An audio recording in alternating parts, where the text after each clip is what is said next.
We're live. Hello. Hola. Just dies.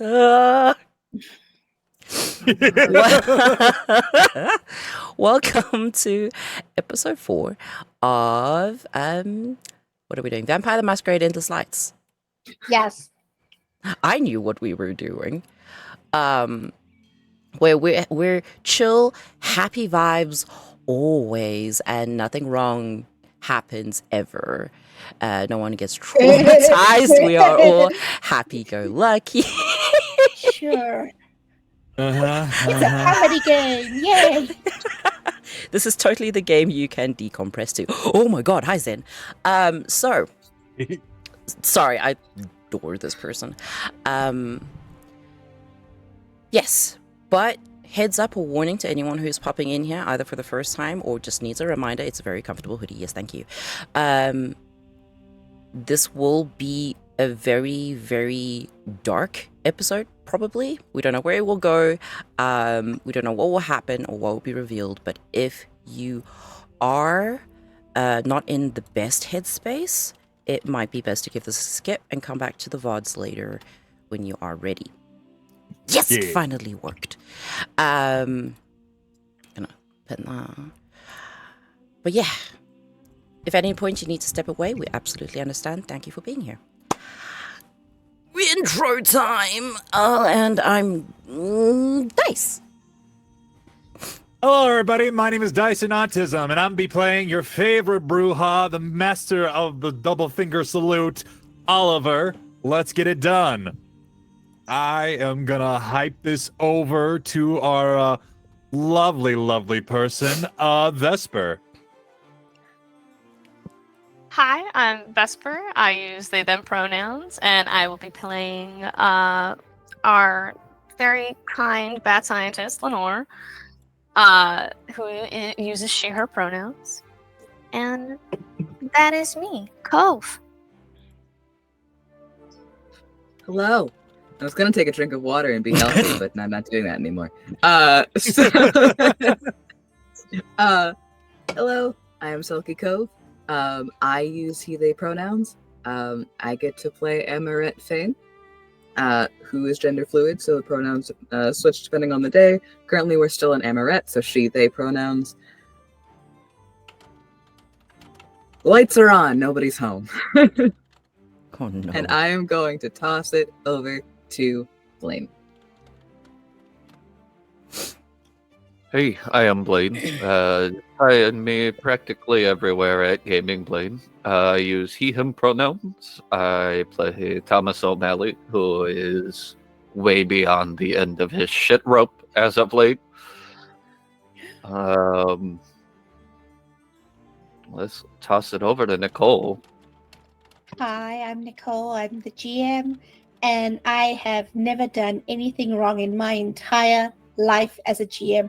I have never hurt my players. I have never threatened them. I have never put them in difficult situations. I am innocent, and I know this. I would like to interrupt this with the fact that in our Stars and Wishes, at every single end of the session, there's always been at least one player that goes, "What the fuck, Nicole?" Lovingly, always. Lovingly. I thought that was just teasing and sarcasm. Sure.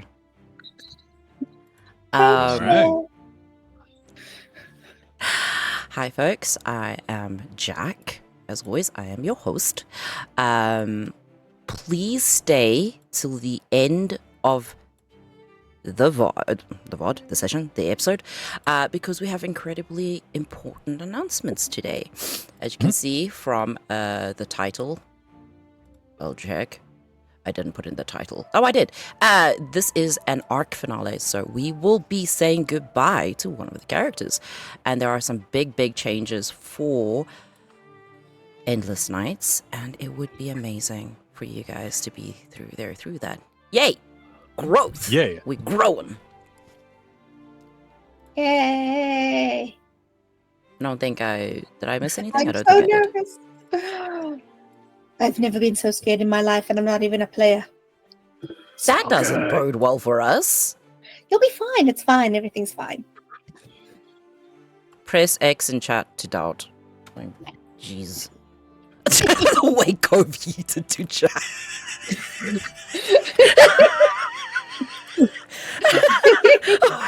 Okay, so That's amazing. Sorry. All right. Our recap today is going to be Jack. Jesus. Okay. Right. What happened last episode? I'm honestly the last person you should be asking me to recap. My brain's been fucked. So I think we started the episode with some fire. Just some casual fire. And the house was surrounded by feral vampires. What else happened? Lenore shot people. Oliver shot putted people. Amorette did an epic entrance at people.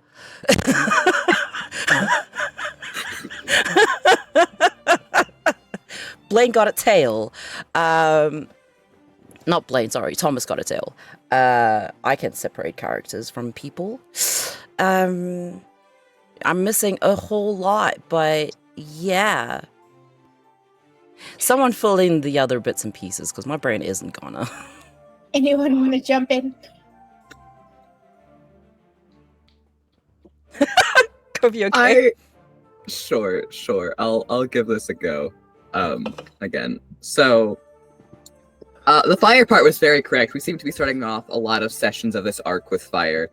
I don't think there's been a single session of this arc without fire, actually, now that I'm thinking about it.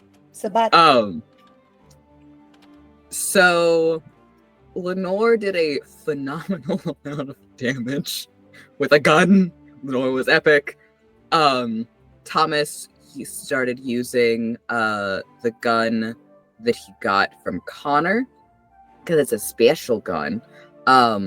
Ollie called a Sabat Bruja a poser, which I feel is worth noting. Bellona caught fire and had to be put out with a fire extinguisher. Yes. It was the most glamorous moment of her life.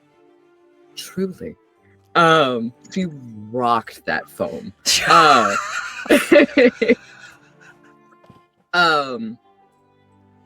During that combat, Amorette lost to humanity. It was totally fine. After that combat,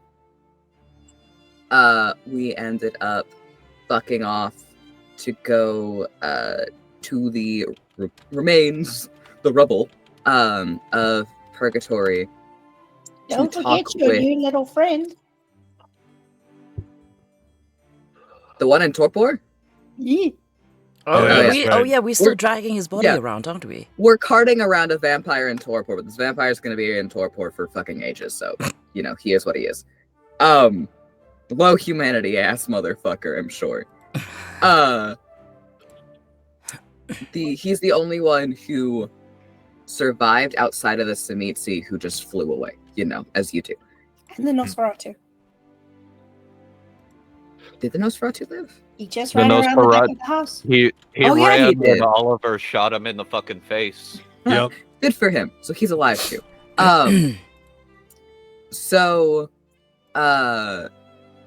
You're going to meet Wayland to get an update on that, and also to grab the hearse, because that has our weaponry in it, and it is very well armored and fortified. We get there, we talk for a little bit.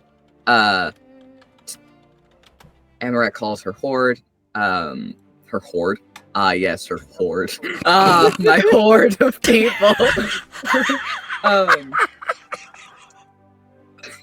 Sorry, that's so funny. Calls some blood dolls of hers. I need not to include draconic traits. That's a problem in this family. But so that people can feed, get those blood points back up, so that Thomas can heal those who have been injured, because Bellona's injured, Amorette's injured, and Oliver was injured. And so we got re-upped on blood, healing happened.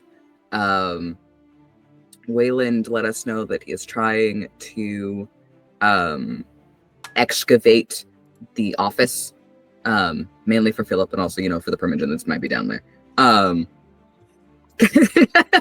That's how he made it sound, which is fair. And then Bellona had a conversation with everyone about, hey, you need to make sure you know what you're getting into, so you guys can make a decision on your own. I'm not going to take this from you, but so you can make an informed decision. And we all went, cool. Our decision is to put our foot up his ass. Yes. Cool. So we're with Bellona all the way. Big surprise. We adore Bellona. And we're not going to let her face all this shit alone. So much trauma. So much trauma. Also, this man point blank needs to die no matter, we love Bellona, and so Bellona is a big reason, the main reason for us going after this man. This man is shit enough that we probably would want to kill him otherwise. So yes. We have additional incentives, so there's no fucking way we're not killing this man. I think that's rough and tumble. If you want to know everything that happened, go watch it. I'm sorry, you need a clip of just go watch the episode. I need that, please. All right. Okay, sorry, just responding to a blue book.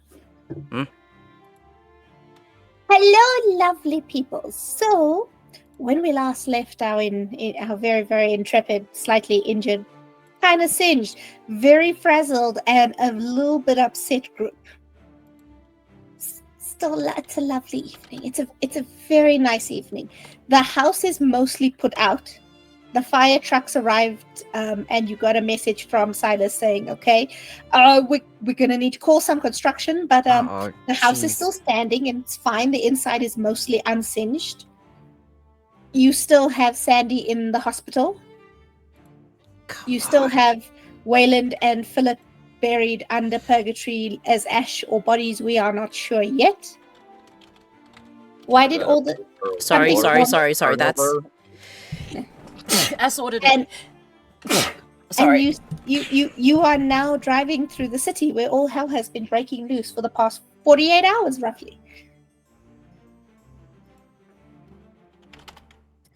I need you to know Amorette would not have left Silas and Emmerich at home.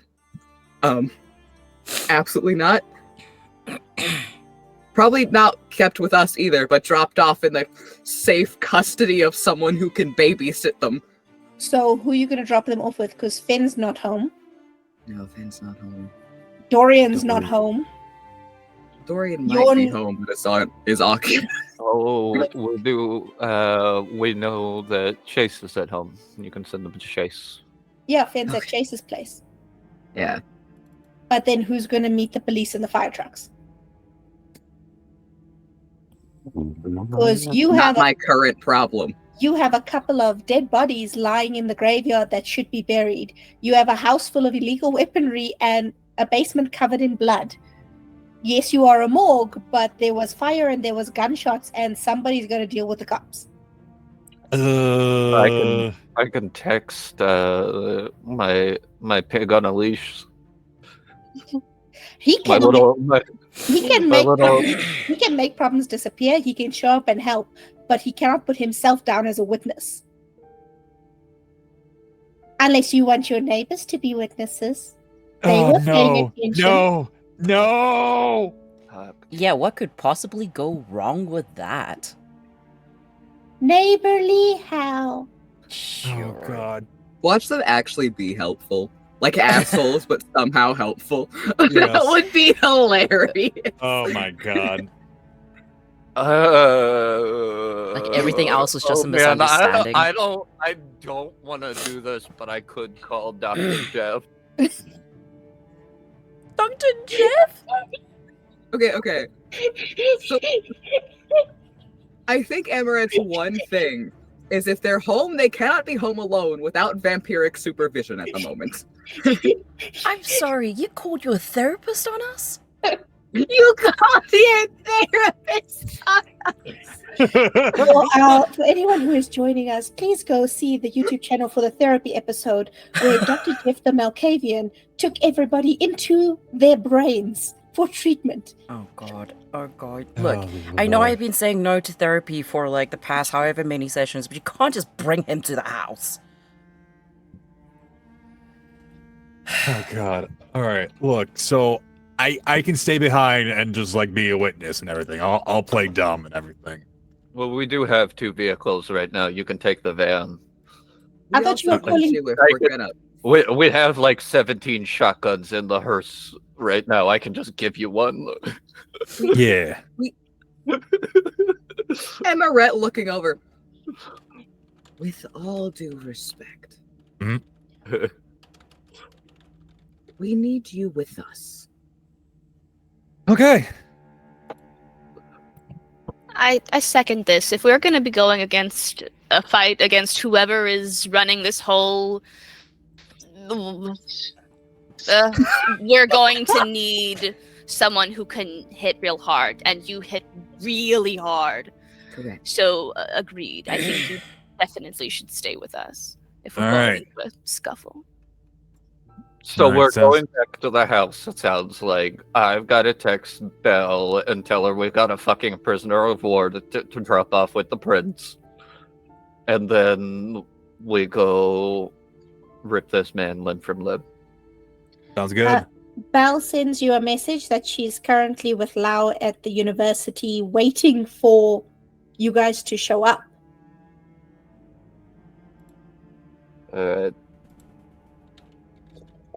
Because phone calls were made. And the Keeper of Elysium was not allowed out without the sheriff with everything going on.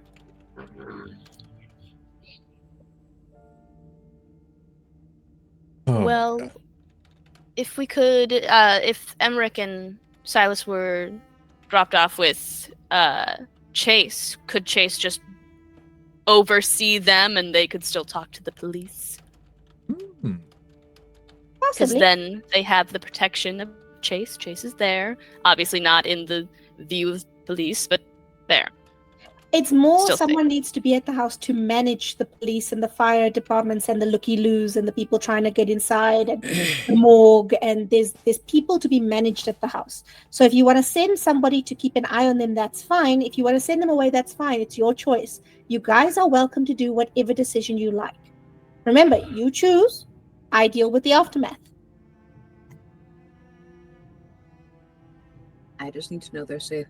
Whatever you guys think is best, I will not leave them just... Well, so here's the thing. Vampires are not allowed out without an escort, and if you want Chase to be there, he has no reason to do so, but Rachel owes us a major boon, and he's not going to let her leave without him. Okay, so we have Rachel do it for us? There's someone else who owes you a favor. Very angry man owes you a favor. Oh no, not him. Thomas's not boyfriend owes you a favor. Thomas is not boyfriend owes you a favor. Red flag man is out and about and doesn't give a fuck. Christmas came early for Thomas again. Oh yeah. Talking about terrible ships. Let's go. Red flag man. There are red flags in the picture. Oliver, do you want to... A Bruja probably be better than a Toreador, and it won't piss off a Primogen. Oh, he ain't a brewer, he a milk. Razor's a Malkavian. Ali, do you want to text? All right, here we go. Hey yo, what up? We need some help. Can you help us? Pretty please, you owe us a boon. Winky face, smiley face. Oh my god. Who are you texting? It was the dog. Razor. Yeah, Razor. The big flag, red flag man. You get a question mark. Oh, cool. I got your attention. Get your ass over here now. Remember that time we saved your life? Sorry. Your phone, Razor. your phone starts to ring. Welcome, welcome. Where the fuck is here? You said get your ass here like I'm supposed to know where the fuck you are. We at the house right now? I think we're at the house right now. Fucking house in the city. Our house in the middle of our street. Our house. Your house in the middle of your street. Bellona's gonna like reach Thomas reach into his pocket and pull out a card. Bellona's gonna reach for the phone. Like Before Oliver hands over the phone, if he does, there's this message of, I don't give a fuck how big you are. I will kick your ass and knock your face into a wall. Jesus. Oh, buddy, don't He's test. spicy. Don't test me with a good time, buddy. All right, hand over the phone. Good evening. Your phone, who dis? We are. It completely ignores. We're at O'Malley's son's funeral home in the middle of so-and-so street. It'd be wonderful if you could join us here. Considering what you owe us.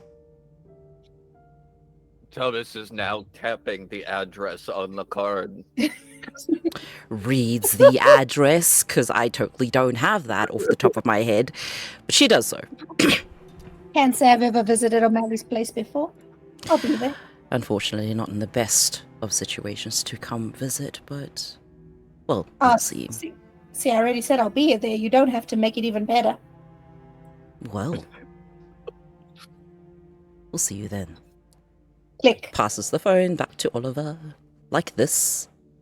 All right, thank you. All right, so that went well, I think. That definitely went well. You and I need to talk about your phone etiquette sometime. And that's from me. What? Talking on phone is weird, okay? I like doing things more in person. I haven't really gotten used to the whole cell phone situation. Oddly enough, I absolutely agree with you. Yeah, and besides, I prefer like a handwritten letter and everything. That's more personal and everything. See, Lenore knows what's up. Well, last High letter I five. received, I set on fire, so... It's 2001. People still send letters. Cell phones are still not 100% in everybody's hands. It's fine that you're not 100% behind it yet. It's the new millennium. Yeah. All right. So what do we do, guys? Run home to meet this guy. Yeah. I can't judge Thomas's taste in fictional men because my brain went, oh, he's spicy. I'm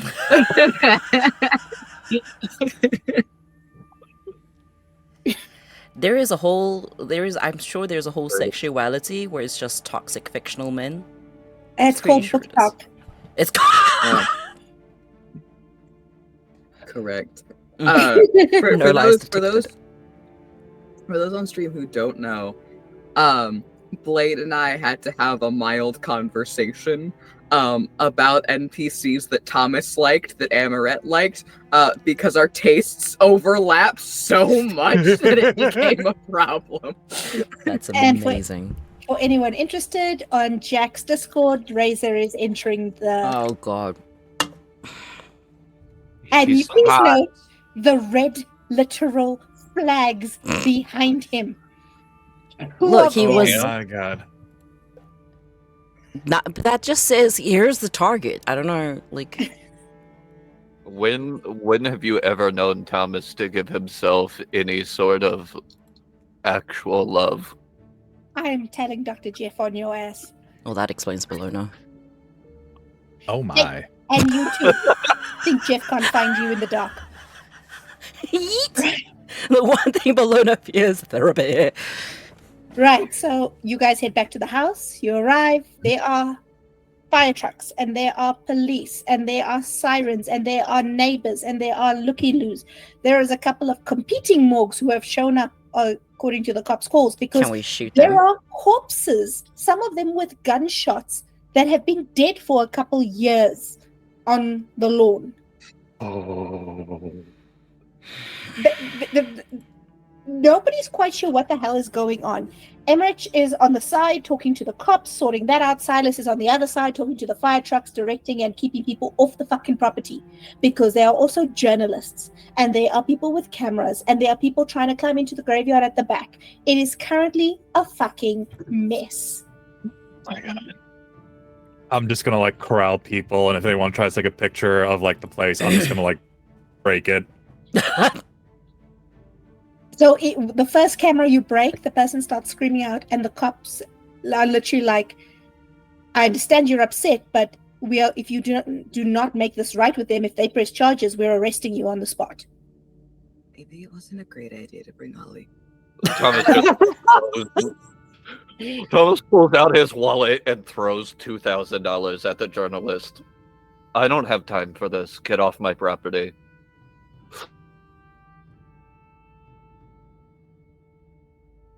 Oh no. Literally, like, looks at the money, looks at the camera, looks at their badge, and is like, "Okay, we're going to be reporting stuff across the street." Oh God. Capitalism, ain't it great? Isn't it? No, it's not. Resources, the greatest power in World of Darkness. I was Yeah, on the verge I- of asking, like, could someone like shoot in the air or something? Like, I've seen Please don't American make this movies do worse. that. Oh, Is that God. like an American thing? I've seen a lot of movies where they shoot in the air and people leave them alone. No, is that not? Leave him alone until you get arrested. Yeah, that is how you get arrested.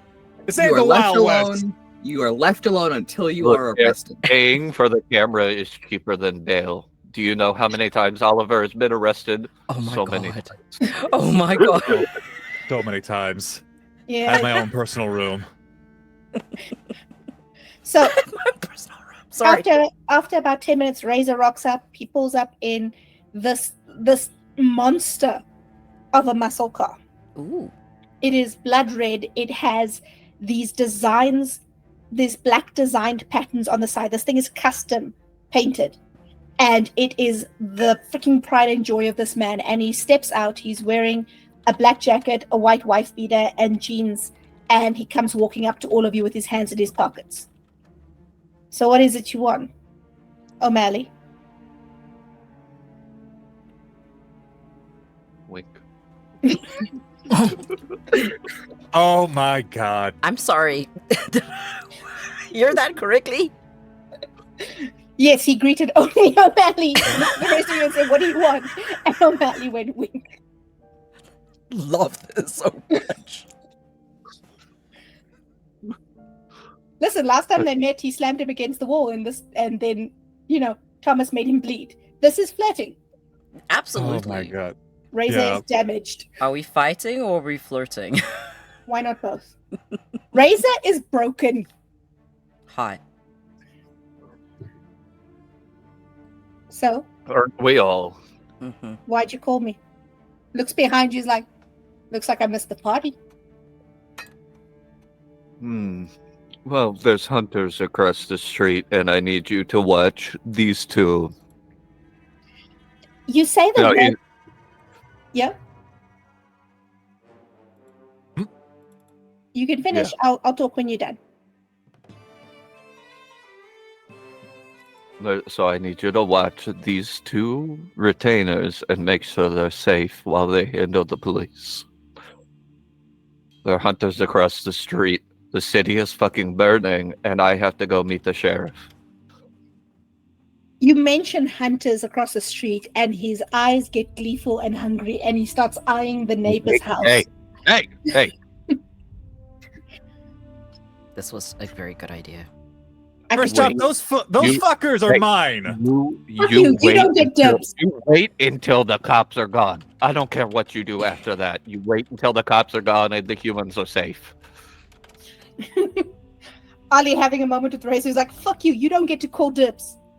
I've been feuding with them longer than you have, buddy. You just can't storm in here.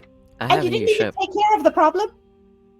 I have been waiting for the right moment. I can't exactly like go full murder mayhem on like in the middle of the street, and nothing and everything. Do you know how much trouble we will get? Pussy. Amorette's gonna take the front of Oliver's shirt, pull him down, and just go. Sorry, Bellona's just looking on like a proud mama, like, yes. Good job. It's just a gentle pat to the face, and then I'll let go. Razor cracks his fingers. He like just stretches and cracks, and he looks at Thomas, and he gives him a head nod, and just walks past. He's like, "Yeah, I'll watch your humans." And he literally goes to settle on the steps of the porch, leaning back against the side of the wall. My boyfriend.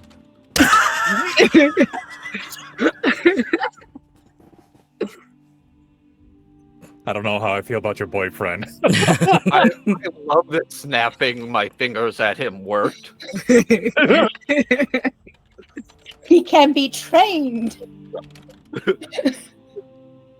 No, he can't. I take it back. Okay. I can fix him later. Here's the thing, Nicole.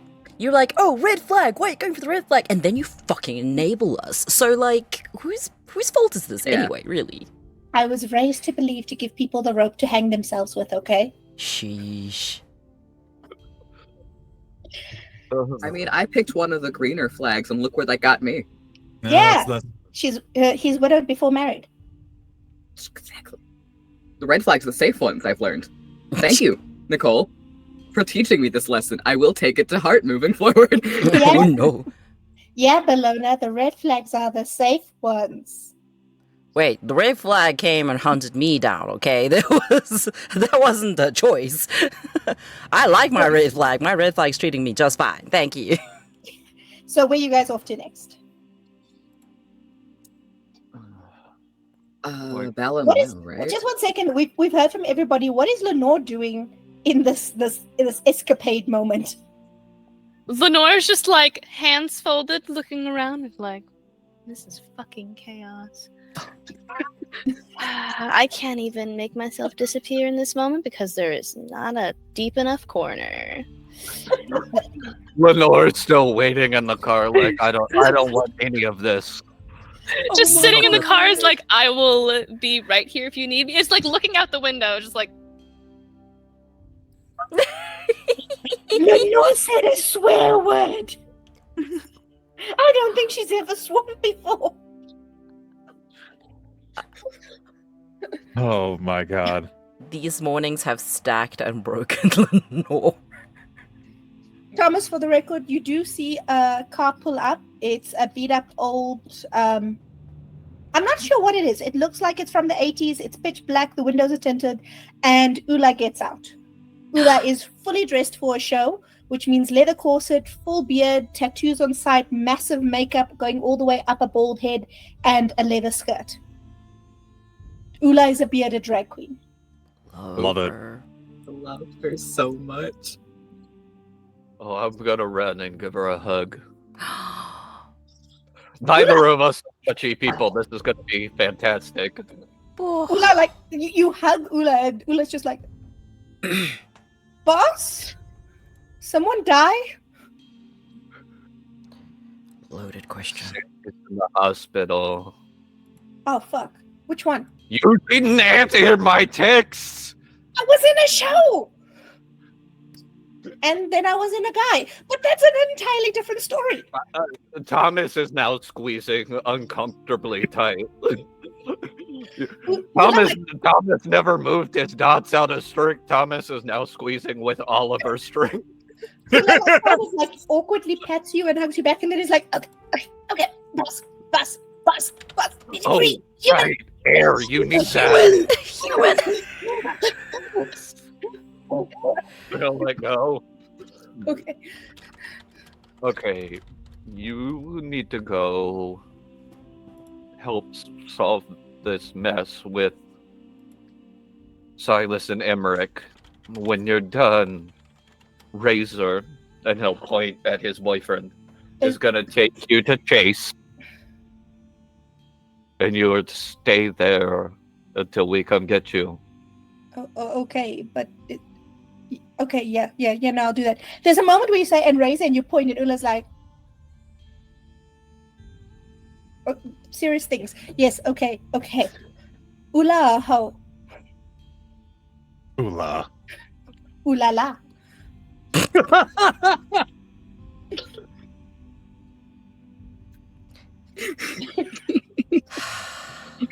I love her.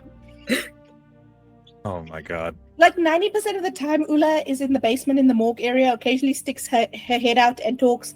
Usually in the day, does not do the drag, is a him during the day, but is in full gear and full home mode. Love it. Love her. Homo. For those of us who have just joined us, Ula is the daytime counterpart mortician for Thomas's funeral home.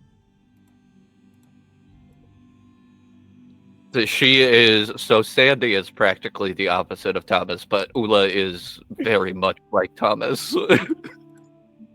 Blood, gore, disturbing shit, let's go. Like, Ula would be excited to have extra limbs attached.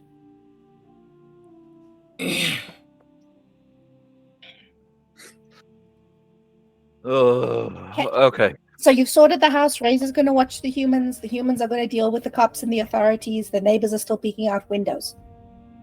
Oh. I'm just gonna, like, make a face. Just, like... The one thing you do notice is that top window, that whenever you looked at that top window, someone was watching you through that window. Always. Could only see a silhouette. You could never see who they were. But there was always someone in that top floor watching you. That window is open and you can't see anyone. Oh, I want to do something stupid. I want to do something stupid, but I can't. I have to focus. Damn it! Ah! Oliver's just gonna make note of that and just like...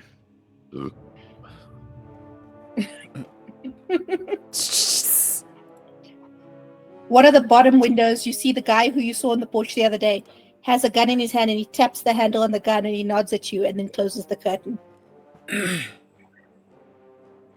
Excuse me, police officer? Hi, Yeah? I was just threatened by a person there with a gun and everything. Sir, we have a very serious situation on our hands. We do not have time for these games. No, I am 100% serious. And we're going to the car. Damn it! I'm so sorry. He is... You currently have a dead body in the trunk, remember, with a stake through its heart. You can ignore him. Please just deal with the arson and the looting of the graves. He's out of his mind. I'll make a charisma roll if I need to. Do it. You're gonna do me a manipulation subterfuge. Can Bellona help?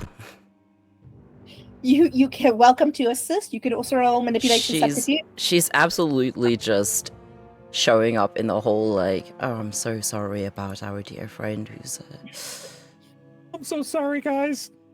You're lovely. You're all good. 2 10s and 1 8. Okay. 3. I And Bellona? I have too many points in this. Wait, hold on. Just had to count how many dice. Give me a second, okay? There's something she's good at and something she's not. Oh.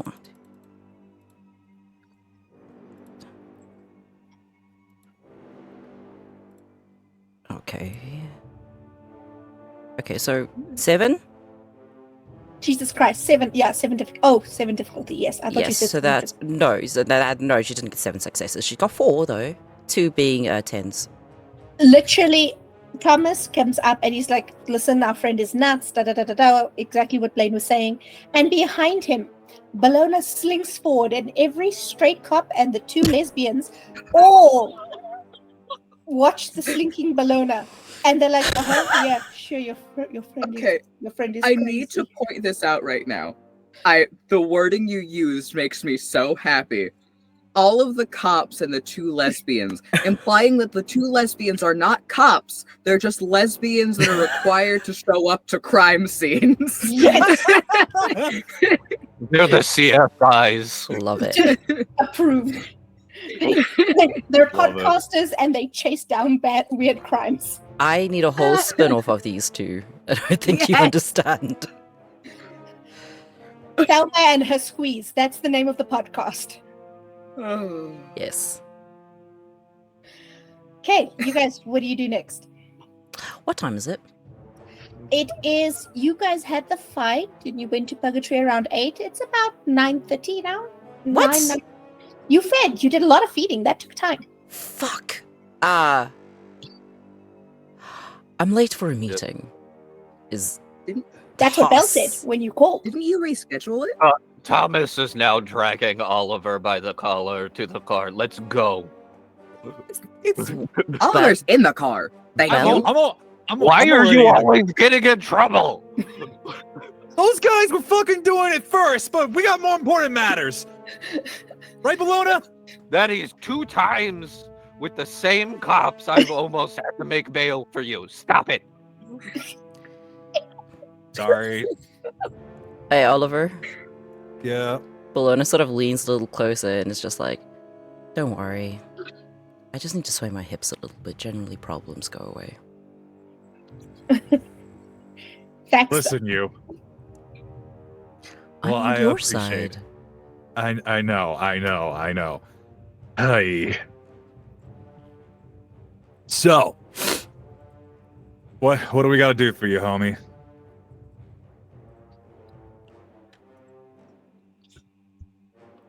We gotta go meet Lau and Bell and hand over our prisoner of war.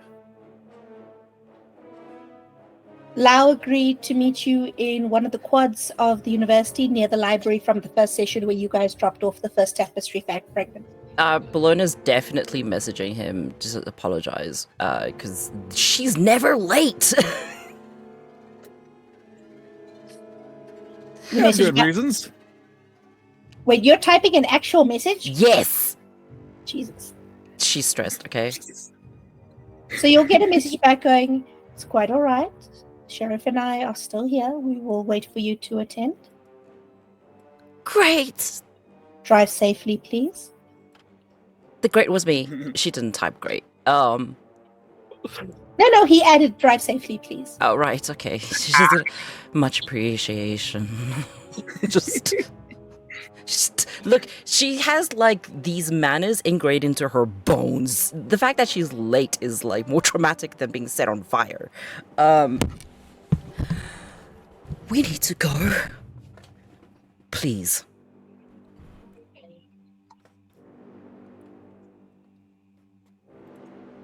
I guess it's Thomas behind the wheel. Okay. You guys head off, and after a little while, you get to the university parking lot. Last time you were here, your car was crashed on fire. You were running for your lives. There were werewolves involved. Whatever happened to those werewolves? You wonder, but you're not quite sure. Hey, They that. show up. Didn't smell quite like Garuda Thomas, but okay. Something was weird with that. Oh, yes, something was very weird. For those that don't know, what we covered was that the O'Malley family do not like the Guru. They do not like the O'Malley family.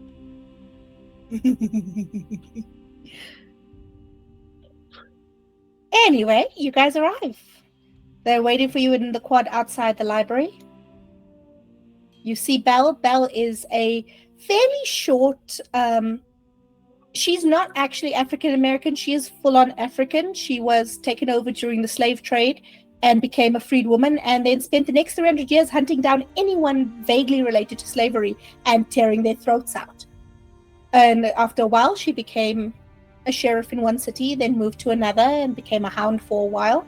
And now she has been called in to become, she was a hound for Vegas, And when the new prince arrived from Las Vegas, she brought Belle with her to be the. Oh no, sorry, Belle has been here for 150 years. I'm thinking of a different character. Belle was sheriff over the last 3 princes. Both of the last 2 had terrible accidents when Belle couldn't be found anyway. Hate that. Accidents. Press X for doubt. She didn't do any. She wasn't there when it happened.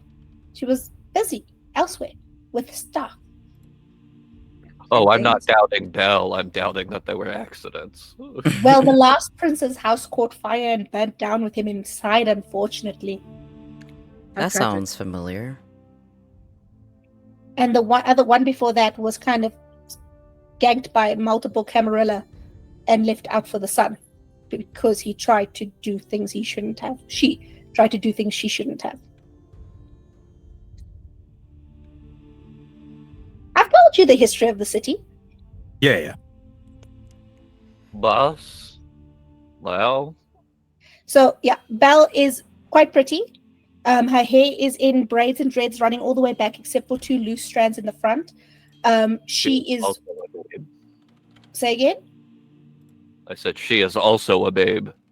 She is a badass. She is not skinny. She is muscular under her clothes, but she takes care of herself. She wears makeup. She doesn't look the way you would expect a sheriff to look. She's not carrying massive guns. She's not exuding power.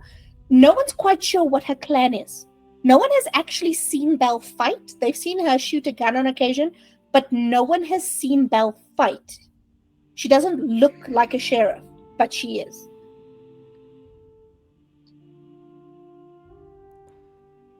Next to her is Lau.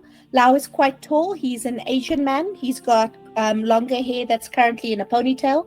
He is wearing a very casual suit, no tie, and he is absolutely immaculately dressed. He's standing with his hands behind his back, smiling friendly at you as you arrive. And when you approach, even if he was sitting when you approached, he stands to greet you. I love him. Jack's not boyfriend. Not The Bellona's Knight of- boyfriend, Jax. Knight of the Hotties. I'm so happy right now. So for the record, Belle does have appearance 3. Lau has appearance 3 as well. Oh my. So they're both purdy. Okay. That's nice. Okay. So Thomas starts dragging out this tortured vampire from the back seat. Belle kind of looks at it, blinks for a second, looks at you guys, looks at Oliver in particular, looks back at the body. Who the fuck is this? One of the invaders. Oh, hell. Bring it here. Yeah. She pulls out a switchblade and she flicks it open. And when you dump him on the ground, doesn't pull out the stake, but starts slicing by his sleeves and his shirt and pulling open until she finds branding marks. There are brands in his skin from before he got turned, and there is one brand that has blood filling it. And she's kind of looking, Paul takes out her phone and starts taking pictures of several of them. Anyone who has Sabat law could roll, but this is specifically a Sabat law thing. Damn, I can't. I do have lore, but I don't have Sabat lore. Damn. I do not have Sabat lore. Shit. Thomas is going to reach in his mouth and take his teeth. But I'll use flesh crafting so it doesn't kill him. Belle kind of looks at that, looks at you pull the teeth out, and is just like, okay. Do you feel better? No. She lifts his head and she literally smashes his head down on the sidewalk that there is a red patch, and she's like, how about now? A little bit. So you want to tell me about... So you want to tell me where you found this piece of shit? Oh, they lit my fucking house on fire. Yeah, they've been doing that a lot. We lost one of the Tremere. They're up in arms. Yeah. So, who do we petition for a blood hunt? I should note that Belle of everyone would know that Thomas has actively avoided all of the blood hunts, so this would surprise her. Who do I talk to about grinding their souls into nothing? First of all, that is a concerning comment from you in particular. No offense, but I thought you stayed away from that sort of thing. They hurt my family and burned down my fucking house. Oh shit, it's burned to the ground? About half of it.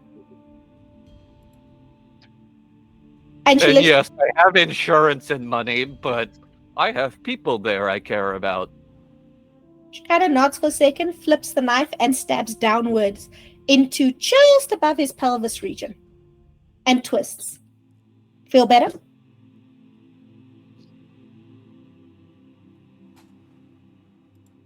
Okay.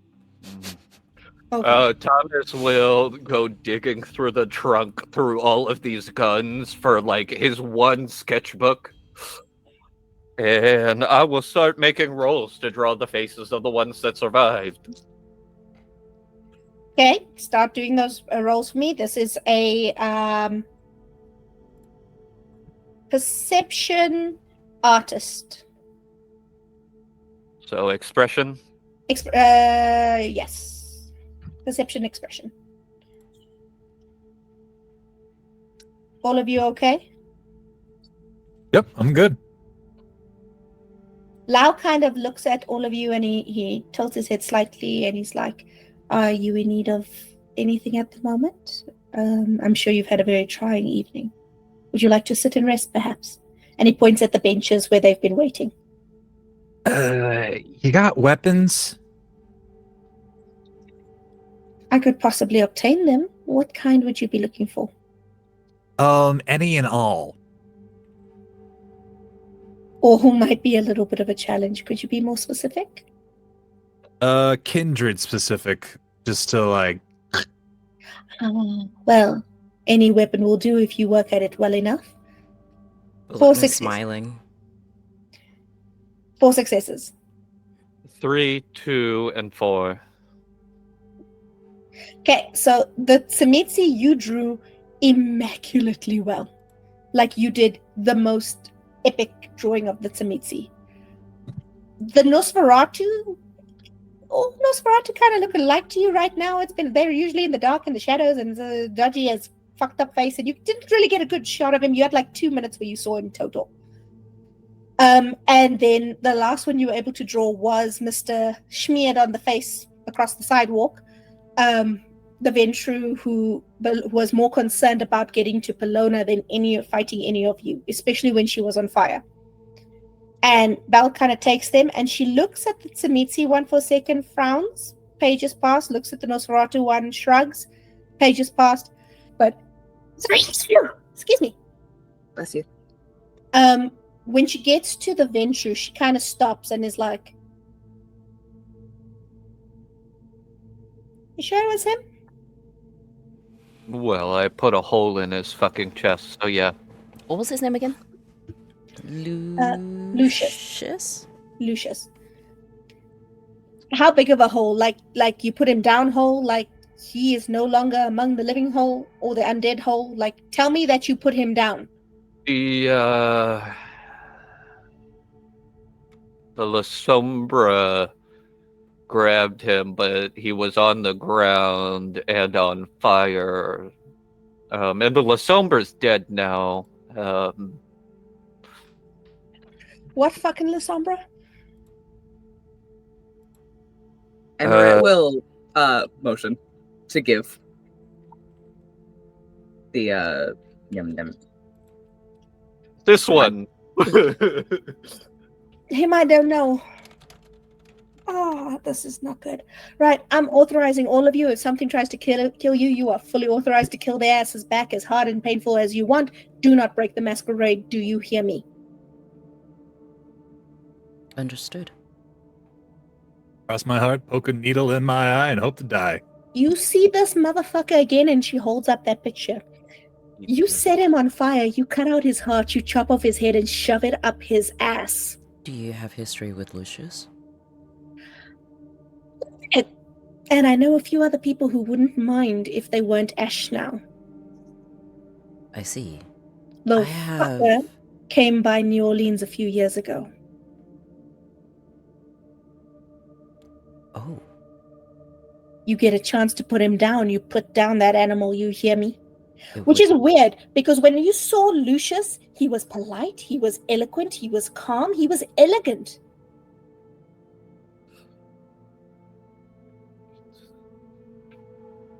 Elegance is a good mask for savagery.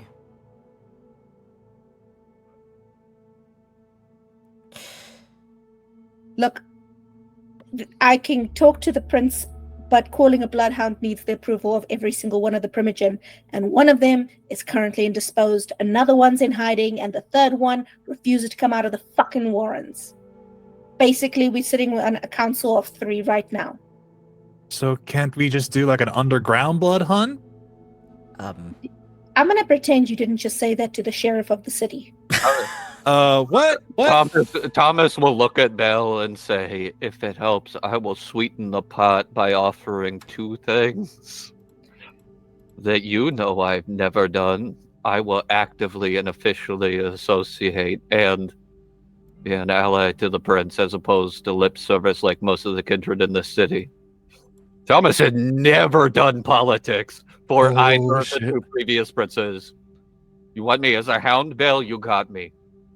2, I know where one final piece of the tapestry is. You don't know where the final piece is. You know where another piece is. One of the final. Not the final, one of them. Final as in his final piece of information. What do you know about the tapestry? I know who has it, I vaguely know what they can do, and I know some very, very bad things they've been doing. Belle kind of leans forward and like closes her eyes for a second, and you literally see her running through things in her head. Her leg is tapping, and she thinks for a few minutes, and then she opens her eyes again and looks at all of you. Right, here's the deal we're gonna make.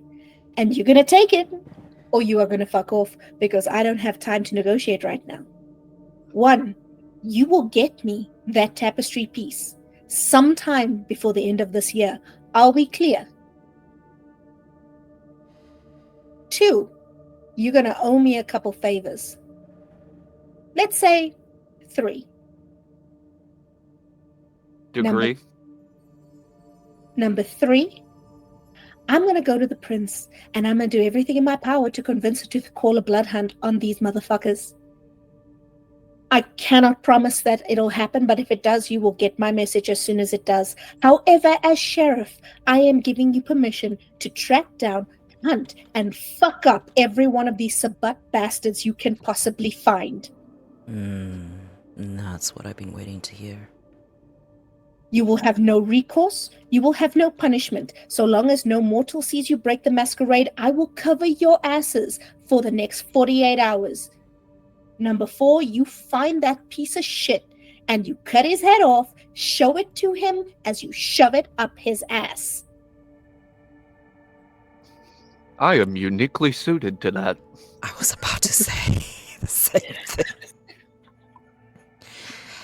Do we have a deal?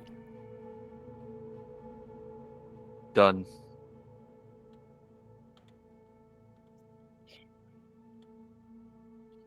He'll hold out his hand. I should notice that Belle has yet to see this, but he's not wearing gloves. Oh, shit. Belle notices. And like there's this moment of looking at the hand, and then there's a moment where she notices that slit on your hand where that tiny mouth is. Without the gloves, Belle notices that and gives you a look and then holds out a hand to shake. Oh no. Wink. Shake. Shit. Shake, shake, shake, shake, shake. Shake, shake, shake. Right, I'm gonna go deal with this shit. You want some guns? Let me see what I got in the car. We don't exactly have time to raid the armory. And she literally walks off, picks the jackass up by his collar and starts dragging him. She does call out after her and be like, if you do find a pretty blade. I got a silver war saber. You want that? Beautiful. And drags him to the car. Lau is still standing there and he's like, I do Sorry. understand. In light of the evening, you might feel a little overstrained, but you have spent a boon for my information. Yes. I assume you know the reason why. No, the context, the topic, you have the specific knowledge I would like to delve into. The prince did mention that you sought knowledge of the Fae. I do. Please ask. I'll answer as I can. I'm rather familiar with the topic. I'd like specifically to know about changelings. How to free them if possible, how they work, how... Unfortunately, you will never free a changeling. They have freed themselves. A changeling is a human who has been taken beyond the hedge, as they call it. Taken to a realm of the Fae where the very nature of the realm twists and changes and distorts them into something else, while something lives in their place in the mortal world, seeing to it that they are not missed. Once they escape their keepers, they return, but they will never be unmade again. And they know that if the Fae find them, they will seize them and keep them, as you might keep lipstick in your bag or a trinket or a new nice fun pair of shoes. Bellona's going to relay what she witnessed down below the orphanage without sort of going into personal details that might suggest Amorette might be involved.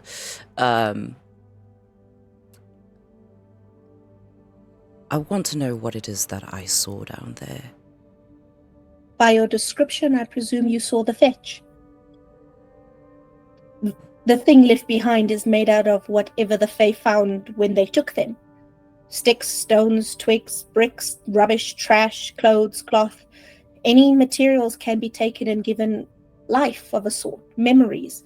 And the fetch will usually not know that it is a fetch. Mortal eyes will not see that it is anything but human. Some fetches have even been known to carry children. They will live the life of the changeling, as they were meant to. When they return, some will kill their fetch and take their place. Others will leave them to live out those lives. Some find problems in the fetch. Some find that there is something wrong. When you see a family member or a friend that you no longer recognize, children catch glimpses of the fetch and sense that something is untoward. But the fetch does not understand why and will sometimes respond violently to this. But from your description, you met a fetch. Possibly for the soul that you're discussing. If the changeling has been caught by the true Fae, the fetch could be used with certain powers and magics to keep it in place. But I do not think you have a true Fae you are dealing with. They do not enter our world lightly. It is usually only by banishment of the other Fae that they find their way here. Our world is a twisted place to them, too grounded in reality, and drives them mad. They are cruel, vicious, capricious creatures in their own realms. In our world, without the limitless possibility, they will seek to remake a realm here against the nature of our world.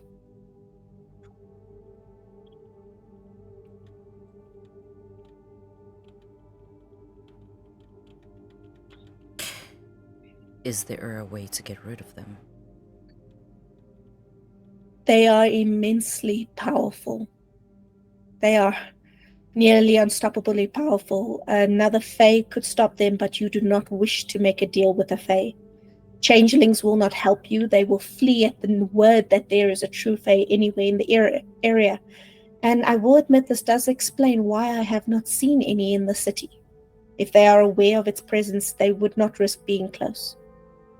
There is the hunt. If you can find a changeling to help you lure the hunt close enough to the orphanage, the hunt will take any Fae or changeling it finds and take them to the torturous realm of the hedge. What happens to them, we do not know. Our kind does not go there. Some mages might be able to deal with a true Fae to a degree. The easiest thing to do is just to find somewhere new to be honest. You need to understand, in their realm, they are not beings. They are the realm itself. The air you breathe, the ground you walk, the voice that speaks, the form that takes, and they are all things within their realm. They exist as their own reality. Embodied in our world, a reality is seeking to break out. They want nothing more than to return through the hedge, but they have been banished for some crime that even those beyond crime find abhorrent. Lovely. You each get 1 point of changeling lore from this conversation. Oh, yay. Yay. Changeling lore. That takes me up to 2 dots of changeling lore. Perfection. Thomas is just whittling that coin between his fingers, like fucking.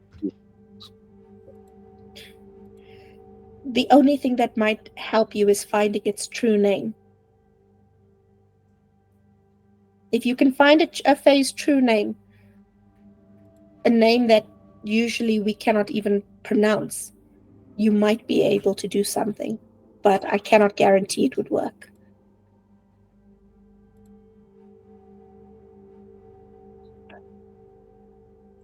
Understood. But I don't think leaving is on the table. Where was this changeling, if you don't mind me asking? The fetch? The Fae, the Fetch, the Changeling. It's from what you told me, all 3 of them seem to be in a similar location. Where were they? As The orphan. going to... does Thomas say that? Bellona was going to look at Amorette in a way to just sort of like ask for permission kind of a thing. This is after all something integrally associated with them. Just like gives them a look of like, can I share that? The orphanage? Amorette will give a shrug and then kind of just gesture to go on. Yeah. We'll say the name of the orphanage. Probably a winter or an autumn. Spring and summer would find no sustenance in an orphanage. I see. They feed off emotion. Winter's despair and autumn fear. That would fit, considering what we saw there. The only court I know of is in California, but no changeling would allow a vampire near without very good reason. Their blood is considerably addictive to our kind. I've heard it makes the aura sparkle. Huh. I see.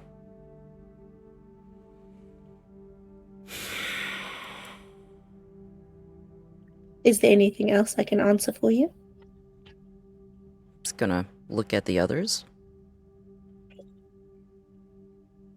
Oh? As you shake your head, Belle comes strolling back. She has shoved the body in the trunk, and she comes back with like a little. It looks like one of those bags that you would have a sports kit in, like if somebody who played hockey. And she's upset open, and she's literally like handgun, shotgun, cavalry sable, knife, grenade. What the hell was I doing with this? I don't even know if this one's still okay. Is it a holy hand grenade? It is a hand grenade. Love it. Oh, I love that. It'll make something. She's literally like, I forgot I had this. I don't even know if it's still okay. Shake, shake, shake, shake, shake.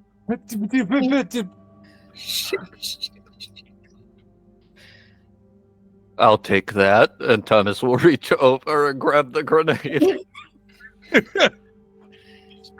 But you each can have one thing from the bag.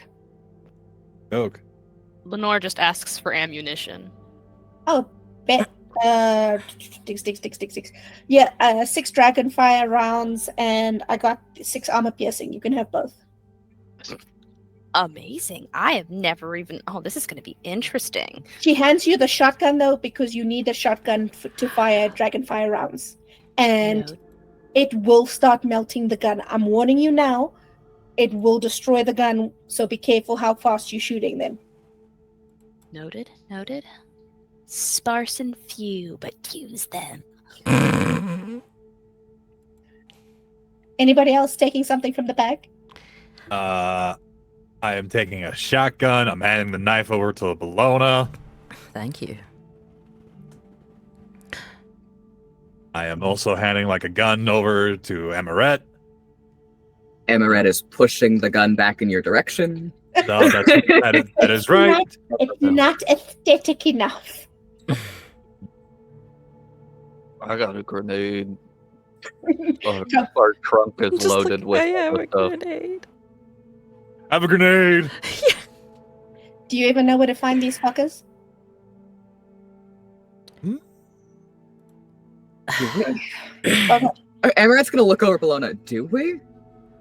Well, we can say I know they will definitely find us. We have something that they want. And what's that? Me.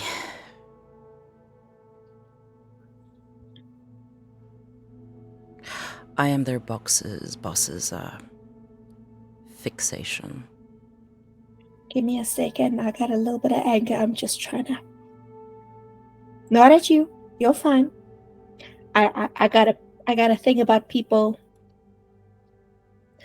Okay. I'll get used to that sometime. Just kill him. Just kill them. Just fucking kill them. Kill them all. It's fine. Don't breach the Masquerade and just fucking kill them all.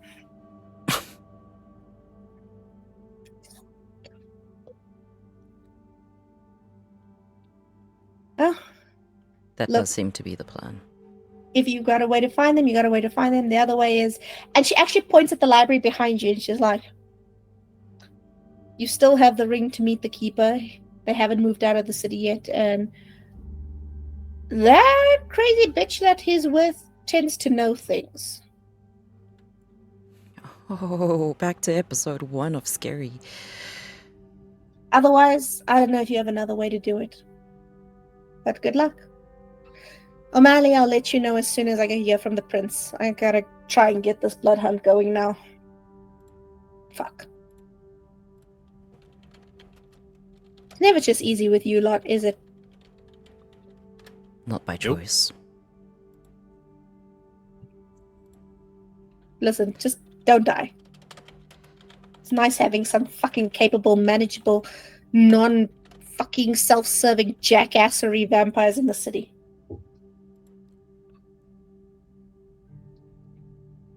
Lau is just kind of like, well, I wish you luck and good fortune in your journey. That's me. That's not Bellona. I feel like I need to say that real quick. You guys okay, or do you want to take a bathroom break? I'm good. How about you guys? I might would love need a an bathroom break. bathroom break. Okay. Cool. So everyone, take a walk, take a break, take care of yourself. We will be back with more in a few. Bye! Ah!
Hello, we're live, we're back. I hope you've had water and drinkables and therapy.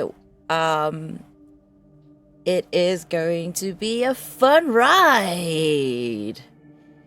To catch us up, we now have guns, weapons, grenades, and some very good lore. Also, anyone who wants to see Belle and Lau, they have now been dumped in Jack's chat. Yeah. Thank you for the hydrate. Blaine is the vamp dad. He keeps us all hydrated. Indeed. Every game. Drink? Good morning. Have you had your drink yet? Drinky? Drinky? You get a message from Philip, by the way, Thomas. We've hit the What the fuck? You get a message from Philip. We've hit the office. Taking our way in now. Wayland. From Philip? From Wayland. Wayland. You get a message from Wayland. Stop giving us Bastard. false hope. That's how I have my fun.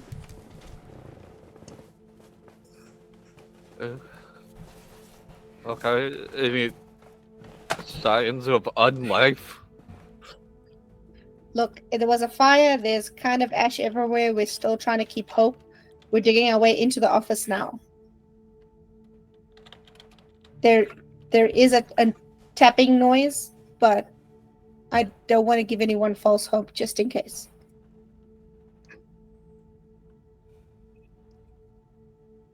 But that's good to know regardless. Well, he texted Thomas, so unless Thomas shares it. That's fair. I'll relay that information to the group. Okay, they've hit the office. Okay. Some kind of tapping is happening. We don't know who or what. So something is there.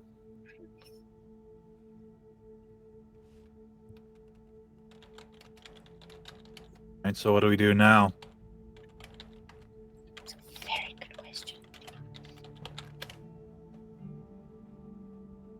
Because I don't like waiting and being like sitting ducks, because it doesn't really give us a chance to, like, you know. I have a idea, but it is incredibly dangerous. I know for a fact it will give us very fast responses, though.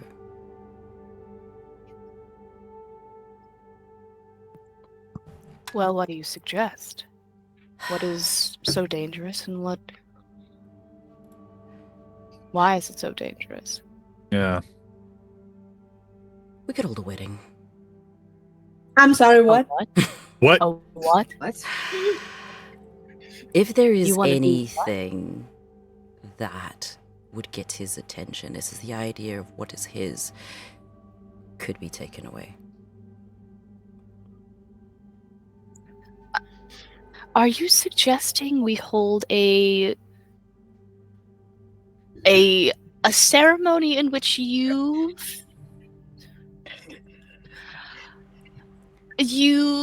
pretend to marry another person to get the creepy man who left flowers and dumped out all of your hair dye, and it's gonna pull him out of the woodwork?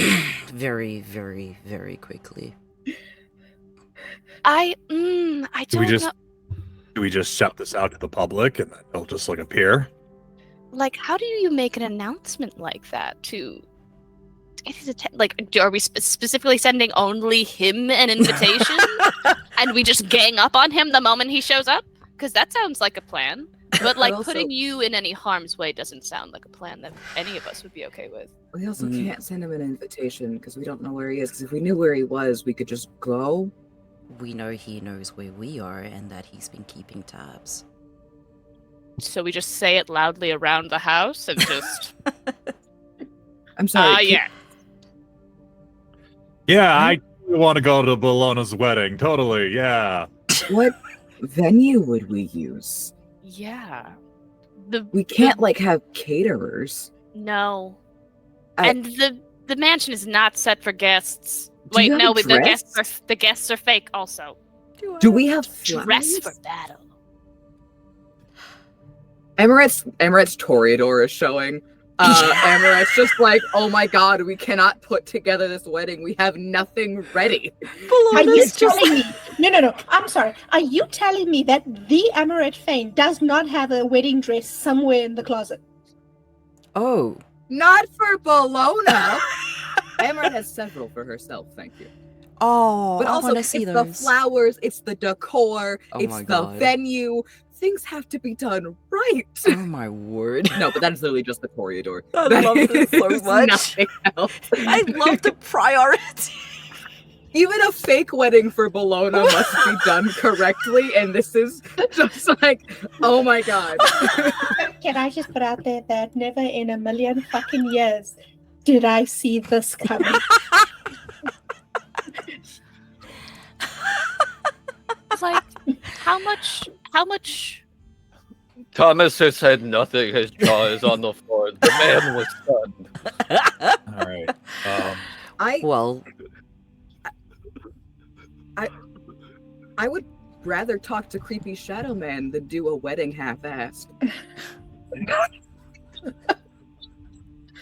There is a very nice location covered in flowers that you would be able to access. This would be There a is? really funny moment for Thomas to just pull out his wallet and be like, "Behold the power of capitalism," Jesus. and it's a black card. Yeah. I'm Okay. sorry for the sound I just made, but that was a quote, right? behold the power of capitalism. Give me 1 second and I will tell you where the location is. The wall. If we're gonna do this, if this is happening, Lenore, can you get on flowers? Bellona, fuck it, I will alter a dress for you. You'll get a dress. As Amorette starts assigning things, he's pulling out more and more black cards. I got some contacts. So I can like set up a venue for us and everything. Bellona. I'm just putting out there, you could always get them married at the Anvil, which is the bar that Thomas and Oliver like to go to. I mean, Bellona I don't wanna would be in a have bar been right now. okay with That that. bar is called the Fallen Anchor, by the way. The Fallen Oh. Anchors, yes. Oh God. Okay. There's also there's the Chinese Garden Tea House. It is open at night. It was where Lau was originally going to meet you for the meeting. And then there's behind the White House, there is this park with a giant oval in the middle. That is basically a giant garden that people have a lot of theories about what dodgy shit is in there. Okay. Well, I was thinking perhaps find the most military. I can't word. Look for a place that is easier to ambush people for the venue. As for how it looks like, I don't think that really matters. The Ellipse is what it's called. President's Park. 52-acre park south of the White House fence, north of Constitution Avenue. Near the National Mall. There is the National Mall. But yeah. There's a couple of places you could get hold of or take over pretty fast with Thomas's money.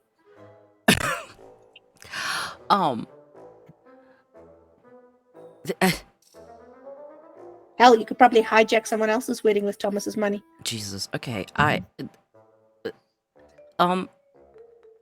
Right.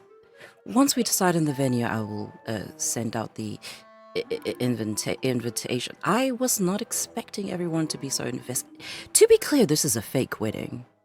One question. Done right. Who's the groom? That did not even occur to me, no. Who are you marrying? Yes, who is this false? What? Oliver's, woman? Oliver's man? married. Oliver is married. Due to his personality, me marrying another man would have a better effect.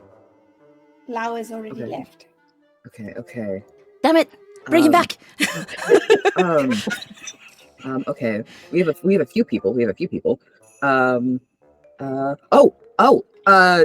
Does it need to be another vampire? Are we looking for another vampire? Are we looking? If it was Wait, who- human, he'd never believe it. Okay, cool. I have a few people. Common sense. There is one person who is in the party.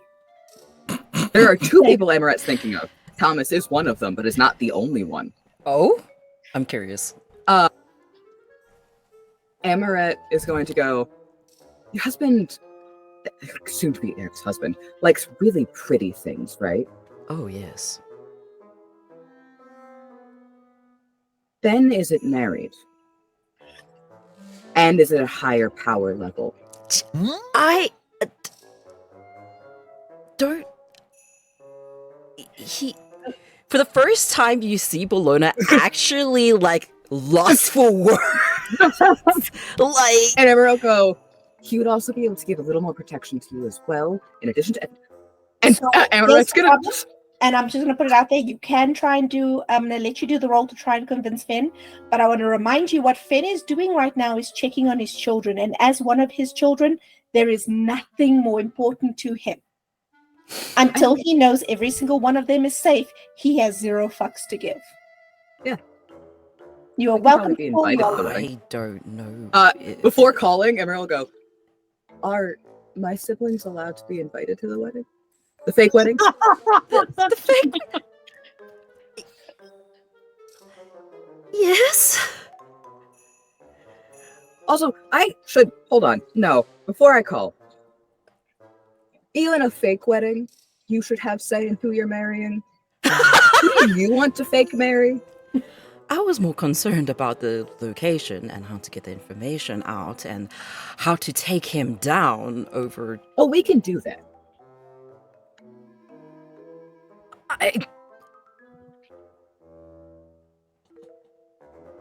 I don't know if I can afford to owe Fen a boon. You wouldn't. If anyone would, I would. This is a favor I'm asking. Plus, Fen sent me after a doll a while ago that had disastrous consequences for me. Yeah, but you didn't ask for a boon to do that. You asked a favor. I'm not going to use a boon. Bellona's gonna reach out, but just before touching Amorette, sort of freeze. And like, she's got like her brain. You could see that she's like struggling with something.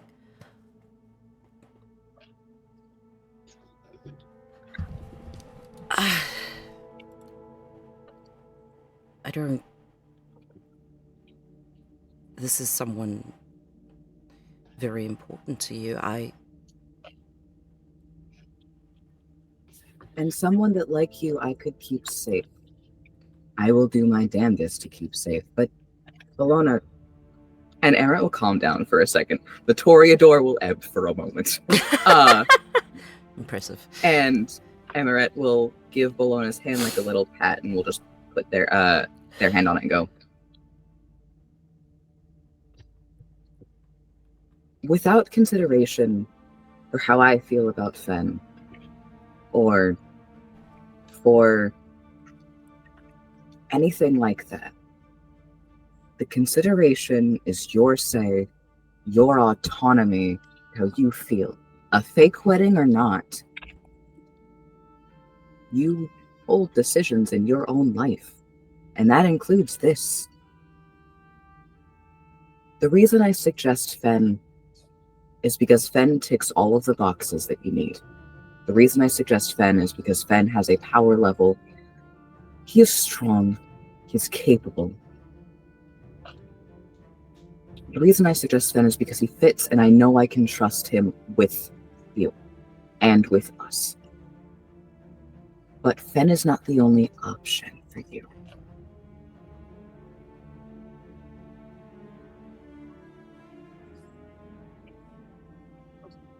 I didn't think that far, and I am not used to.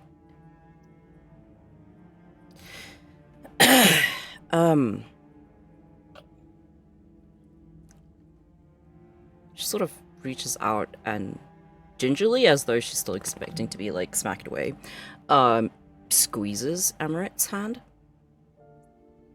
But there is like a tremble in her hand.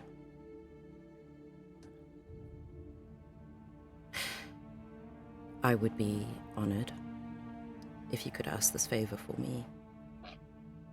Even if it amounts to naught. It means a lot that you're willing to ask. And to put yours in danger.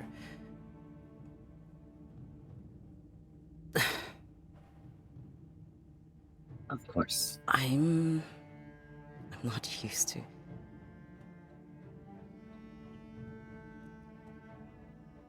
She wants to explain, but she doesn't have the words for it, which is a lot for Bellona, the one who has the most words. Okay. You work with Oliver on the venue, with Lenore on the flowers, and I will work on this. I think I've been And more your dress. involved. I think I've been more involved in this wedding than I was at my actual wedding. That's why it's a do-over. Accurate. Doing it better. Amorette's just like, we're doing it better. We're doing it better. The bar is so low. We'll show you what it's We're really so like. low. Again, the Toreador is really just... God, no. If you want a church, I found a pretty church. Oh god. Alright. Amorette could also suggest the church that she goes to. Oh? Because it is both aesthetic and it is not shitty. Is it St. Patrick's? Because that is fucking pretty. And it's got a giant red door, which is very vampire-y. Oh? I like it. Thomas is already to see. texting I'll put it- Obi and Ula to be like, get the word out. Bellona's getting married. Uh, I'm gonna go through my resources and my contacts and just say, hey yo, want to go to a wedding? Oh my god. Just hear Lenore in the background on Is that- on the phone with the florist. I know it's late, but I can give you lots of money to make sure the flowers get to the place. Real that- quick. Is that not the Real most quick. vampire-y church you've ever seen? Bellona, you know there's only one option for your matron of honor, and it's your frenemy. correct. Fuck. Do you want to Amorette's gonna take cry her at or this one. should I? There's a text. She texts in emoji forms. Bouquet, ring, clock, run emoji.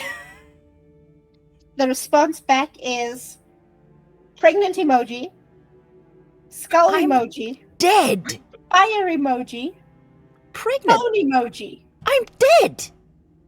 Pregnant? This isn't Twilight. Anyway, I'm going to... Pregnant or dying? Pregnant? Anyway, location, time, like texts, actual text, and then dress, question mark. Middle finger, and 4 colors. Fuck. Okay, what colors are there? Just gonna... Red, black, purple, I don't know, bronze. Response was blue. Middle finger, bronze, red. Fuck. Red. Middle finger, bronze. You bitch. She doesn't text that.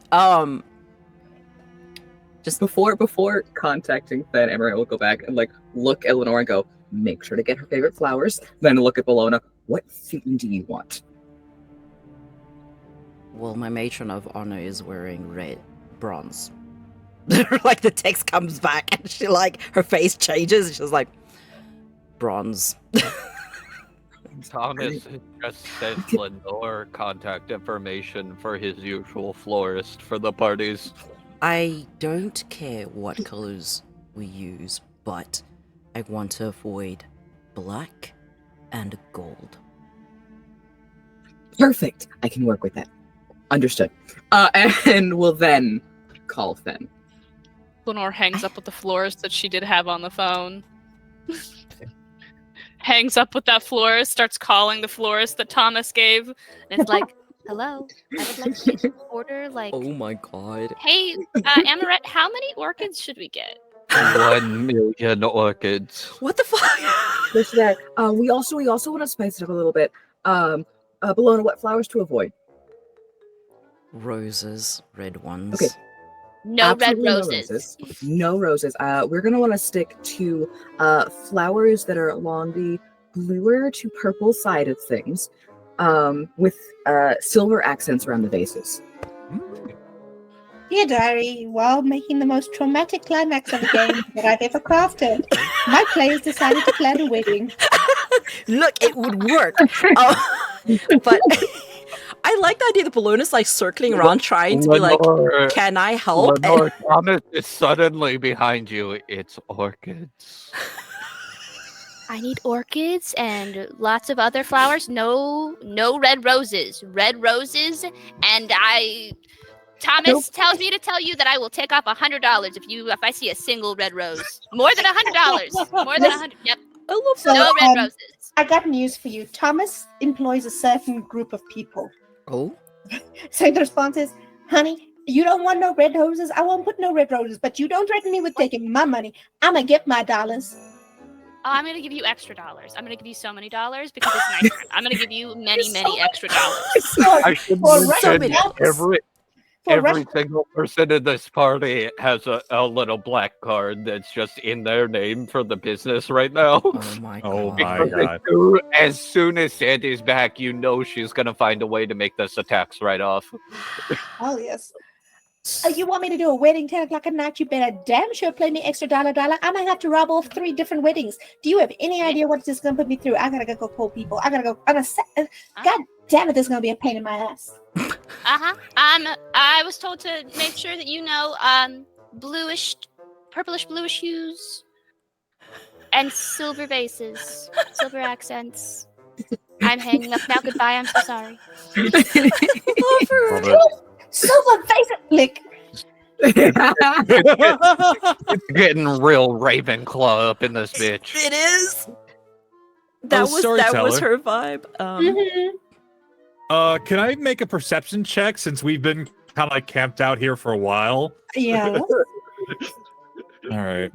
I just want to make sure that we're safe and everything, because I don't trust you right now. Why wouldn't you trust me, Dice? I'm your friend. Oh, really? Okay. Okay. 1, 2, just the. Oh, really? 3. Yeah, that's 3. Okay, 3 successes. It's really late on a university campus. You would expect to see a security car driving past, checking on things.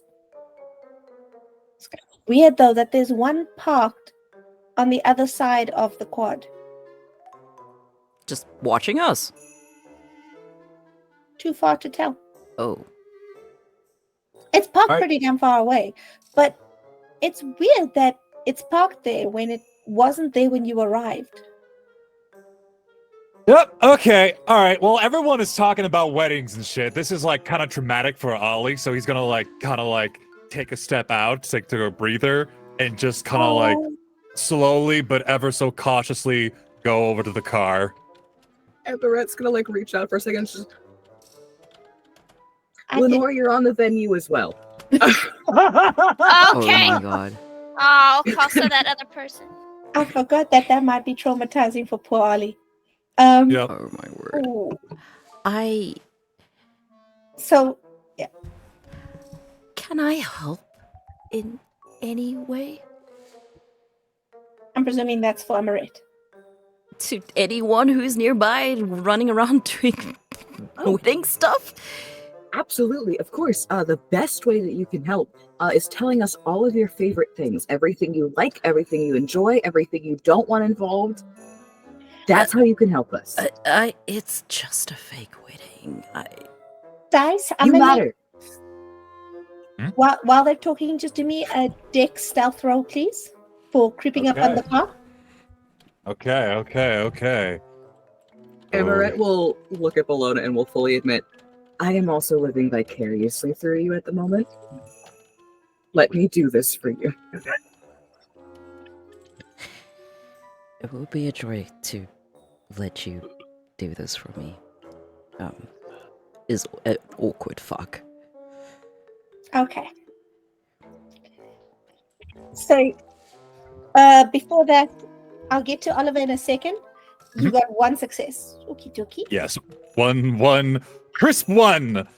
Because I only have like 3 in Dex and 0 in Stealth.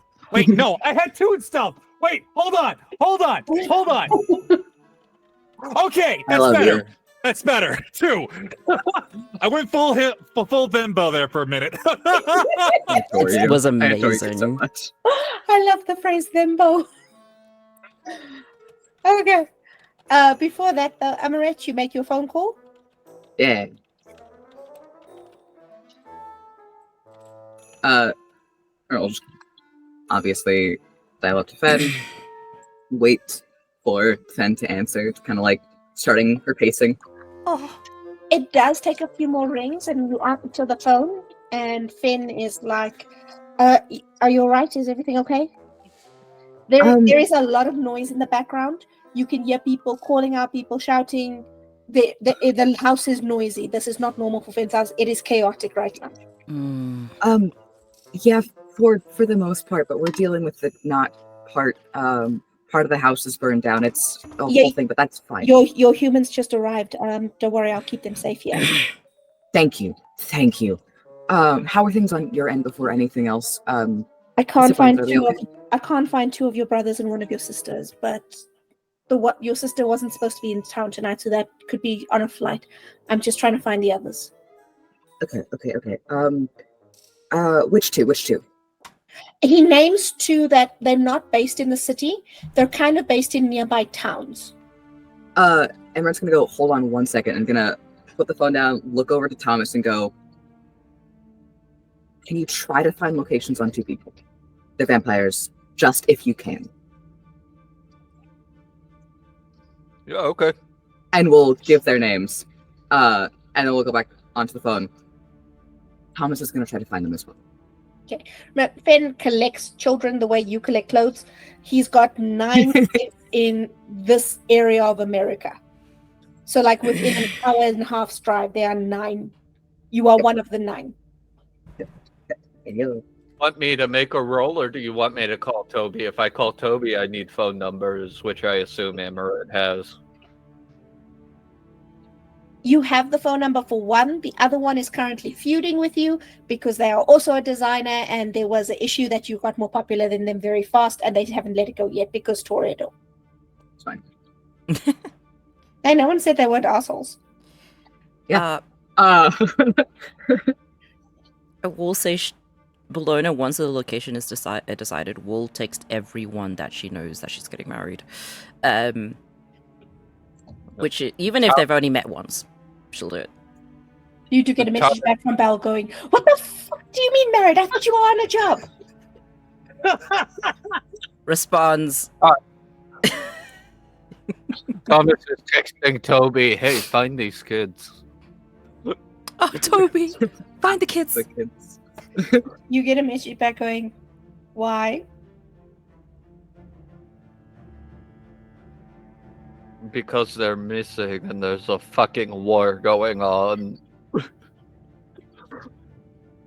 Yeah, I'm currently dealing with some stuff right now. If this is an emergency, I'm gonna need to know. Also, why am I seeing a lot of traffic saying Bellona's getting married? It's working. Thomas will text back to Toby and he'll be like, listen, they're Finn's kids. Do you really want to say no? Did Finn ask? Amorette asked, which is basically the same fucking thing, and you know that. There is silence, and there's like typing, delete. Typing, typing, typing, delete. Type, delete. Type, delete. Type, delete. You get a thumbs up. Look, I'm not asking you to leave the Warren, just do a trace. That's all I'm asking. You get a thumbs up. I appreciate that you just bypass the marriage, like the fake marriage situation. So glad that this is not being. I was like, oh no, please don't text that, because if he sees it, then the whole trap is just pointless. He wouldn't come anyways. This is true. Okay, He did get an invite. Jumping, a lot of vampires aren't coming with the way the city is right now. Yep. Jumping back to your phone call with Finn. Everyone will go, okay. Thomas is on it, so you should at least get locations. Depending on how that goes. Oh boy, okay. I have a very big favor to ask. Now is not really a good time if you're safe. That's debatable, that's the problem. Okay, I will first explain why I need this favor. Do you need me to come fetch you? Not quite. Okay, so no, all right. Oh boy. Okay. I can send 2 of your sisters to your location to pick you up right now in the Humvee. I will need you. So the issue is a Sabat warband attacked the O'Malley estate while we were there. I am still kind of recovering from that, but it's fine. Got impaled. It happens. What? It happens. Got impaled. Mostly better. It's listening over your shoulder. I fixed Thomas's it. It's phone- fine. Thomas's phone is starting to ring. Oh no. You did not fix it fully either. Thomas's Oh, phone no. is starting to ring. It is Finn's second number. Oh no. I fixed it. It's fine. Why did it happen? And you can hear Finn talking to another phone while he's talking to you.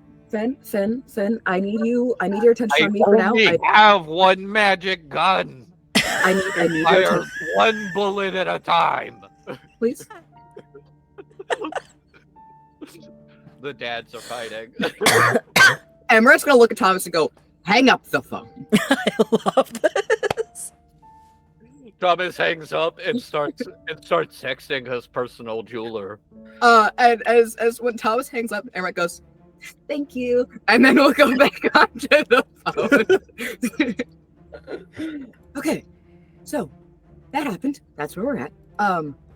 The issue is the person who is handling all this, dealing with all of this, keeps sending people instead of himself. We need to get him killed, or else everything in the city is going to keep going on. If everything in the city keeps going on, that means all of your children are in danger, including myself, because you know I can't leave this group of people. You already know. You can't ask that. I won't do it. We've been around this block before. And so in order to draw him out, to keep, in the long run, me safe, the other child are safe, and all of my friends safe, to get the Sabat to leave the city, probably. We'll see. And just to get everything cleaned up, we need to kill this man. So we need to draw this man out. So we're holding a wedding, and I need you, if you're willing, to get fake married to Bellona.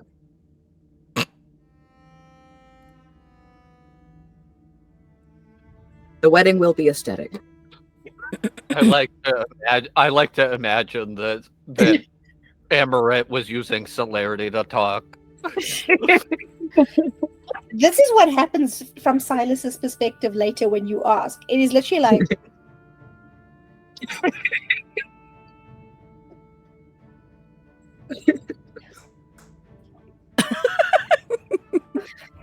Oh my god. in what way do you think this is a good idea? It's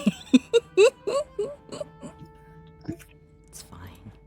Well, it's where we're at in Unlife right now. You could just go into hiding. You could move to another city. You could take your friends. I'll send all of you to Maui. Would you like a vacation? I'll send all of you to Hawaii. My private plane is waiting. So Bellona's ex-husband or current husband would find us no matter where we went. That's kind of how we got into this situation here. We need to kill him. Who's her ex-husband? Gonna hold the phone away. Bellona, what's your ex-husband's full name? Bellona, do you not know the name of your husband? Possibly not, to be honest. That's so fair. He never told me. Can I have some describing titles, specters? He's known as the Duke. I think that was his title before he was There- turned. He is no longer the Archbishop of Stockholm. He's known as the Duke. He's the former former Archbishop of Stockholm. former Archbishop of Stockholm.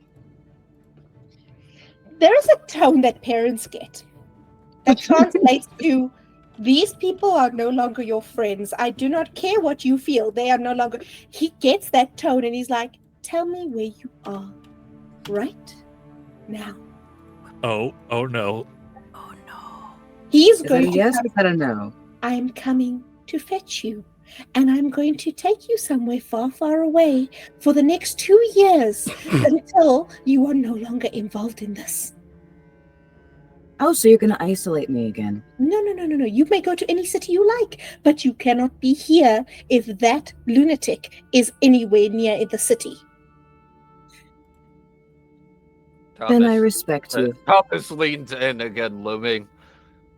Does it help if the sheriff said we might be able to eat them? Thomas, this face is getting pushed away.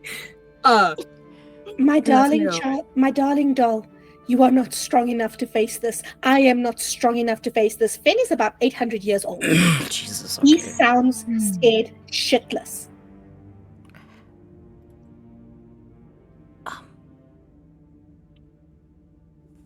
Well, Let me get you somewhere safe.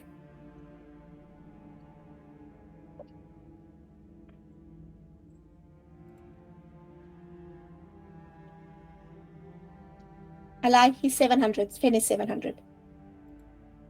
Amorette will pause on the side of the phone. We'll kind of look around to everybody. And we'll then go.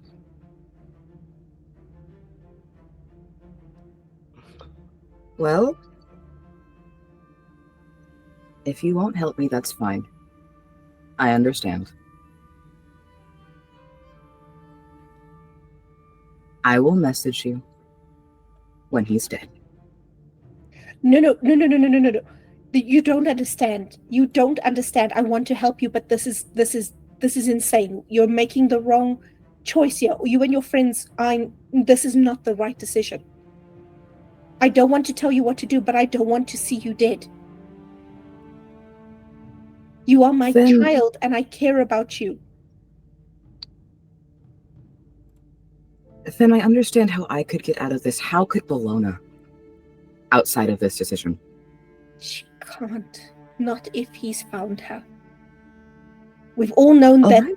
we've all known that the Duke has been searching for something for close to 100 years. He is feral. He is dangerous. You have to run. Then he's already killed 2 people very close to me.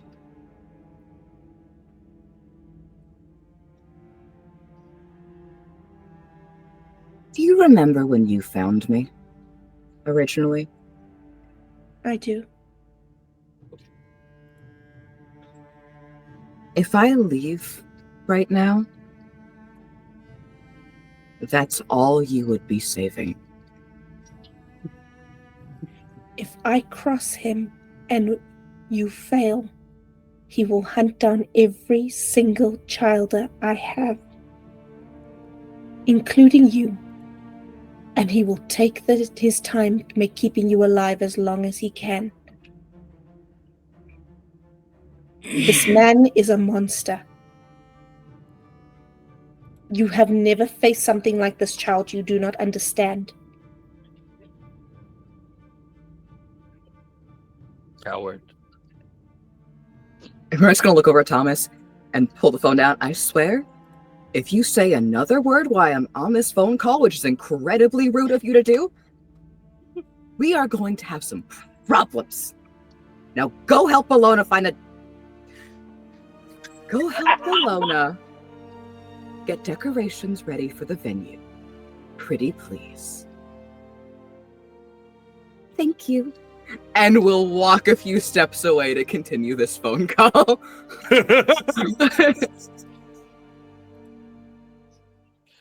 All right.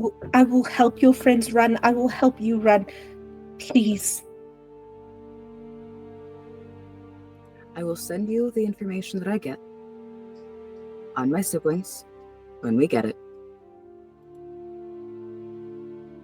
And I will message you when it is over. You have known me longer than anyone else, pretty much. You know asking me to leave is a fruitless task. I am nothing if I am not loyal. If this is how they die, then I will die with them. I feel like I already should have when Philip went.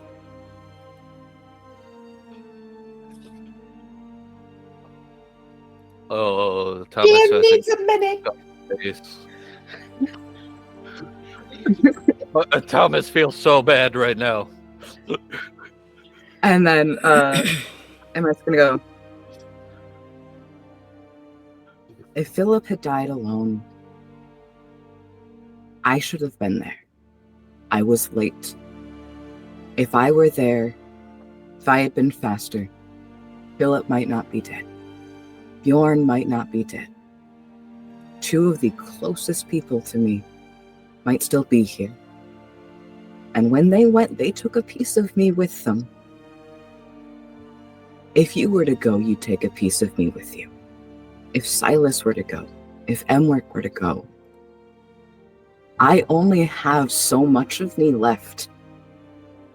And it is intrinsically tied to everyone I am with right now. If they go, I promise you it is better if I go with them. I will make sure that I get you the information of your other child. And what do you think will happen if I should have to bury your ashes?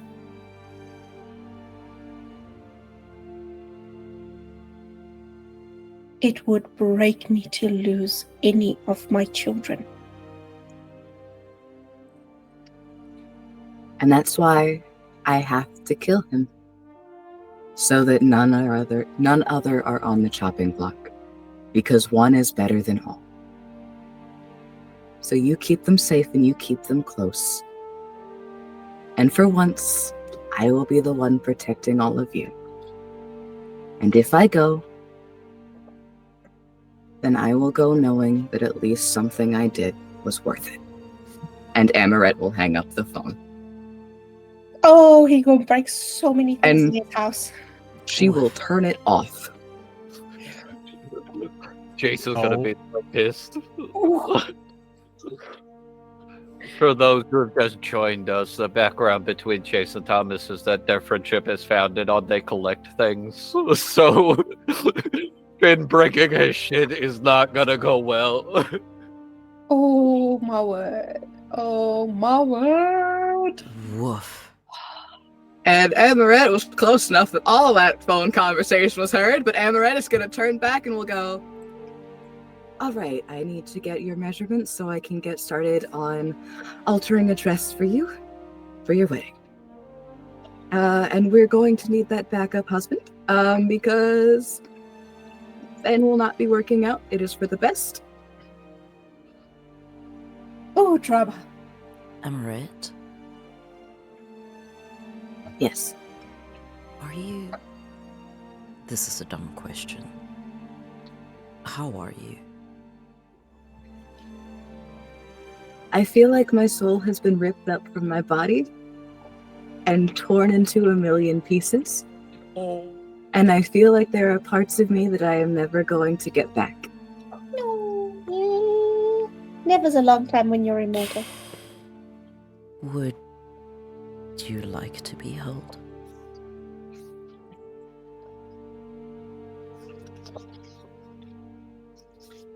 Don't mind me sobbing in the fucking corner.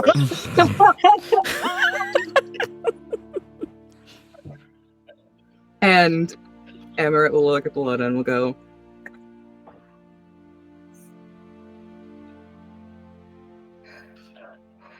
by you?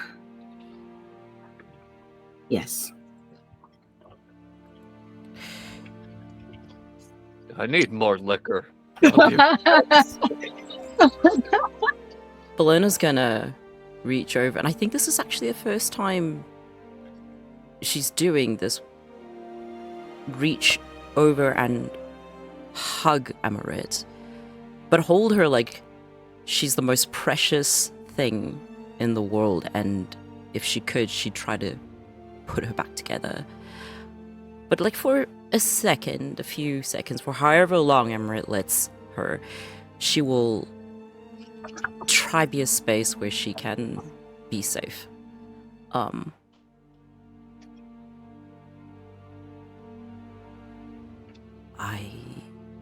not good at comforting. Not used to being comforted, but this is something you showed me how to do, so I hope it helps.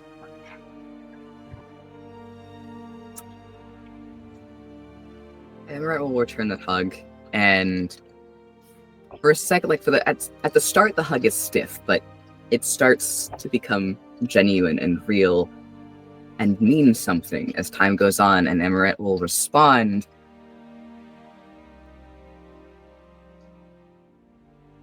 There is no world in which I would leave you to face this alone. If you die, I will die with you. If you face him, I will face him with you. If you live, I will live for you. She kind of... You have a family. I will be that family until my very existence ceases to be on this earth. She reaches over and like sort of cups Amorette's face in both hands and just goes, if I turn to ashes, I'd rather you live for me and keep me alive that way. For you to be ash, I would have to be ash first. Let's talk about an alternative universe where it happens that you, for some bizarre reason, find yourself in a universe where I am ash and you yet still walk the earth. My friend, in that situation, try. For me, if not for you. Then can I ask one thing? Of course. And this sounds morbid, I know. Really, I don't know. wish- This whole situation is not morbid at all. No, of course not. Do you have any wishes for your ashes? Or are you open to ideas? Y'all is morbid as fuck. Yeah, you saw the painting she does. I was born in a desert. I've always liked the ocean. For a time I lived in Hong Kong, a little island off the coast of Asia. If I do turn to ashes, there is a calcified seahorse in a box under my bed. Toss me into the sea with it. I promise someone to take them sailing once. And if I am ashes, this is the closest I'll get to fulfilling that promise. We'll take a boat trip first. I want a And then I will cruise do ship. so. I mean, we can make that happen. Thomas has money. I am told we can accomplish much with it. And then Emma will step back and we'll go, okay. Do you want the traditional colors of a wedding dress? Are there any things I should know about? Things you would wish to avoid for your dress that I should not incorporate? While you guys are talking dresses, we will come back to that. We're gonna just quickly check in. Lenore, what are you doing? Lenore is still like close to the group, but has been making phone calls like she was asked to. And so most of them have consisted with, "Hi, hello, I'm sorry, I'm not very good at this, but I have a black card and I was told that I need to secure this venue. And I have these instructions." Yes. And that is what Lenore's... Swear to God, this whole wedding is going to cost Thomas 1 point of resources at this rate. Jeez. Not really, but yeah. Okay, jumping across. Thomas, before I go to Oliver, what are you doing quickly? As much as I hate to interrupt this moment, he is like snotting blood snot, and tears of blood are running down his face. As much as I hate to interrupt this beautiful moment, Bjorn is alive and there is tapping from deeper within. Don't get me wrong, that man is fucked up. I'm not going to show you the picture. I'll have to fix that later. But Bjorn is alive. Tortured, but alive. And he goes back to cry.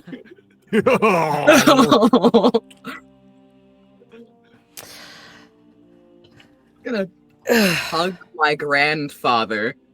To Oliver, next time I have a heart-to-heart to anyone, remind me not to do it in front of Thomas.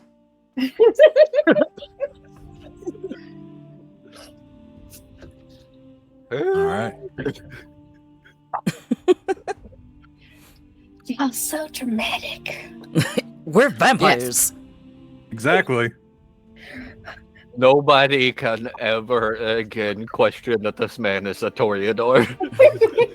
He had emotion. All of them at the same time. Blubbering. All of them. It's a beautiful moment. Dear God. Anyway, Oliver. Yes. With your 2 successes, you are sneaking close to this car. And you actually get pretty damn close. You get about, I'm trying to translate yards. A yard is about like a little bit less than a meter, right? I think a yard is like 3 feet American speaking, so I get you. I don't know what 3 feet are. Okay, Don't worry about it. Yeah, no. God damn it, Imperial system. Okay, so you are about 10 meters away. You're getting close enough that you can see that there is one figure in the seat of the car in the driver's seat.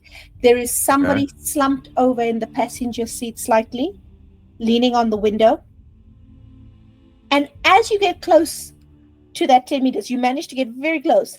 The headlights go on and bright in your face. The high beams go on and the driver's door pops open.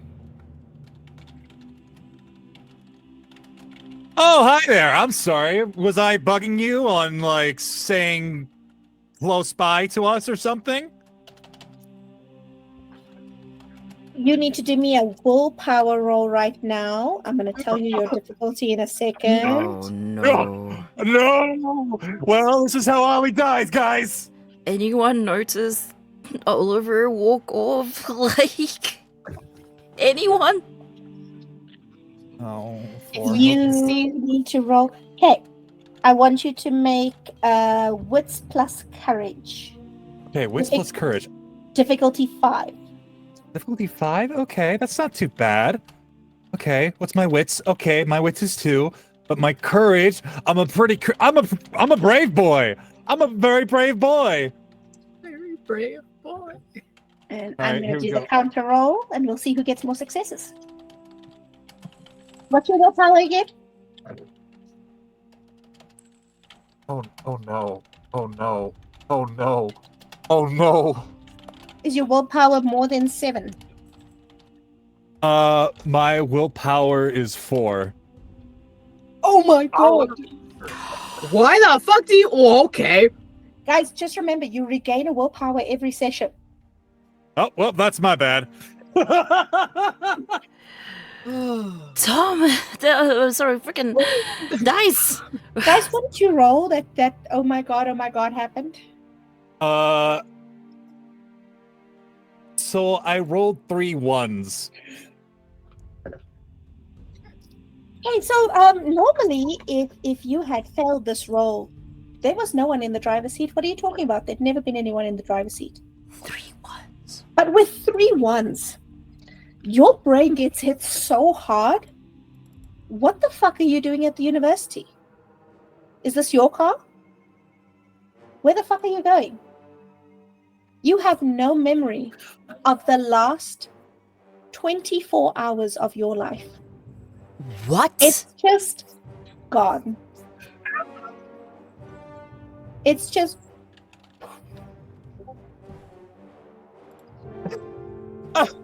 What? I need your memories. That's me being nice. Oh god. All right. Oliver's stress finally caught up to him. Ollie's just gonna go. Well, "Whew." you're standing right here, the driver's door open. Is this your car? Did you just get out of the car? What? There's still someone inside the passenger seat. Excuse me. Is that my car? I'm a little lost. I don't know what's going on here. Can you help me out? They don't respond. Are you talking in your normal Oliver volume? Is it an Ollie holla? Is it an Ollie holla? I wouldn't say this is an Ollie holler. This is since he's very just kind of like confused right now. The lights are so brightly erasing memories. 1 to 10, how loud are you talking right now? I would say about a 3. Oliver, what the fuck are you yelling about? Huh? Whoa! Hey! Nope. Perception checks. Okay. He's on the Damn other it. side of the quad, not you, them, to hear you. Okay, let's do Sure. them rolls.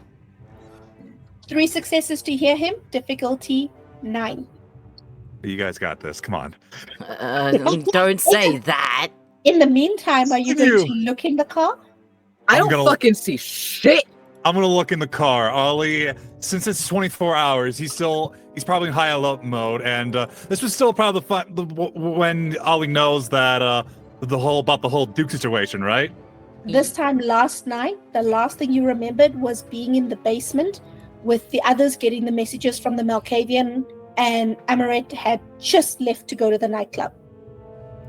Because it's about 20 past 9, half past 9. Okay.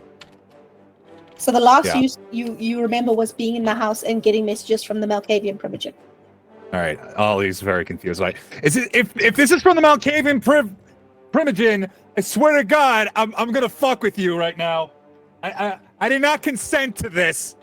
When you look in the car, there is the security guard for the campus is sitting in the side. He's leaned against the wall, and from under his chin, sliced No. down his neck, down his No. chest, through his ribs, down to his crotch, he is actually broken open.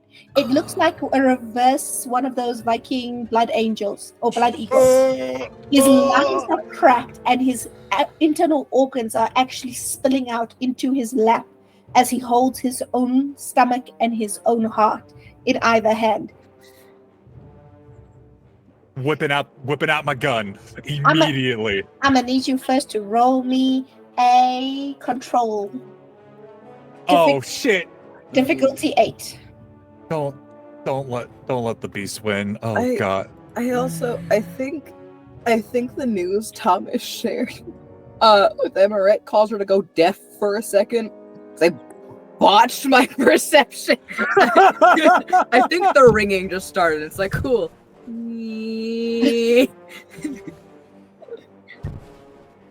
Okay, that's a lot better. 3 successes. So you don't lose your shit. You're okay. Okay.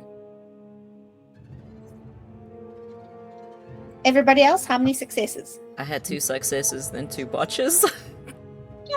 No. I know nothing. Okay. 2 successes, 2 botches cancelled. Lenore, how many did you get? Just a single success. 1 Nice. success.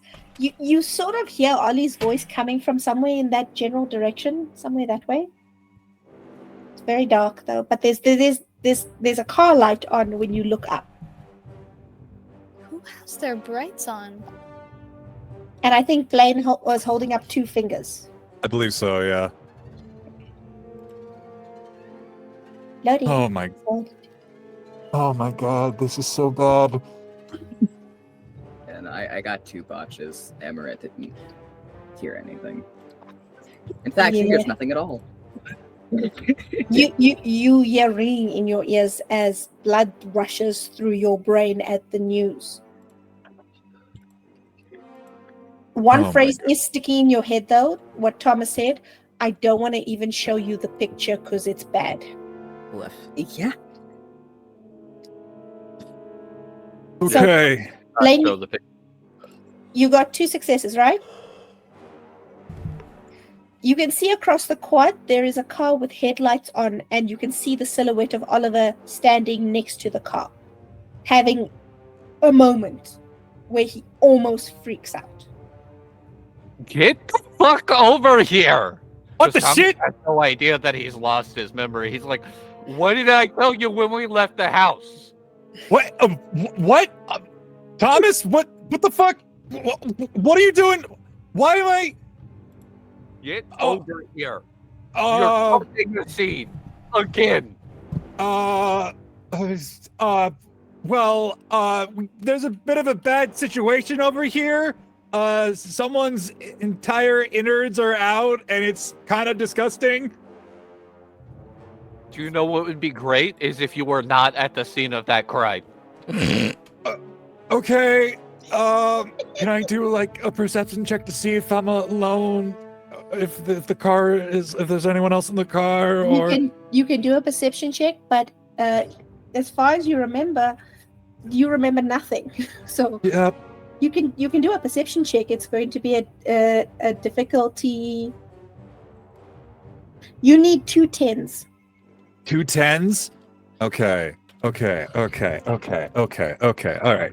2 10s. I believe in the heart and the cards. Come on. You're talking to a former Yu-Gi-Oh addict.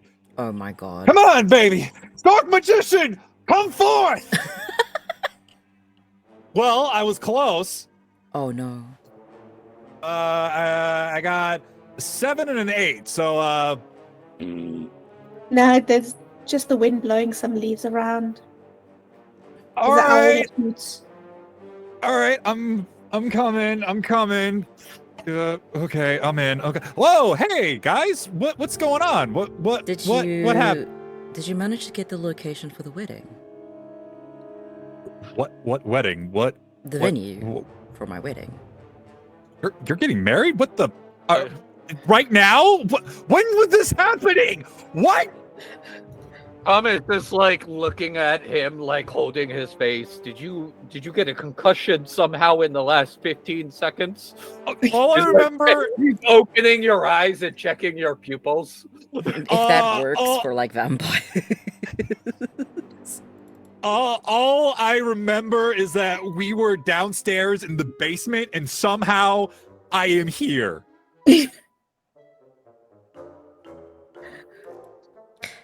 Okay. Thomas, let's just summarize it for the sake of time. Let's just Thomas summarizes what the fuck happened in the last 24 hours. Okay. So, all right. So, yeah, I can call some people. Call some people right now. Here we go. Boop. Resources. Okay. Hi. Yeah. Look. We need a venue for a wedding. Can you get this for us, please? When do you want to book the wedding? How about now? Right the fuck now. Click. Thomas points to your wallet now that he knows you've forgotten. It says there's a card in there. Okay. I recall them. Listen, I don't have time for pranks, okay?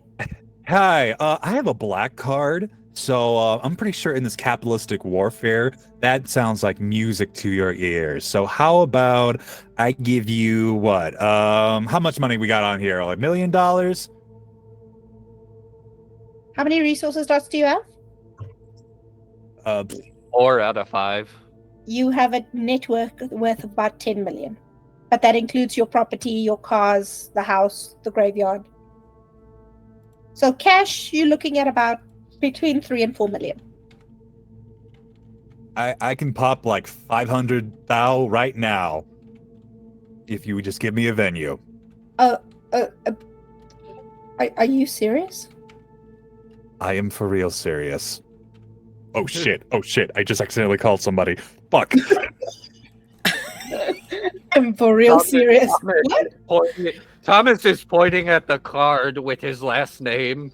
Yes, it is from O'Malley. I need Thomas O'Malley. I need this to be canon that Oliver accidentally called someone mid-called someone else. Okay. Yeah. What kind of venue do you want? I can get you a hall. I can get you a church. I can get you a garden. Like there's a couple of restaurants I can call and get you booked out. What? I mean, we wouldn't be able to get you food. I mean, that's a bit of a stretch, but I can get you a venue. I think that'll be okay. Bellona. What venue are we thinking? Right, choices. I've always liked things that are alive, so a garden, perhaps. Yeah, we're gonna have it on the garden, and it's gonna be epic as fuck. Do you understand me? I'm sorry, I'm having a moment with Cove's face over there. Lenore pipes in and is like, with these details. Oh my god. Why do I feel like Lenore's the type to have like Excel spreadsheets of stuff? Yes. Okay, I have a rooftop garden on a 5-star hotel. I can get that opened up for you within the next hour. It's gonna cost about $350,000. Hang on, let me just ask the bride. Rooftop garden, okay? 5-star hotel? Well, if it's high up, we could see them coming. I bet. Yeah, that sounds lovely. Thank you so much. I'll SMS you the details. I'll send it right away. Okay, thank you so much. Have a great day. Goodbye. Click. Thomas has been texting his jeweler this whole time. Your jeweler is this crotchety 80-year-old guy, and he's just like, you want a what now? Listen, money. When have I ever underpaid or asked for something outside of a time? Now! I am already in my pajamas. Yeah, I'm in what's my hilarious about this interaction is that Thomas and this jeweler are the same fucking age. Yeah, he's the guy you bought your original wedding rings from. Oh my god. I am already in my slippers, O'Malley. I'm assuming he lives above the shop like most old people. He does. Just go down, I will meet you there. Fine. You owe me for this.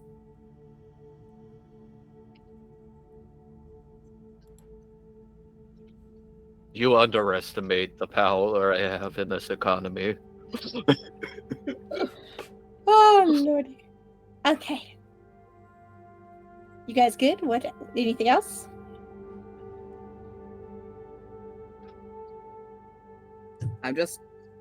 Amorette's just getting Bellona's fucking dress ready. Figuring Yeah. that shit out. And does Oliver mention the dead body? Yeah, I mentioned the dead body. Yeah, Thomas told him to get away from the crime scene. Okay. We don't have time for this. Okay, this is not our job right now. Do you know what is our job? Ripping apart these men piece by piece. Oh, fantastic. Okay. You guys get everything sorted out. You can arrange everything. You can plan everything. You can get everything. I'm not going to make you run around the city for time's sake. We're just going to say you do it, and it is now 2 a.m. Yeah.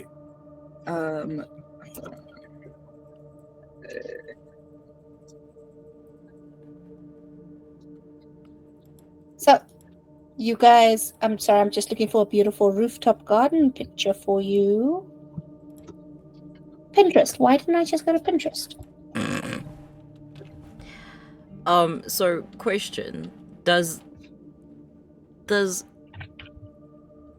Amorette go back home to make a dress? Not back home. She probably Has a will studio? end up. She could. You have previously very early in the game, you talked about the fact there is actually a business premises, which is where Amorette spends most of his days. Ooh. Yeah. No, there's an actual physical place that she can go that's outside of the house. It's one of the places she spends her time outside of. So no, she doesn't have to go back to the house. She has a. That's so cool. And that has all of her stuff. Oh, which you guys would see for the first time. You get to see everywhere, like, there's fabrics everywhere, there's designs, there are things drawn up, there's mannequins, it's organized chaos, but it is still chaos. And it looks like pastels vomited. With little hints of goth sections. Little toots of goth are in there. But yeah, that's where she goes. Bellona would be so uncomfortable in there. Yeah, no, she's better equipped to deal with the dress situation there, so that's what she does.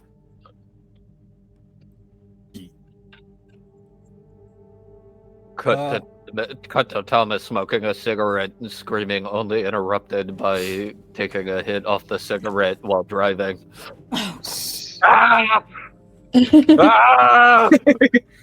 I've got a picture up in the thing of the garden and what it looks like. So you guys are welcome to go have a look.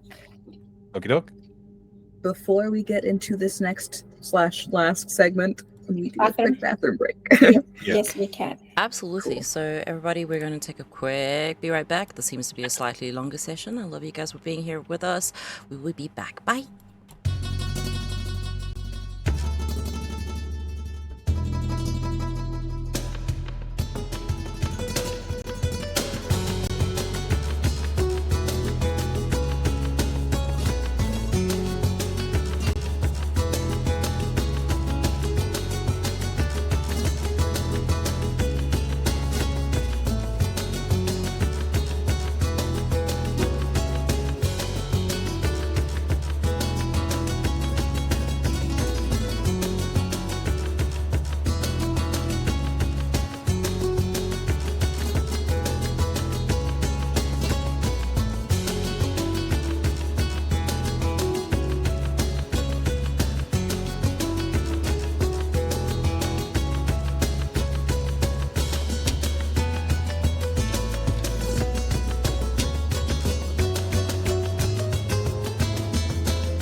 So many options to husband. That's what we came live to.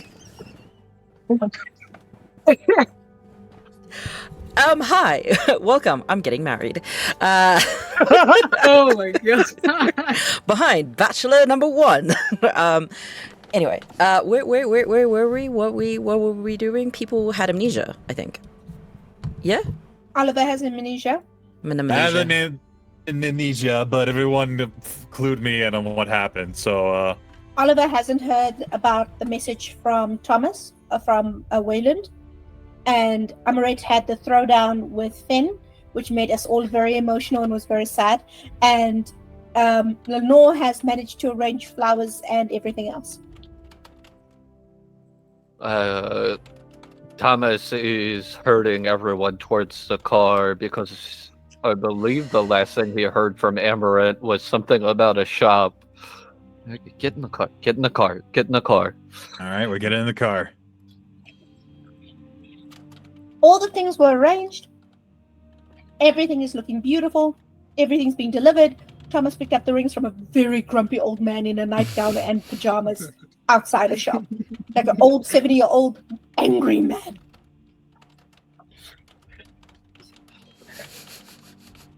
All right. All that's left is for you guys to show up. He gets crotchier every year. First.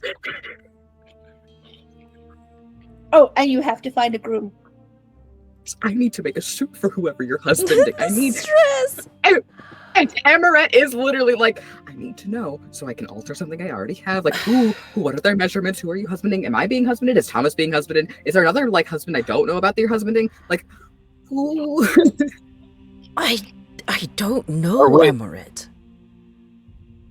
Ollie is gonna look over to Bellona and say, "Look, So we're at the shop. Thomas has the rings. Is that what I read? Yes. Okay, so we are at Amorette's shop. Thomas will get down on one knee. yeah." And pop open this ring box. And inside it's a set of 2 rings. The band actually slides into the wedding ring. And on the setting is orchid style with diamonds around the outside and a sapphire in the middle. Around the band are diamonds inset, and the wedding band itself, there are silver with an inlay of sapphire on the actual band. Bellona Valente, would you do me the honor being my partner for this on life?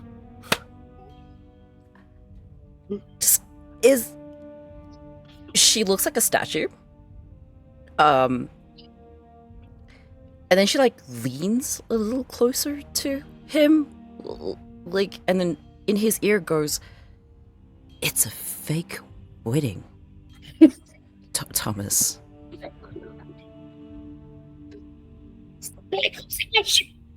It's not real. I'm already married.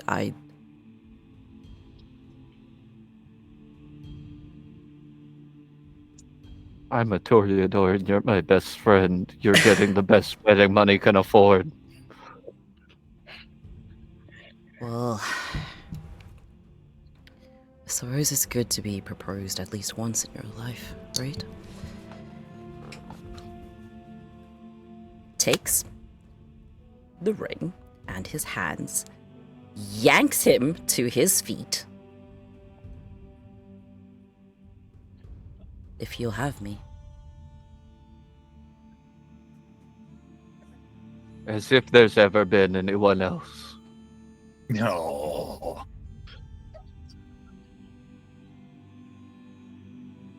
I do not know how to respond to that.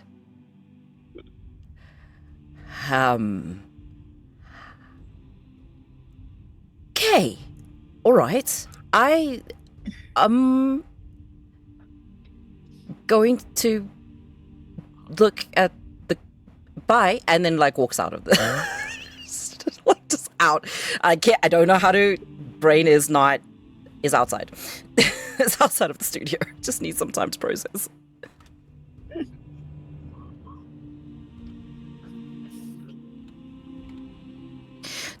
Amorette, your grandfather has Riz, and it is not fair. I know his measurements already. And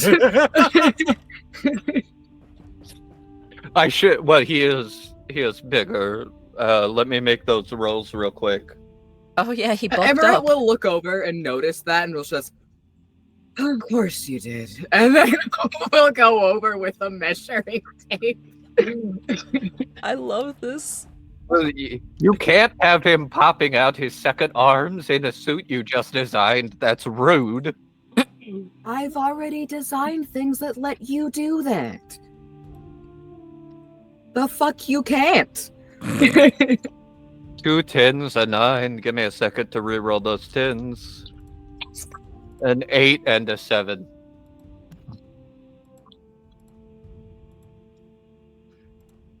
He is basically Oliver's measurements right now. Oh my word. There we go. At least he can fit any suit you make. Like, you don't have to adjust the suit. Thomas can adjust the Thomas. Thomas can adjust the But Thomas has already adjusted the Thomas, so I have to adjust the suit to the Thomas. Valid.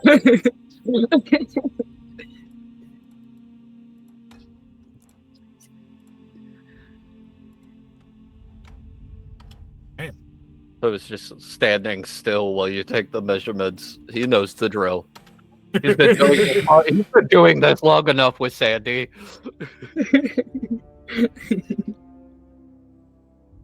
Measurements are taken.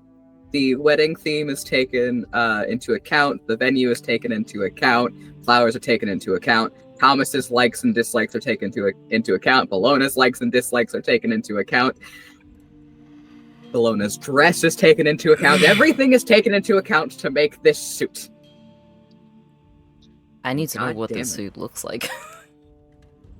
It's gonna complement your dress. It's not going to be identical. It's not going to match, but it is going to complement. Because Amorette doesn't want to make it a set, because Amorette wants to make it unique to both parties. And to the event. And so they are not the same person. They are separate people, and Amorette wants to reflect that, but still keep everything cohesive.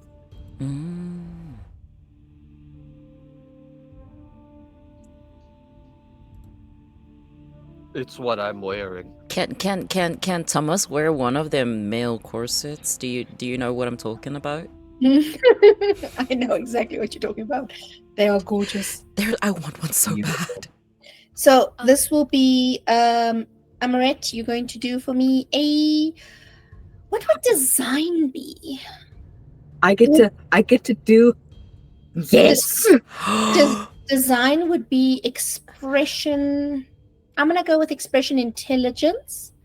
Craft and wits is to make it. Okay, so expression intelligence first. To design it. Design. Yep. Craft and wits to make it. Yep. I follow. Difficulty 7-7. Reroll that.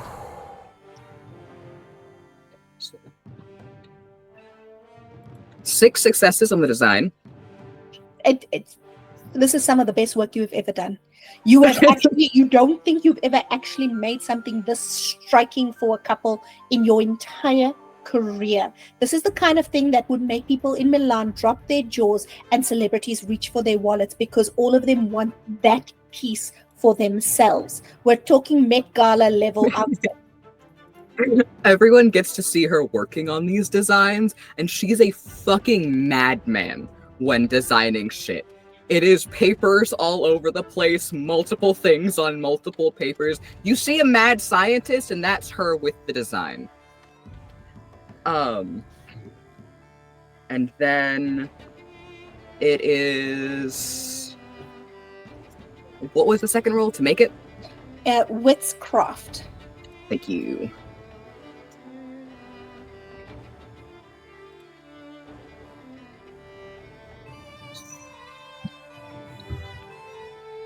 Oh my god. Pinterest is showing me very pretty suits, and I didn't know suits could be this pretty. She is showing her Toreador. Uh-huh. 8 successes, 3 of which are 10s. Holy shit! This is the first time you guys have gotten to see her design and make something, and apparently she's showing the fuck up for it. Oh my Love god. Okay. I need to explain something here. You have managed to make something so delicate and fine, it is ethereal. You can't see stitches. It's as if the fabric was woven into position. It fits so well. On Bellona, it is a second skin. It flows like nothing you can imagine. On Thomas, it crafts every inch of his form, highlighting every single attribute this man has. And at the same time, yes, Thomas, there are hidden sleeves that you cannot spot with the jacket on that would allow your second pair of arms to emerge instantly. The two of you can move. It is flexible. It is durable. You may each have 1 dot of armor wearing these outfits. Ooh. And it is stunningly beautiful. FYI, corsets do actually count as 1 dot of armor in World of Darkness. Oh.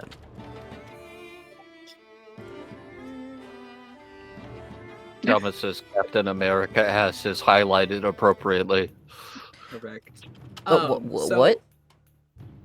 We have discussed that Thomas has a Captain America ass, The and that is a ass is- feature that must be highlighted. The ass is bootylicious. It is apple shaped and peach shaped. And I don't think you're ready for this jelly. I don't think you're ready Oh for my this God. jelly. That's So- a Pan so- song.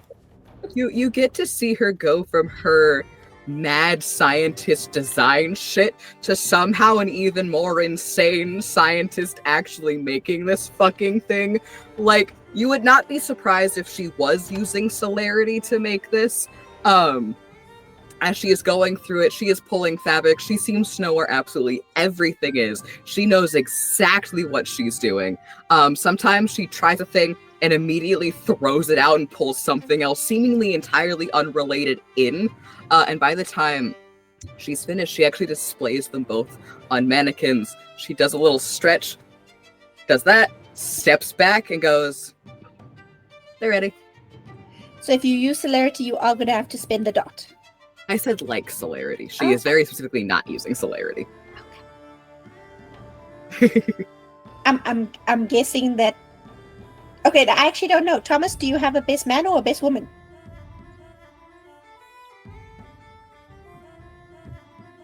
Oh god, hold on. Ollie and Lenore both mean so much. I'm just gonna roll with the dice. We can share the role. I mean, break the fucking rules and everything. You can have 2. Well, actually, Oliver, I have a question for you. Puts his hand on the giant's shoulder and says, Lenore, my oldest friend, my only mortal acquaintance. Would you do me the honor of being my best? He pauses, cryptid. I love that you chose that while she's slotting 2 dragon breath shotgun shells and loading it. And she's like, I want to treasure this so much, but there's a motherfucker in the doorway. Treasure this, but there's a motherfucker in the door. Who is Oh in my the God. doorway? Who is in the doorway? As Everett pauses, stitching the clothes for the rest of the coterie. Like, what the fuck? We're watching. now. We're watching a masterpiece be created here, and then there's someone disturbing us in the doorway. Then we broke Nicole. So that's really nice of you to ask, Kachink, but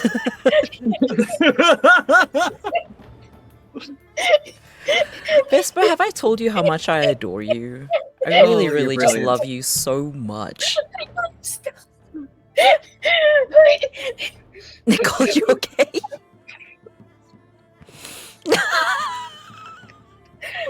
I'm sorry. Something about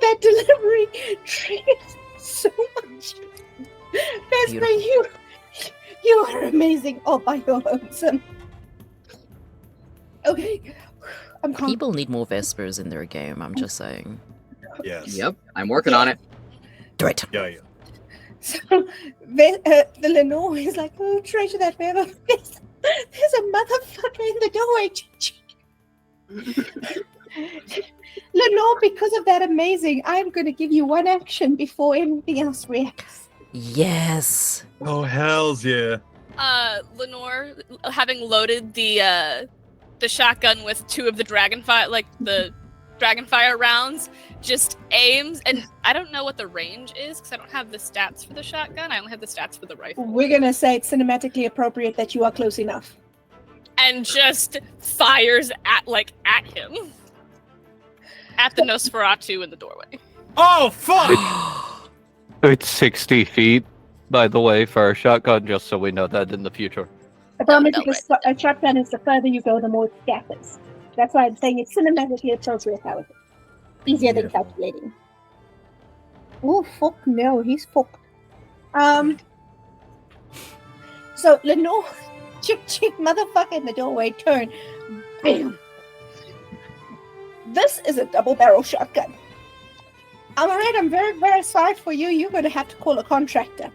Because dragonfire rounds are the things that usually you shoot into engines of cars to get the car to stop. They are things that occasionally pierce through thin tank walls. And Lenore opens fire on the office door, which was slightly cracked open, and for a second all of you saw a Nosferatu with bat-like features looming in, watching this happen with a cell phone in his hands, before the guy goes flying backwards as burning hot fire and phosphorus hit him in the face. And where there was once a door, there is now a hole about a yard across and about a yard high. There is a hole half on the door and half on the wall where the entire entrance has been vaporized for that yard by yard circumference. Behind that door, lying on the ground, screaming and kind of on fire, is a Nosferatu who's trying to claw his way away down the corridor. Celerity. Picking the guy up by the shoulders and just like looking at him. You got him. He failed to disappear. He is burning. He is hissing. He is damaged. Half of his chest looks like it is about to go. This guy is proper fucked. Lenore, please roll me your damage. I'll tell you now.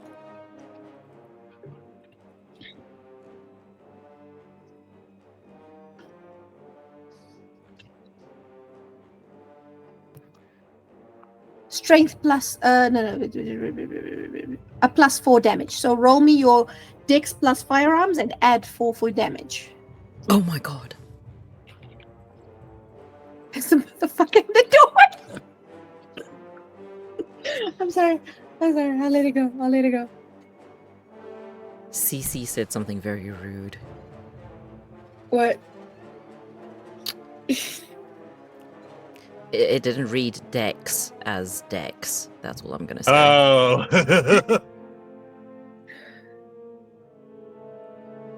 And I was like, How we're nice. rolling for what? I have a 9 and an 8. The rest aren't successful. Okay, so 1 to hit plus your 4 damage. You have done 5 aggravated damage. He is currently incapacitated. One of his arms is hanging on by a scrap of skin. And a half of his chest is proper fucked up. Whew. He is shrieking with pain, writhing in Oliver's hole, trying to come to terms with the amount of injury he's feeling as he is smoking from the flames of the dragonfire rounds. I'm gonna take his phone. He is texting. Who? He's Lucius. Oh fuck! You think the Duke's gonna ever touch a cell phone? He's worse than Bellona. Did we accidentally kill an innocent dude here? No. No! Okay. This was. Oh wait, he doesn't know about the Nosferatu in the graveyard. Oh, I thought that was Dice saying something, not Ollie. My bad. That was Ollie. That was Ollie. So, this is one of the ones who set the house on fire. This is Okay, cool. I punch him in the face. Okay, so I'm gonna need a brawl check, please. Strength plus brawl. Lenore just goes, oh, I didn't. I knew it was gonna be big. I didn't know. I am putting that away. That is saving for the other guy. I'm so sorry. I will personally pay for this, and I will come and fix it myself. I am so sorry. Oh, Not about the guy. I'm so sorry about your building. I'm so sorry. That is 5 successive. Whoa. Hey, so your potence?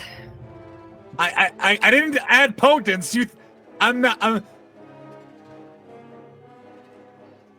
Did you add potence?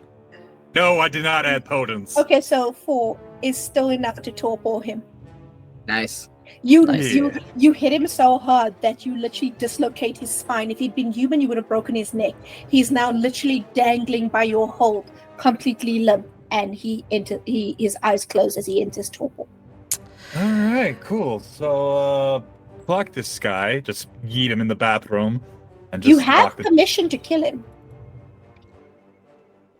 Ollie doesn't remember. Yeah, Ollie doesn't know. Everybody else does. Thomas is going to remove his head. Which reminds me, you get a message from Belle. Got 2 yeses working on the 3rd and 4th. Give me some time. I'm If you- removing his head. All of you, get out Said of strength my shop. and brawl. So to twist off the head, let's go for a difficulty 9 because his spine is already snapped. Strength, straight strength check. Strength plus brawl, actually, because it is. There's a reason I did what I did earlier. That's fine. I'm rolling 4 dice. Would it be athletics? I got a 10 and a 9. And a 5. Okay, two successes. This is gonna be messy. You pop that head off like a daisy, and he goes ash. Like literally, you pop him off, and he disintegrates into ash. You have vampire remains on your carpet, Amorette. Bellona's like, maybe not in the. Oh. Get the fuck out of my shop, Thomas motherfucking O'Malley. Oh right boy. the fuck now, Not the full name. before I have to try not to kill you myself. For you, if you want a full name, his middle name is Emery. Oh my word. Thomas Emery O'Malley, Oh god. Oh no. get the fuck out of my shop. Okay. We're going. I'm just like pushing people out. hurtling out. Thomas has one hand up and is like very cartoonily stepping backwards while checking the bell. One down. Oh my god. Oliver, a word. Oh yeah. What's up? I have been here long enough to know that in Western customs, the father of the bride gives away. Are you all right, Oliver?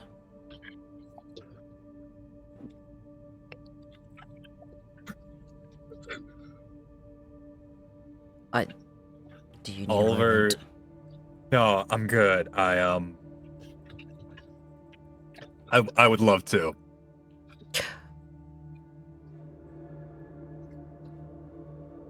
Oh, I had so much more to try convince you. Yeah, look. Even though this is a fake wedding, we want you to be happy. And I will do whatever I can to make you feel happy and safe.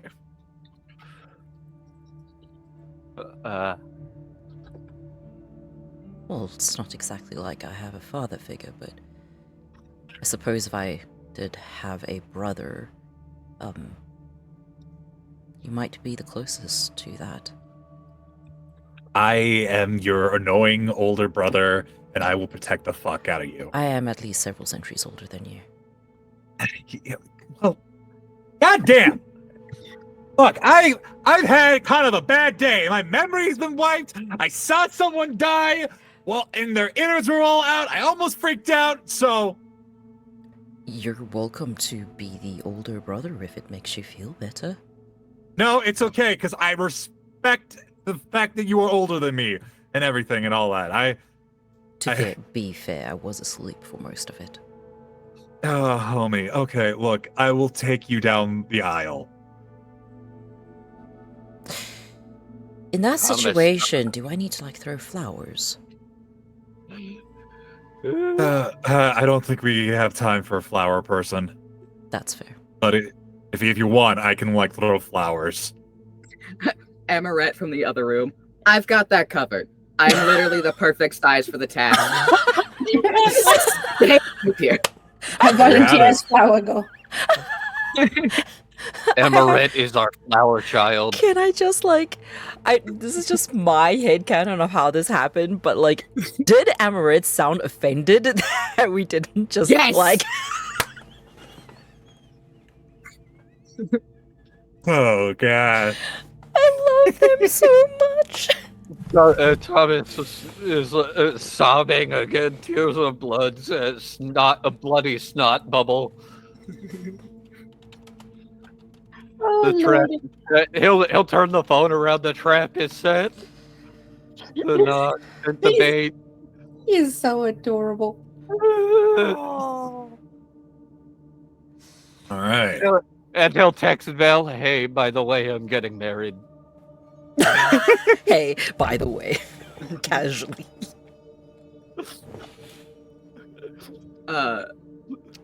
Amorette will come out with outfits for everybody. So you have the main events that will not be upstaged by any other outfit. Thank you very fucking much.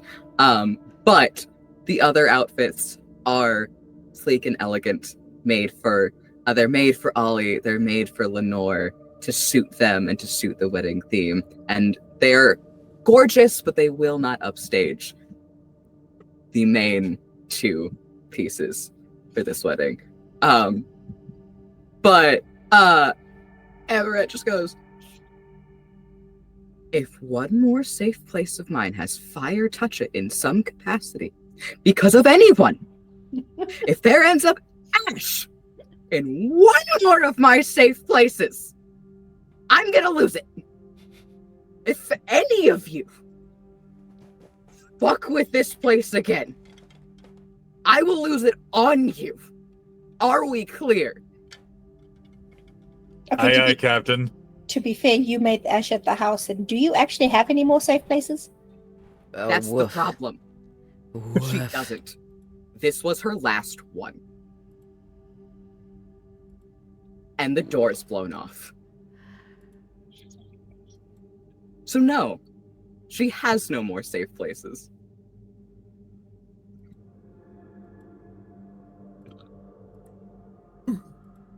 Now, we have a wedding to attend. Let's do it. Everyone change, everyone go, change. Right, should I get into the...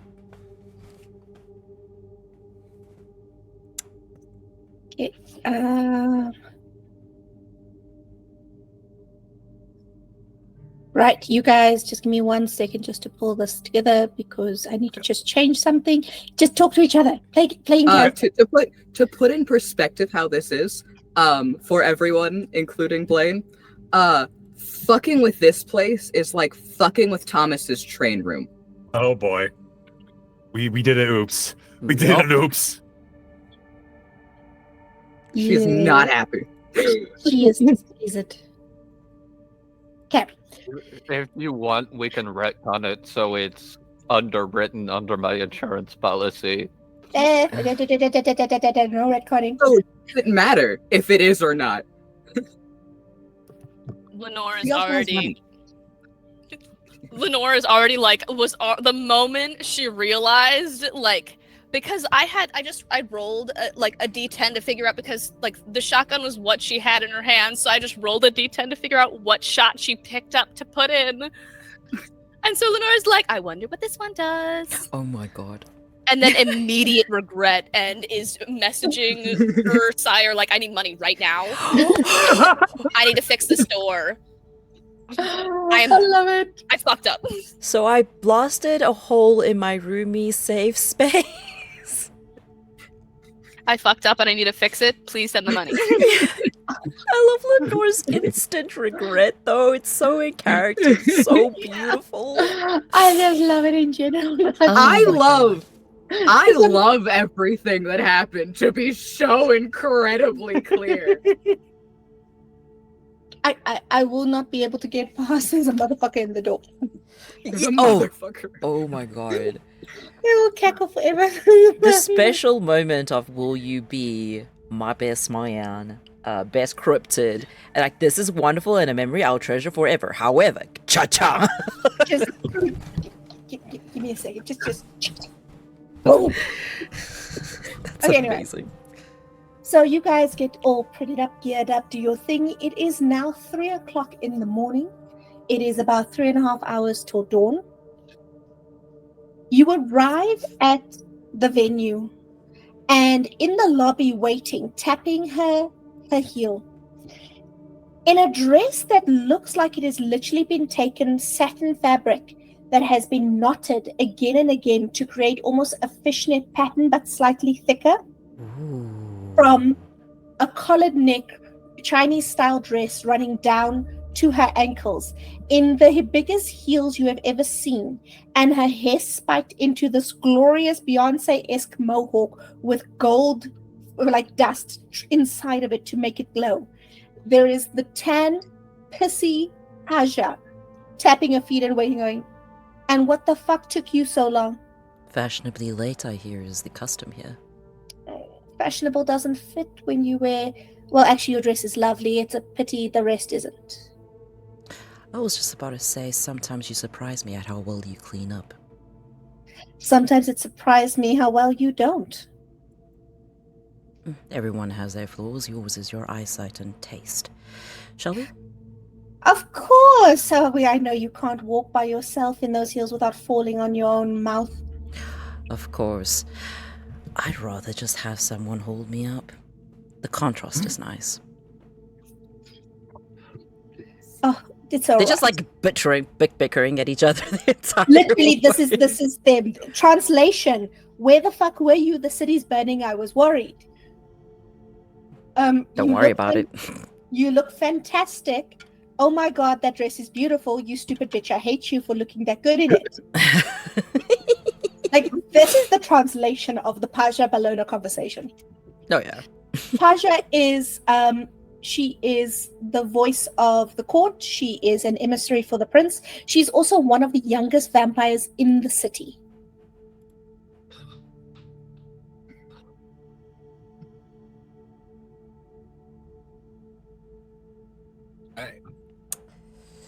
We head in. I'm gonna assume most people who got the sudden random invite just like spam So did not record. Pasha, Pasha walks up with you.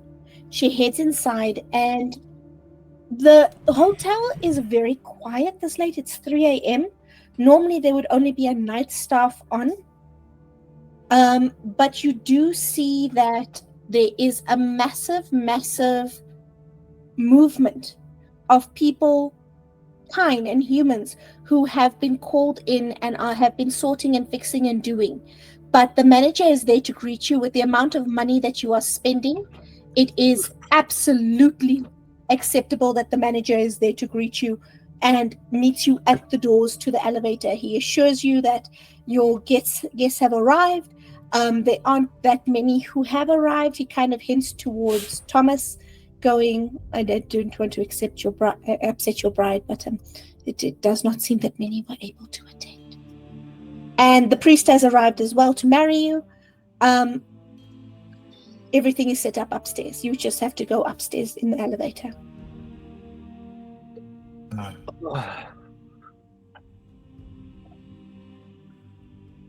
Oh, do I do this or not? Hold on. Oh, here we my go. word. I need to check something. What is Amorette doing? Amorette will look at the manager and go, "We will not be needing the services of a priest." We didn't arrange one. You did. Who did that? Looking around to everyone. And then we'll look back to the manager. Either way, we will not be needing him. If you could just let the priest know. If you need to talk to us, we can do that. I will be handling that myself. Because she is, in fact, an ordained minister. What? Who can marry people. Since when? She's always... Since always. She goes... she did the thing that I did. She goes to a essentially Unitarian Universalist church. This has been in her story this entire time, as you know. And she went through their program ages ago. Because she actively gets involved in the church and in the events that go on. We've talked about this. I didn't know that you got registered, though. That's fair. No, that's always been part of her thing. That's why one of the reasons she spends so much time at the church is because she technically has obligation to the church. And that's why it's so important that it's not a shitty church. While this is happening, Thomas is tucking the rings into Lenore's suit pocket. Anyone else a little suspicious that we have a priest we did not arrange for? You just hear a loud click underneath Oliver's jacket as he's just kind of like loading up one of his guns. A small smile on her face, and she goes, subtle. So when you get up to the top, there is... Is the priest going to be the Savitsi? When So you get up to the suspicious. top, when you get up to the top, there is a woman waiting to show you all into your positions. They quickly ask you what music you would like to play as the bride enters. There are several empty benches and seats. Like, they put out about 100 chairs, and almost all of them are empty. Pasha has moved to sit in one of them. Or is she your best chick? She your best woman? Yeah, that was why Oh. I invited her. I forgot for a second. So she's going to stand with you, and she's kind of fussing over your dress and fussing over your hair, insulting your hair while she does so, Of as course. she pulls it out of your face. Jealousy and is showing, Pasha. that would involve me being jealous. My point exactly. Just be quiet. I'm trying to hide those wrinkles under your hair. Thomas is tightening up Oliver's tie. And Thomas is taking Oliver's tie, and there's this woman. She is the coordinator. She's got a clipboard, and she's trying to sort everything. She's like, if you could just follow me, I'll show you where to go. Oh. Where's Lenore going to go for the wedding? You are going with Thomas as Yep. best man. Okay. So she's like, okay, so your best man will be here. You will enter from these doors, and then the bride will enter from those doors, so that we can get the full effect of walking through the lights from the red and the white lily areas. Does that work for you? Okay. Your best looks up a person can follow me. I'm going to take you to the altar where the ceremony will take place. I was told you don't want the priest that you paid for. We don't need that. He's like, you see, he's toying with that Irish Catholic St. Christopher medallion that he's had. He's like, oh, Catholic guilt. No, I was told no, and I'm just here to be pretty. So she leaves Thomas standing by that doorway, and then Amorette and Lenore get taken to where the altar is. There is this old man. There's this old man. He is in fact a Catholic priest. He is white haired. He is a little bit hunched over, and he's just like, a donation was made to my church for me to be here. You can feel free to stay Yeah. as part of the audience, but your services are no longer needed, though we do appreciate it. Oh, if it's all right, then would we need to return the donation? I mean, we have No. said that. No. Please. Yeah, you keep it. Then I'd rather leave. It is rather late. Thomas, Have a lovely night. And this poor little man whirls off.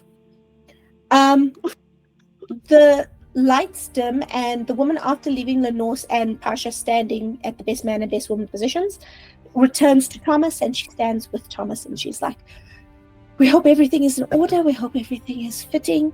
I just hope everything works out properly. Thomas, would you please roll me a perception check? I need a perception empathy check." Where's Oliver in this? Oliver is like standing right next to Bellona, hand on the gun, inside his coat pockets, just Probably on the other side of the aisle, right? yeah. A different door. So what happens is there's a central aisle, and then the aisle splits into two passages. One passage is there's a doorway behind which is Thomas. The other passage, there's a door behind which there's Bellona. And so Oliver would be with Bellona. Yeah. Yes. Okay. It's going to be a difficulty of, I'll tell you difficulty, how many successes you need at least. I got a 9 and a 10. Ooh.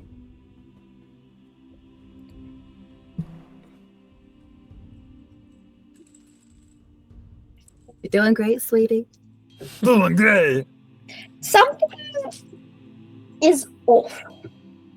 You can't quite put your finger on it, but when this woman tells you we've done everything we can to meet your expectations, something is... You didn't give them expectations. Yes, you put in an order for the room, but you didn't give expectations. And the music starts and the doors open for Bellona to sweep in. She walks down the aisle, and after a few minutes, when Bellona reaches the front and she looks beautiful, before Bellona walks down the aisle, first it's Thomas, and he is dressed in that beautiful suit from Amorette. It is pristinely beautiful. Amorette, please roll me a perception check, difficulty 10. Come on. Oh no. This is bad. This is so bad. Before I roll this, I'm gonna burn a willpower. Oh god. Okay. I got a bunch of 3s, but 2 10s. That's fine. Everything is fine. Okay, that's it. So I got the willpower and 2 10s. To do for what? The perception? What? For what? What were you rolling for? What am I ready for? Rolling for. What are you rolling for? Oh, you told me to roll perception.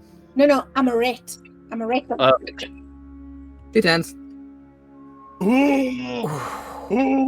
That's just because my 10 rolled a 10. Nice. Everything seems fine. You don't notice anything. That's really a choice. Yes.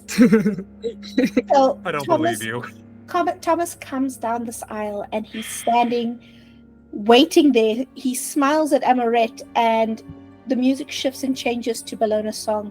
The doors open and Bellona, resplendent in this beautiful, beautiful dress that Amorette has made for her in, I'm presuming, silver and gold to match the rings? No gold. No, silver and blue. Sorry, silver and blue to match the rings. I'm presuming.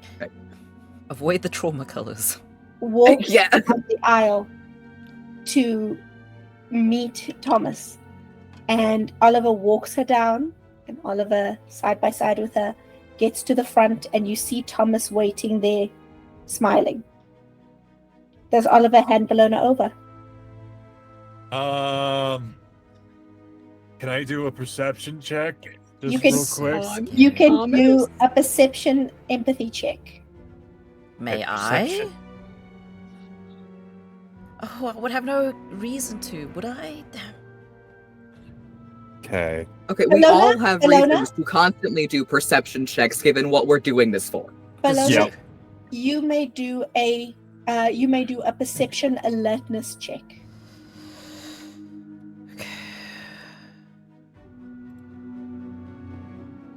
Three successes.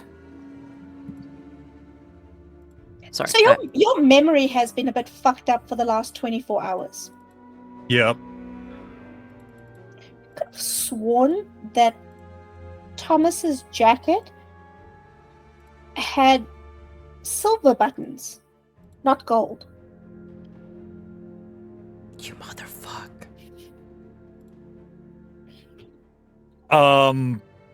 Gonna put my hand over Bellona, whip out the gun, and Stop. say,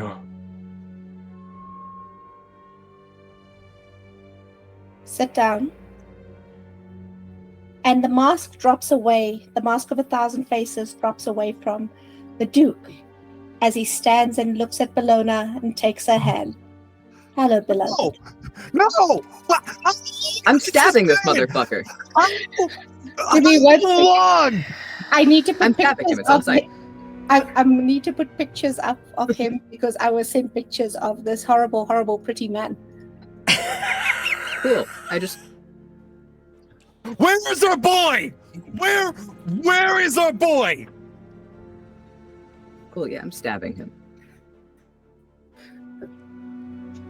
Cool.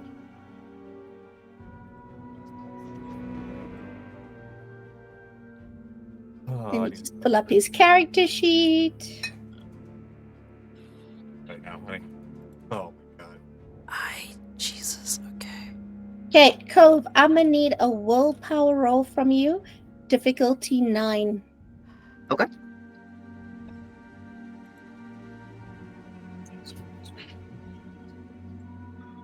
Where the frick did I put his character sheet? There it is.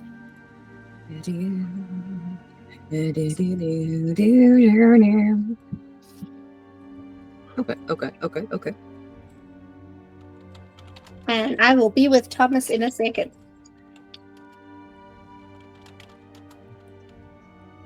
That is. I would like an emotional support cat too, guys. Can I? ZZ is gonna be everyone's emotional support animal. I'm holding her for everybody. She's so cute. Look at that tummy. I want to go hold Tofu, but she's currently mad at me. Yeah. You It's all okay? good.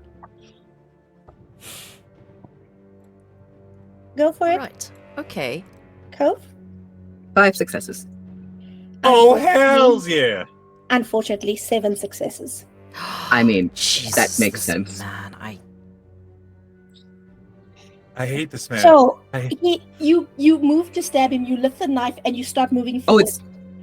I do need to correct. It's not the knife. It is very much so the sword Oh, that the sword. Thomas Gotcha. gave her. Gotcha. Did you let the sword bite you? Yes, I will. I knocked it. Okay, so you knocked off the blood point. Yes. Cool.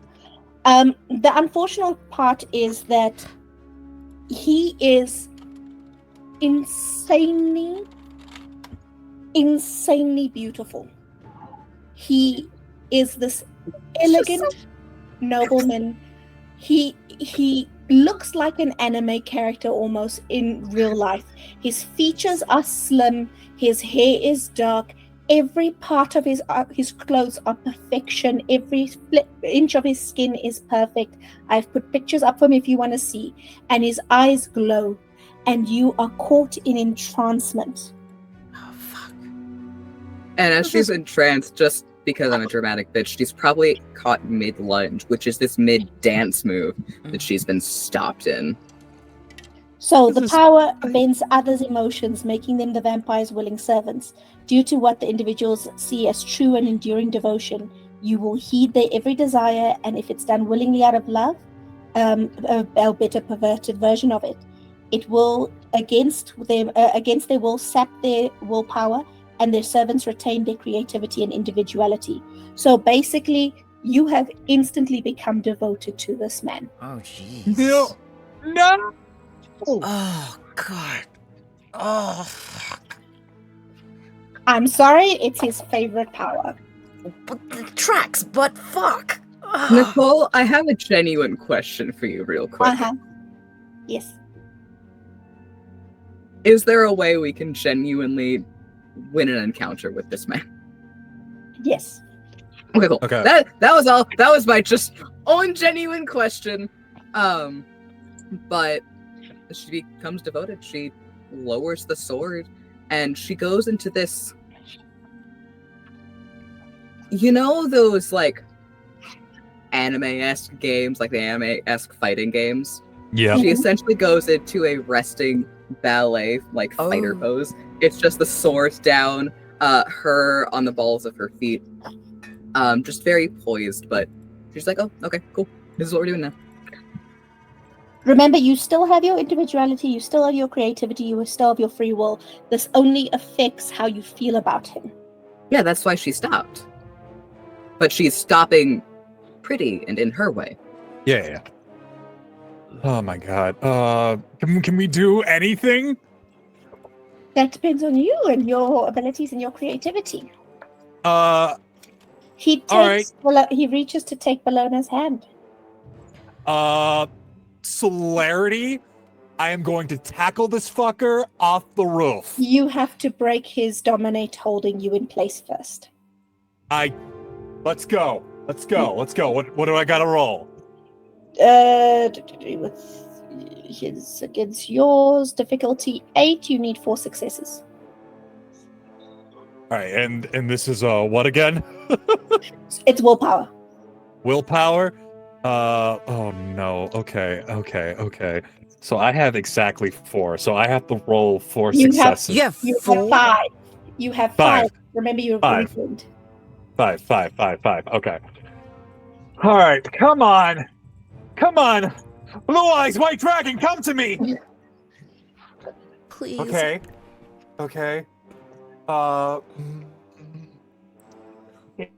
Fuck! 3 successes! Okay, next round you can try and roll again. I will give you a retention of 2 of those successes, so next round you only have to roll 2. Okay. Before we go to Thomas, Lenore? Lenore, with pulling out her rifle immediately. So as you line up to take the shot, there's a moment where the rifle jerks upwards against your will, and standing in front of you, between one blink and the next, there is the blonde man with the torn up face holding the rifle pointed up, and he is here. Jeez. He was sitting in the pews as one of the guests. Bastard man. Okay. What do you want to do? Oh, shit.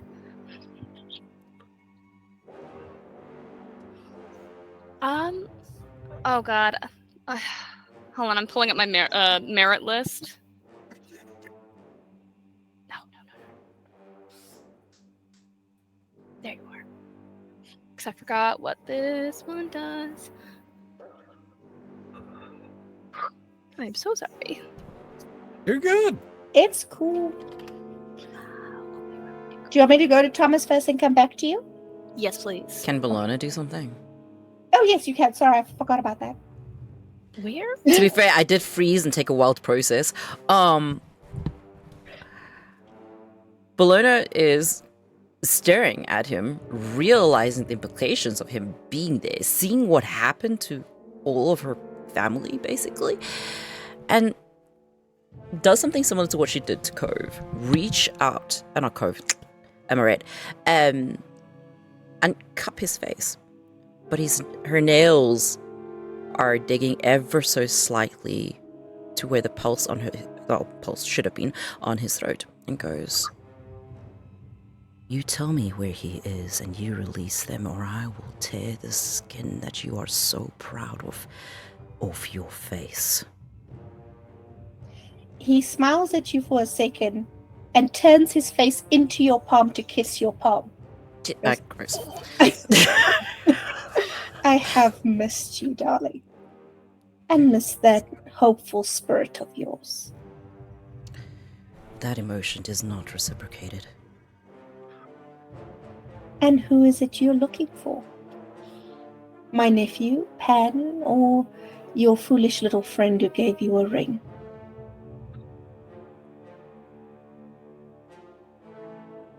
My nephew, my friend, and the husband I deserved.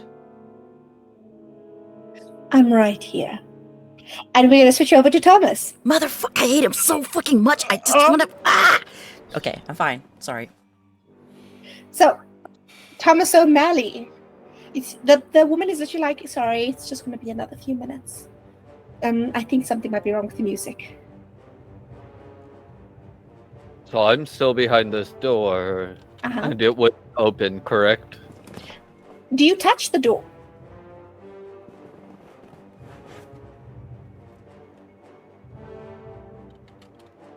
I'm gonna kick it with all my strength with my, hold on, I actually have shoes for this, hold on.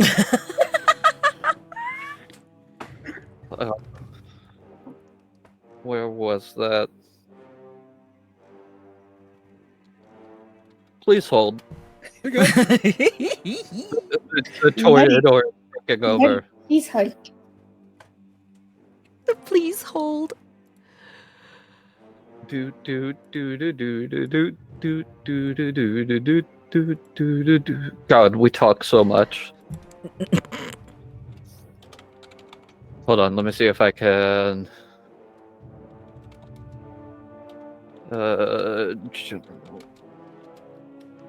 So they are pointed shoes, and on the bottom of the sole, there are skeletal Oliver salutes. Yes. Oliver, you can have a matching pair if you want. This is a bromance thing. Yeah. I love this. And he is gonna kick with all of his strength this door in because he has been waiting for something to fucking go wrong.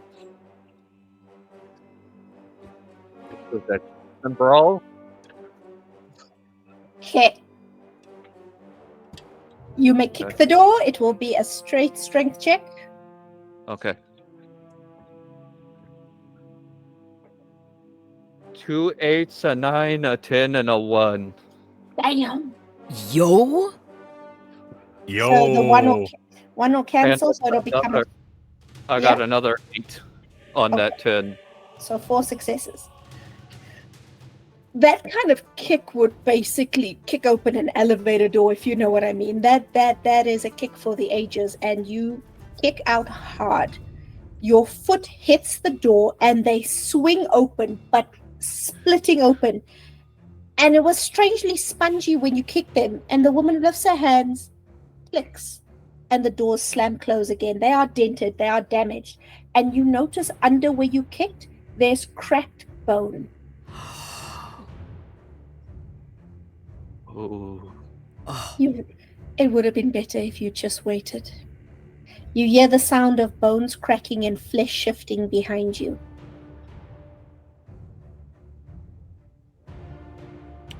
Well, I've been waiting for you, bitch. Such vulgar language. As his reaction, he just...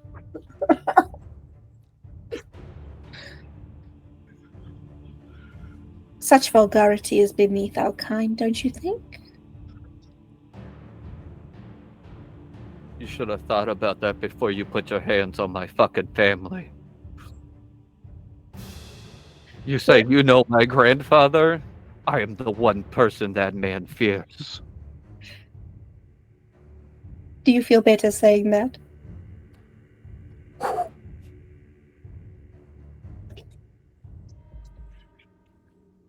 I want to slap a bitch. Oh, I want to slap a bitch too. I gotta play the bitch and I want to slap a bitch.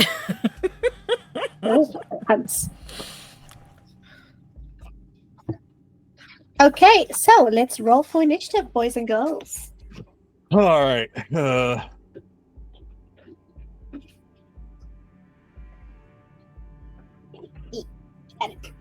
Okay.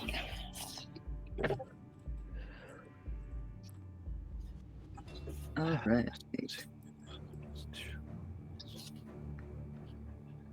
What is initiative again? Your number of decks plus your number of wits plus 1d10. Thank you. I don't know why I forget every single time.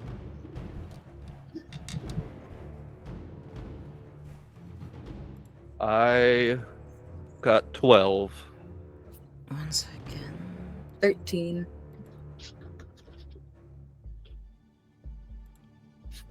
9.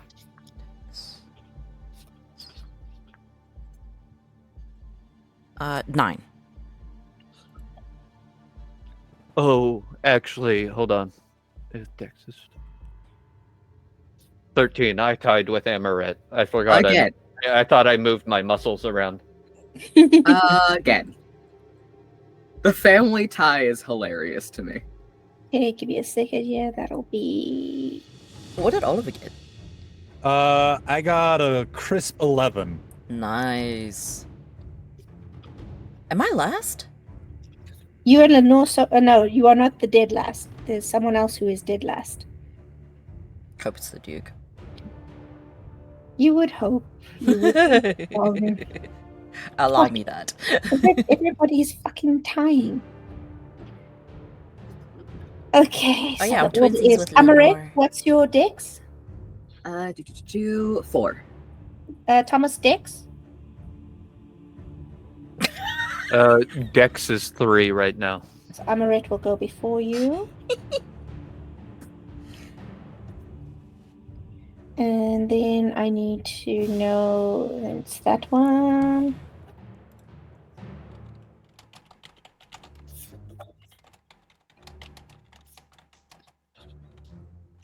And then it will be Lenore, what's your dex? And Bellona, what's your dex? 2 points 2. in dex. Okay. What's your wits? 3. 3. Both of you roll 1d10 and tell me what you get. Okay. 6. 1? At least I botched on this. It's fine. Bellona's so angry, she frozen. She's so angry, she fro. She's a whole fro right now. She a fro-ho. Don't fucking touch me. Shit, I forgot someone else is here. What do you mean? What's that supposed to mean? Pasha's here. Of course, Yeah. Pasha is not really a fighty person, but hey, Oh, right. My bestie. your bestie. Okay.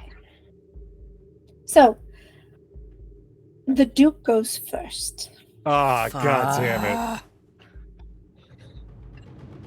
And he starts stepping towards Bellona. You've dug your nails in. He tried to kiss your palm and you jerked your palm away to avoid the kiss. And he just smiles at you, reaching his hand out, going, "It's time to go. I'll let them live. It's time to go." Going to have their opinions on that. Something I'm sure you're not used to. Oh, precious, you know no opinion matters but mine. Do I? Nicole grossing herself out. I need to wash my mouth out with fucking brimstone.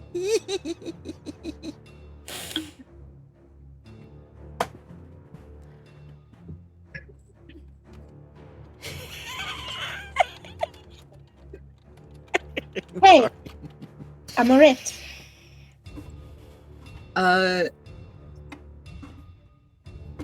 Yeah, no, I already fucking know what she's doing. She's permanently burning a willpower to get Okay. out of that. So you can describe how, if you want to describe the moment for Amorette, because it is a very big cost, you can, and then next round you'll be able to act. Sounds good. Jeez Louise. So, I have to get over the. I don't know why I play X so well. Oh boy, my brain's like. Mhm. But and that's probably part of Amorette's too. Valid. So, what ends up happening? So Amorette is in this resting position, this very pretty resting position. Since she now views this man amicably, she's devoted to this man, but like, still has all of her other things. And in my mind, it is because she still has everything else, and everything else in her mind is so against everything this man stands for that it's that last sentence. It's that my opinion's the only one that matters. That she is so viscerally disgusted by it. It goes so against her nature and everything that she has ever fought for that in this moment, she looks at him and she goes, "Huh?" Oh, that was so gross. And after that moment of visceral reaction, she's like,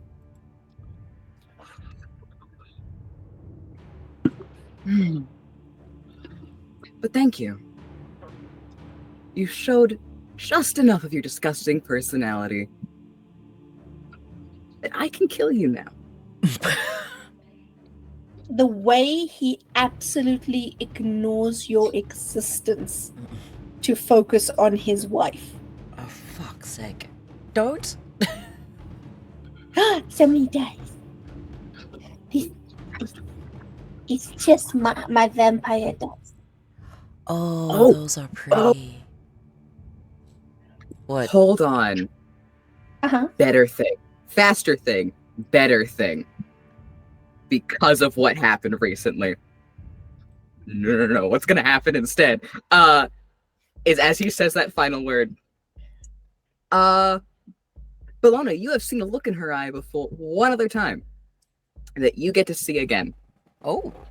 Because it's the same look that she gets when she used Dread Gaze on the Nosferatu in the sewers. Oh.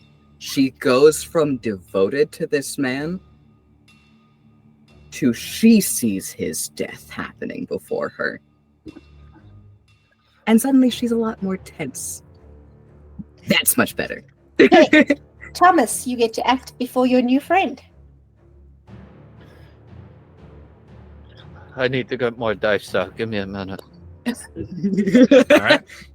This is gonna get messy one way or another.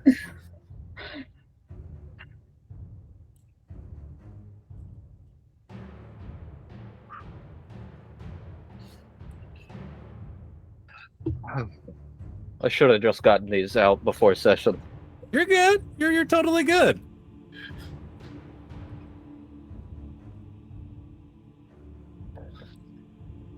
Nicole just had to push this man to really try.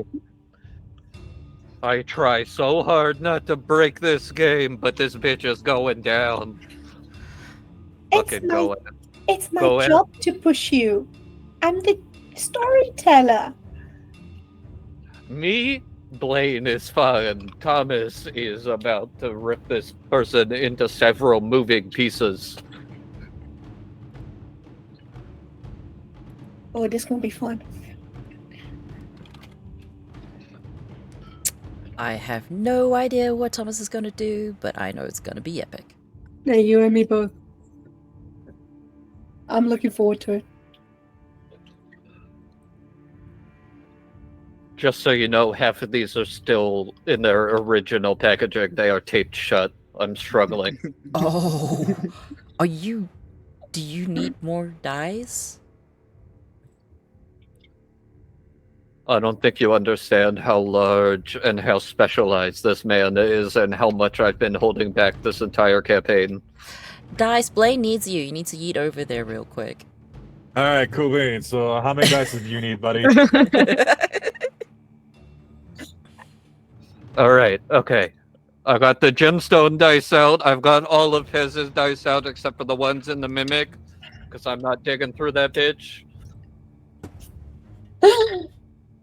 That sentence is beautiful by itself. No, we have an actual mimic bag. We keep the randoms in. The randoms? Okay, so first, we're gonna burn that celerity. So we get that for the scene. Mm-hmm. You are up to 2 celerity now. Right?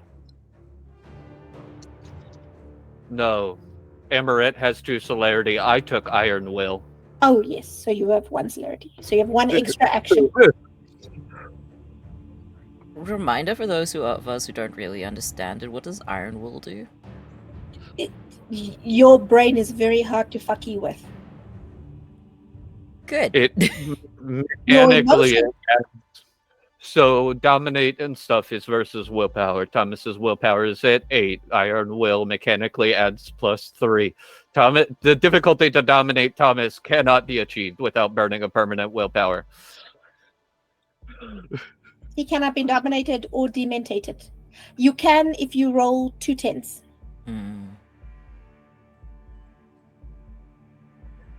No, I lied. We take 3 10s. Not Thomas 2, 3 10s. is literally taking out all 4 arms, diving forward, and trying to rip this person's chest wide open. Go for it. Yo.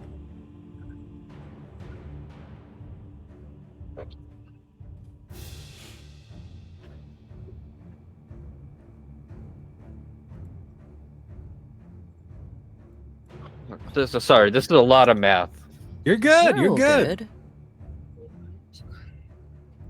So this is a perfect moment to say that the crit awards are out and about, and you can totally nominate this crew and the players for Best World of Darkness campaign and Best World of Darkness players, and also Best World of Darkness GM with Nicole over here. Another thought, Dyson Autism is also a Vampire the Masquerade storyteller, so that's an option.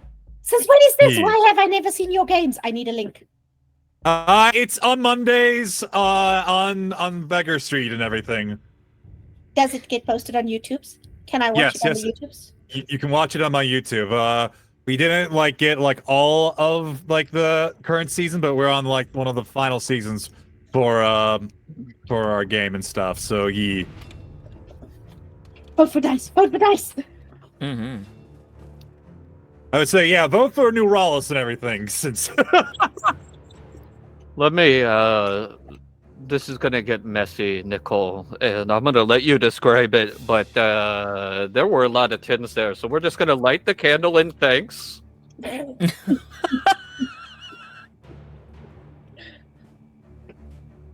Blaine, I After fucking love you. rerolls, I have 4 tins, 3 9s, and Oh. 2 8s. Wait, my. I need to keep track of this. 4 10s, 3 9s, 2 8s. 2 8s, and 3 7s, but I don't know if the 7s matter. No, not through his armor. I'll describe now. I don't know if you remember when he was in the graveyard, shooting him was a problem.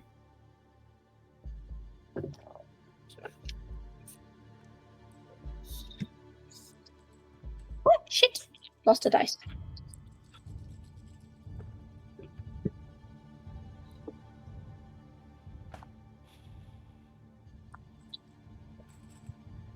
Cat. You did 9 successes of damage. You should be able to rip apart a fucking elephant with your bare 4 hands. You dive forward, and where you're used to piercing your hands into flesh, to skin, to drag and pull them apart, you feel your hands hit hard.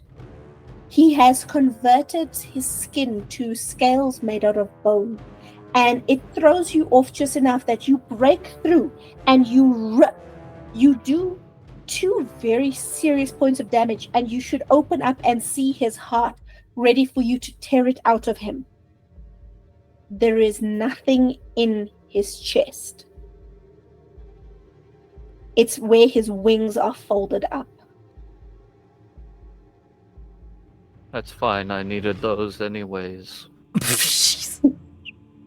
Did you think it was gonna be let me just rip your heart out? No. Thomas Ang. Thomas You very fucked angry. with his A1 day 1! Okay, so it's his turn now. And he smirks at you and he reaches forward. So I just need to quickly have a look at what this hour's roll is. Return! There are no dead things for him to summon here, you bastards fighting outside of the graveyard. I tried so hard to get you to hold the wedding at the house.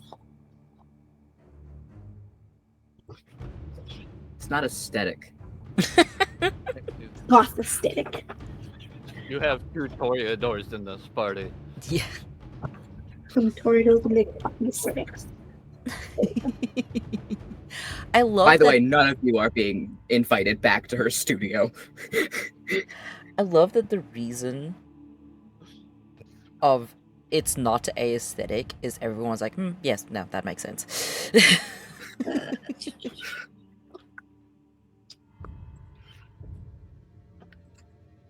Cool.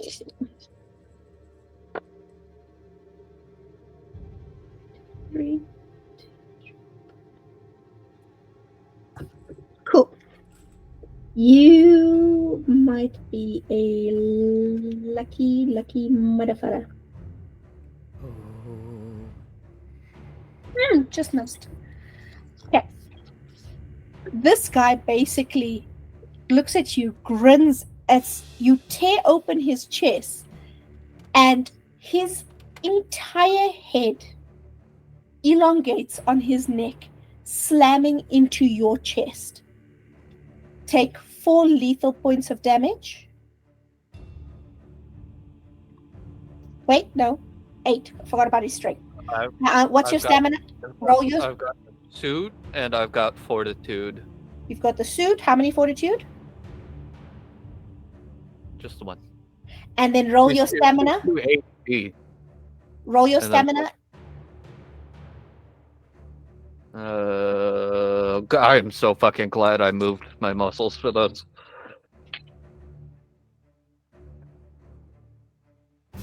Cool.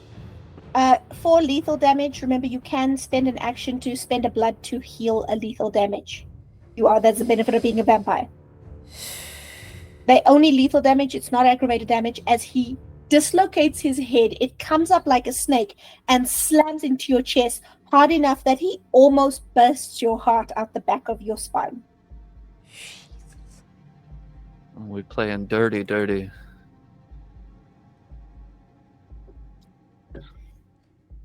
Hey, Ollie! Is the 4 after the soak? 4 is after the soak. Okay. It was Okay. 8. Ollie. All right, cool. So does it take a turn to like roll the will or anything? Yeah, you can roll the will as you aren't in trance. You can do it as an automatic action.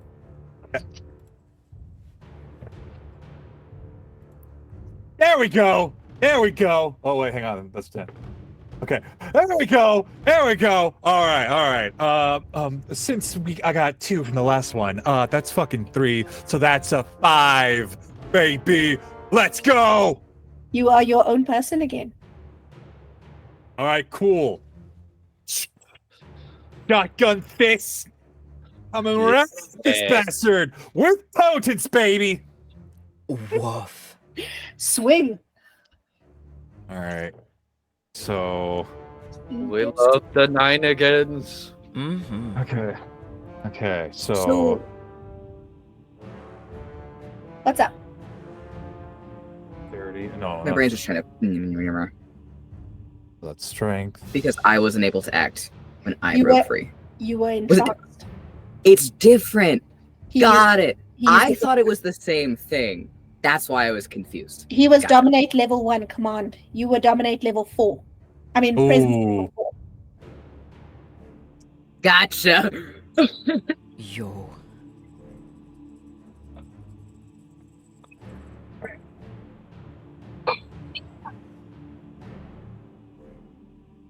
Oh dear God, how mean do I feel?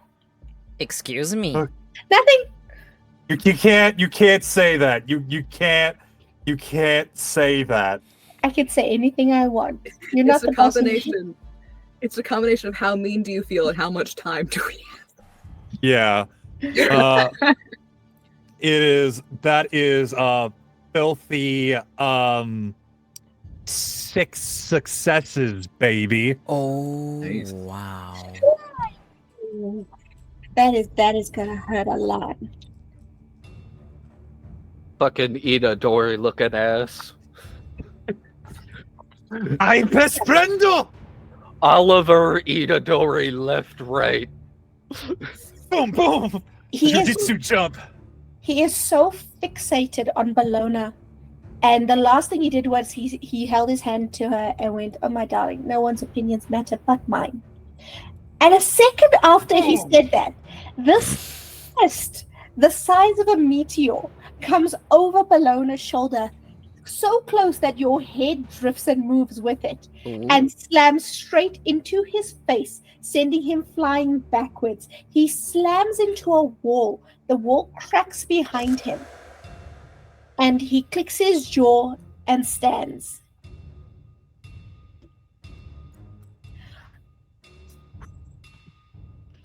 One second, I just have to send a quick message. No, you don't. That's concerning. Don't. No. Nah, stop it! Don't. No. Motherfucker. Don't do this double agent motherfuckery! I don't think you understand. All I'm seeing is Okay, so moving on is Pasha.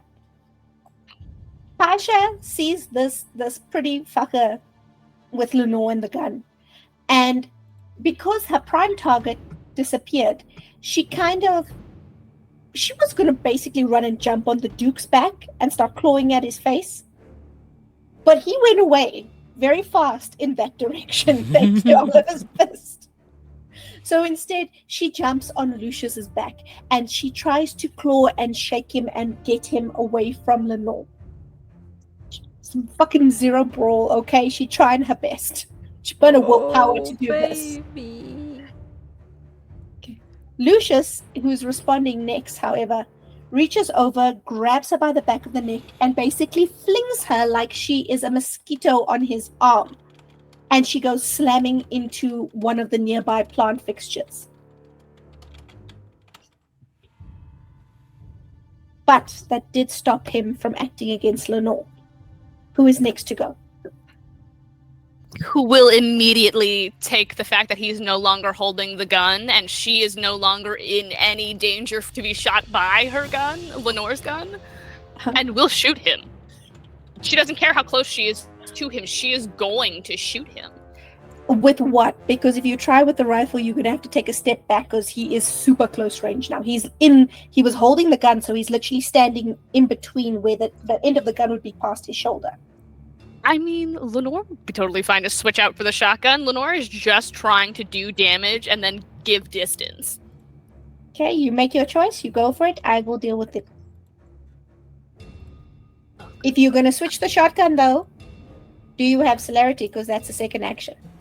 Lenore's just going to stick with the rifle at the moment because Lenore does not have celerity. Okay. So you can take a step back and then shoot. Yes. Yes, please. Okay. And that's my firearms and what? Dex, right? Dex firearms. At your close range, oh fuck, that's gonna give you a penalty. It will be difficulty 8. 8. We have a 10 and 2 9s. Perfect. So 3, your damage for your gun, I remember, is 4, right? The rifle is 8. Oh, the rifle damage is 8. Mm-hmm. Jesus. Thomas gives gifts. Okay, let me just pull up his stuff. I'm so excited for this. Oh, You're brilliant. Oh, fuck, poor Lucius. This poor man has been through the world with your crew. You've smooshed him across the street. You've stabbed him. You've shot him. You set him on fire. And he keeps coming back out of loyalty. So what happens is Lenore steps back, and as he has flung Pasha away. He turns back to see the gun here. You pull that trigger, point blank in his face, and he's just a second too slow to catch that bullet with his teeth. Woof. The back of his head blows out partially, and he goes flying backwards, landing basically at Amorette's feet. He is still awake and aware, but he is fucked up. There is brain matter on the floor. There is brain matter on the flowers. There is brain matter on Bellona's pretty dress. Not the dress. You were standing close by. But Amorette made it for me. But you were standing close by. Okay, Bellona, your turn. Motherfucker. So he's just standing there? Who? The Duke. No, he's the wall. He got fucked into the wall. Oh, great. Okay, he's out of... Bad phrasing. He got shoved into the wall by a punch to the face. God damn it, Nicole. Yeah, okay, you're out of my reach right now, but there is a really annoying person who just messed up my dress right underneath me.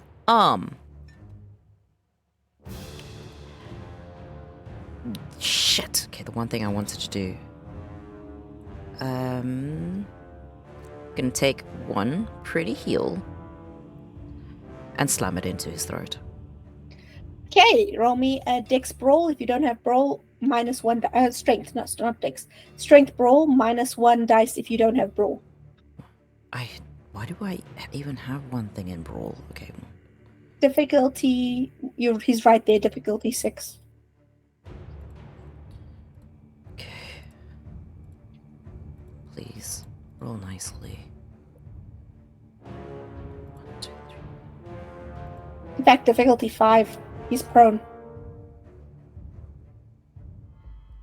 4 successes, 2 of which are 10s. 1 botch, so 3. 3 successes. No, he loses 2 dice, so I can't roll that one.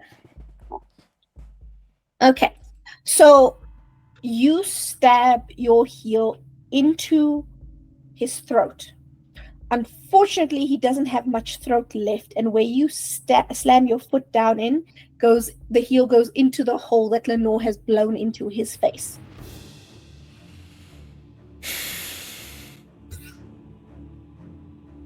I'm sorry, he's got fortitude 4. Okay. Next one is... I draw out my heel gingerly, like, gross. Oh, it's very bloody and gory now. Great. And then the last one to act... Oliver! Mhm. 1, 2, 3, 4, 5, 6. Okay. Oliver, what's your fortitude? I know Amorette made you armored clothes, so that's 1. What's your fortitude? 1. Cool. Roll me stamina. Okay. It's 2. All right. 2 successes. Cool. You only take 2 damage. Oh, good. There's a moment of stillness, and then you feel a presence behind you. A very tall presence. And only because you felt that presence do you actually jerk forward in time for the claws to wrap around your shoulders and just dig in and skim. You take 2 lethal points of damage as fingers tear through your flesh. And when you look behind you, you see that tall Nosferatu from the subway stewards looming over you. Not him come again. Come the fuck on, dude. That bitch bit me. That bitch bit you. Okay. Back to the Duke, who stands up very unhappy. Very, very unhappy. Good. And he is going to... Okay, yeah, we're going to go for that one.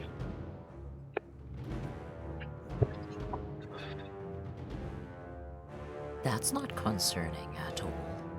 No, that's not. Mm-mm. It's like you guys don't trust me.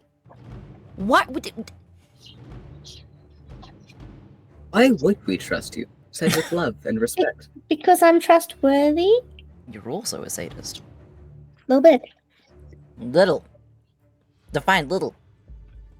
A little bitty. Mm-hmm. Little bitty, so as not to be seen. Like the iceberg the Titanic ran into was tiny. That kind of little. Yeah, that kind of little, exactly. Okay, cool. I would need all four of you. I need you to roll me a dice and tell me if it's odd or even.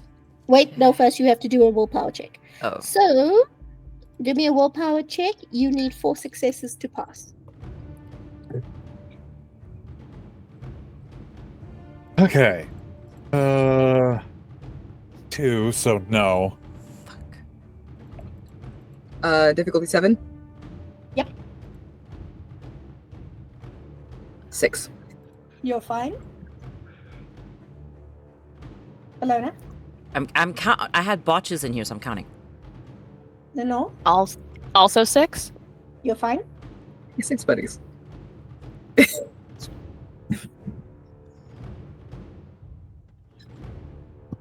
Yes. Selkie. So that is 7, 6. Okay, so the 3 girls are all fine. 666 buddies. Oh, Makes sense, we're God. dealing with Satan. There is this moment which is really funny for me because he's a sexist motherfucker. Cool. The dice, roll me odds or evens, please. Evens? Oh, you lucky motherfucker. Oh, thank God. There is a moment where he stands up and he shakes off the damage done, and you literally see the bruises that Oliver put on his face pull in and heal. Ooh. Oh, come on. On top of that, his eyes glow red for just a moment, and all of you feel this dizzying wave of rage fill your minds. 3 of you, the rage passes and doesn't take root. But Oliver, you are about to frenzy. No. You are about to lose it. You are about to attack anything close to you. Oh no. You are going to roll me a willpower check. A control check. Okay. Difficulty is up by 2, so you need to roll a 9 to avoid it. Every round for 4 rounds.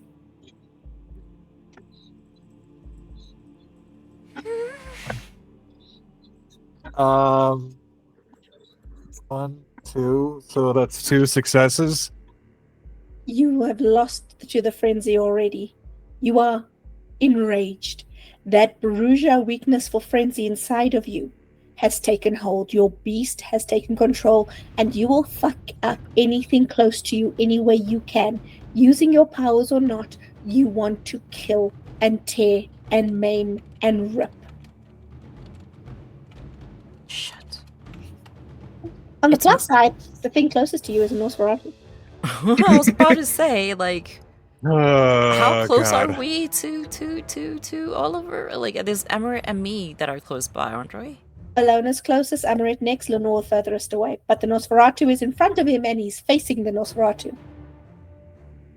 Yeah, just get. Is Workout. Ground Man still alive? Kinda. Yeah, just pull him up. Put him in there, you know. Okay, Let it go. Amorette, your action. Great. I'm gonna activate Celerity. Uh-huh. First of all. She's going after the Duke. Okay.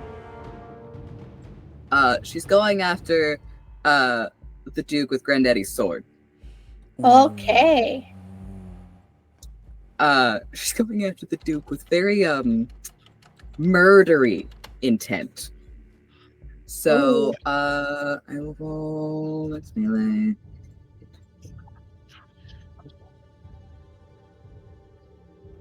What is the difficulty?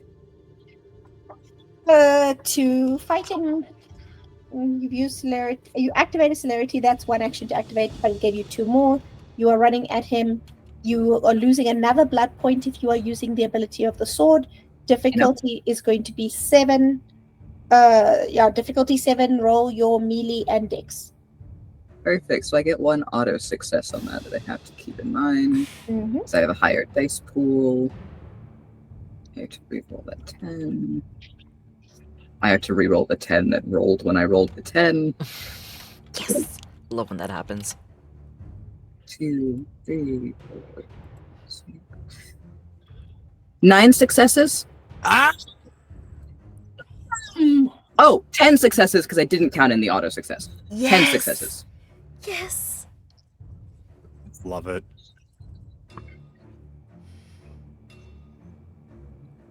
Okay. Okay. The Duke does not see you coming because in his mind, you are entranced. You are enslaved to him. You are his to play with when he decides to even look your way. And so he doesn't expect to see you come at him. He especially does not expect to see you come at him with that specific sword. Ooh. And as you hit him, you slice. Last time you did this, you done cleft somebody in twain.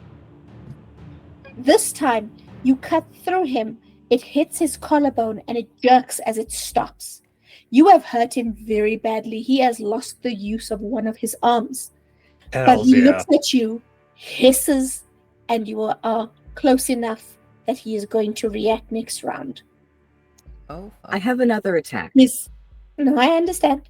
Okay. His fangs have dropped, and he's snarling at you. That makes sense. Okay. One of those. Second attack. And I'll describe both attacks once both are rolled and done with, and we figure out how that goes. No, you only have 1 more. I know I'm going to be describing both attacks that I've done total. Oh, fuck. I just described the first one. Not quite. You just described that I got up there. Okay. And like what happened. Everything else is... Okay. I'm creative. We'll make it work. Yeah. 1, 2, 3, 4, 5. So with the auto success from the dice pool, that is a total of 8 successes. Okay. Holy shit. It's hilarious that she's actually better at melee than she is at crafting just by dice pools. Waffle. You can be good at 2 things. Yeah.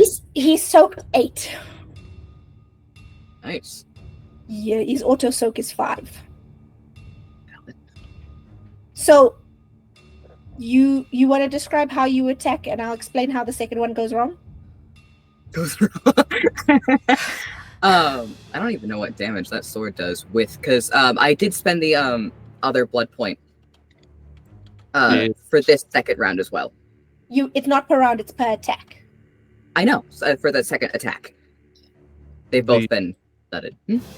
It doesn't add extra damage. It turns the attack into aggravated damage. Right.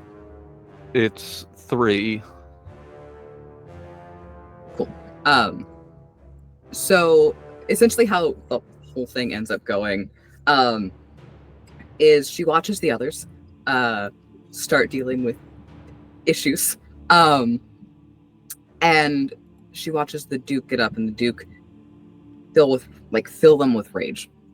And hers ebbs, but it's just the artificial rage that ebbs.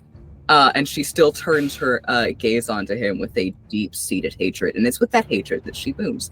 But it's with a protective hatred. And she dances forward.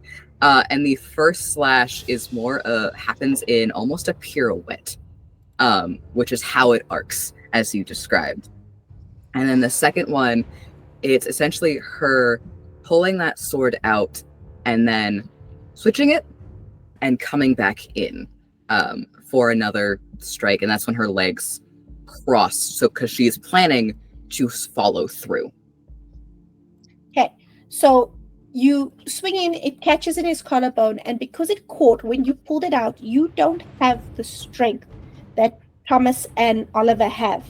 And that plan to switch the blade and swing back down in another strike is kind of thrown off. That as you yank it out of the bone, it jerks. So your strike is not as well speeded and aimed as you would like.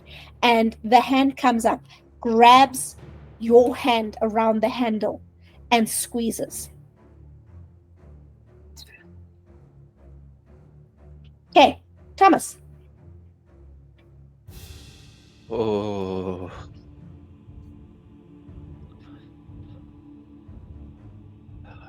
I've got 2 actions.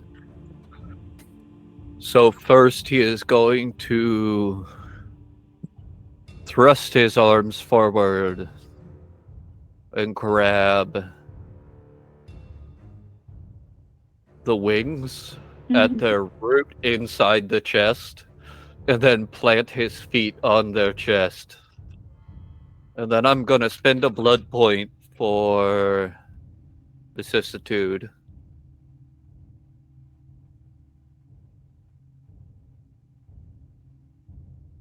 I'm gonna put my cigarette down. Hold on, I need 2 hands for these dice. That's amazing. It's awesome.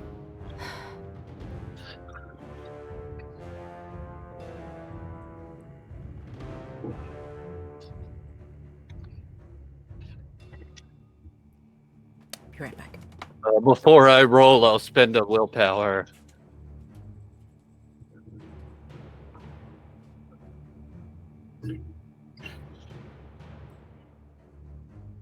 Eight.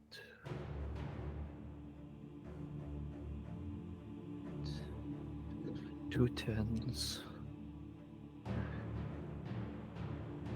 5 2 10s. Another 10. And an 8. So we got 2 8s, an auto from the willpower, and like 4 10s. And your order for your dice rolling. What? And the auto for the amount of dice you rolled. Oh god. If it was more than 9, it's more than your difficulty. You get an auto success. Okay, add 1. Jesus Christ, you're never going to be able to soak this shit.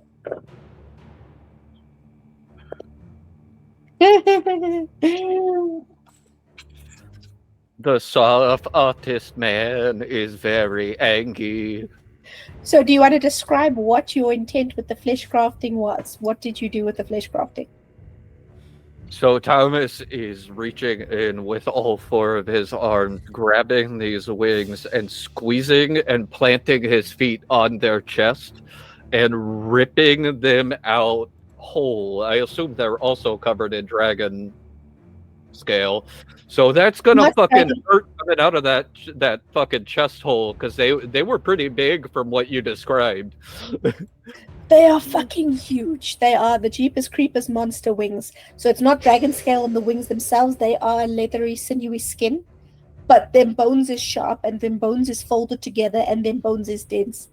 And you rip these wings out, and as you do this, thing's face, it actually gets this look of shock and horror on its face. It never expected you. It expected you to fight with vicissitude and fight back. It expected punches. It expected attack. Nowhere did it think you would rip the wings out of its very body. And as you grab those wings and yank them out, it shrieks, tearing in half and collapsing in a pile of flesh and blood at your feet. Is it? I still have 1 action. Do I see a heart somewhere? The way you've torn him open, you can make out beating in his thigh. Ironic. That's mine now. I'm taking it. The thigh? The whole spine. The heart, the spine, all of it. I will use my last action to separate the endings of the spine. He reaches down with his big ass velociraptor claws you gave him and snips it like he would the flowers in his garden. You pull the spine out. You But don't as- get to die this easy. You said you snipped the heart out. Yep. So you pull the spine out, you get to keep the spine. But the second that you detach the heart, a vampire must have its heart. That's why a stake through the heart does so much damage. And it begins to crumble and fall to dust and ash in front of you. Worth it. The dragon has fallen, and you have a spine. Are the wings still there? Because you removed them first, yes, the wings are still there. Nice. All right, that's my turn. Cool. There is no more Timothy, so that goes away. Oliver. Chew Yo. is ang. Chew is ang ang. All right, so I'm just gonna beat the fuck out of this Nosferatu with all my potence. All right, so 1, 2, 3, 6. Okay. Oh, okay. Oh my God. Okay, hang on.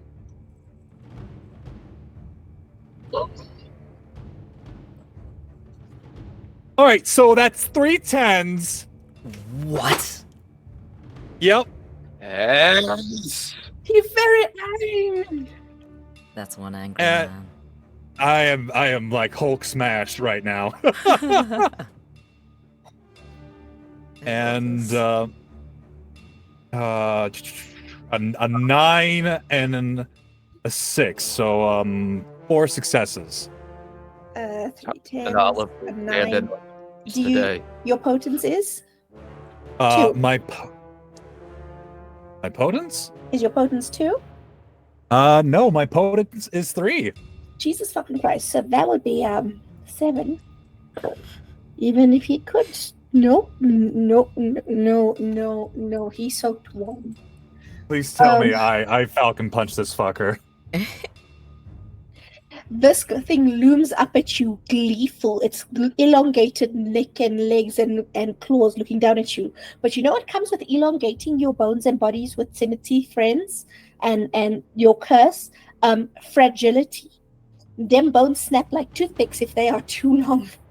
And you rabbit punch this guy so fucking hard, you literally see his chest cave in, and he shivers as he stumbles back, eyes wide curling over, unable to even stand straight as you damage the very connections he needs to stand. He collapses to his knees in front of you, horrified at the damage that hit did to his body. An inch from death. Did you have celerity activated? Yeah, I'm gonna have celerity activated. So the thing about that is you are still raging and you are still attacking. Yep. Okay. Okay. So that is hang on. Okay, so that is 3 successes. Mm-hmm. You may describe his death if you want. He gone. Oh. I'm just gonna like hover my foot around like his heart and say, when you see God, tell him you saw death, and just smash his heart. You crush his heart under your boot and it dusts. And now you need something else to kill. Oh. You may roll a willpower roll if you still have an action, or you have to wait for next round to roll willpower to break free. I only have 1 celerity, so I can't. So next round you have to roll willpower to break free. Yep. Lenore. Yep. Lenore, having finished with the guy who was in front of her, who's no longer in front of her, now is just like, okay, now the real target aims at the Duke. I love it. And just takes a shot at him as well. Okay. Amorette is in the way. Ooh. She is right in front of him. Lenore will not take a shot. Lenore will move around the room, but do her best to not hurt herself in immediate grabbable reach from anyone. Okay. Bellona. How far am I away from the Duke? You could use this round to get to him. That punch threw him back pretty damn far. Fuck's sake. Okay. Oh, Jack. Remember, we did have that cute moment on Christmas. You do have a gun. Oh fuck. Yeah, I do. I even Yeah? have like. I even have whatchamacall. I have shooting firearm stuff now. Okay. I straight up forgot. She takes a pistol from her thigh because obviously she'll have something strapped there.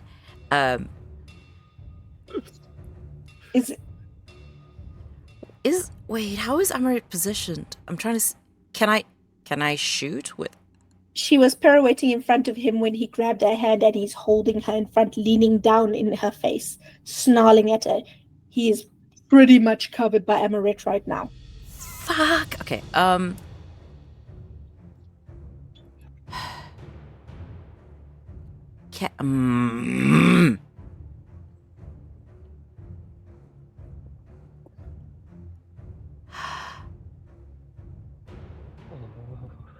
What's the thing? I don't have the thing where I can just. He just needs to hear my voice for. Not that it will work, will it?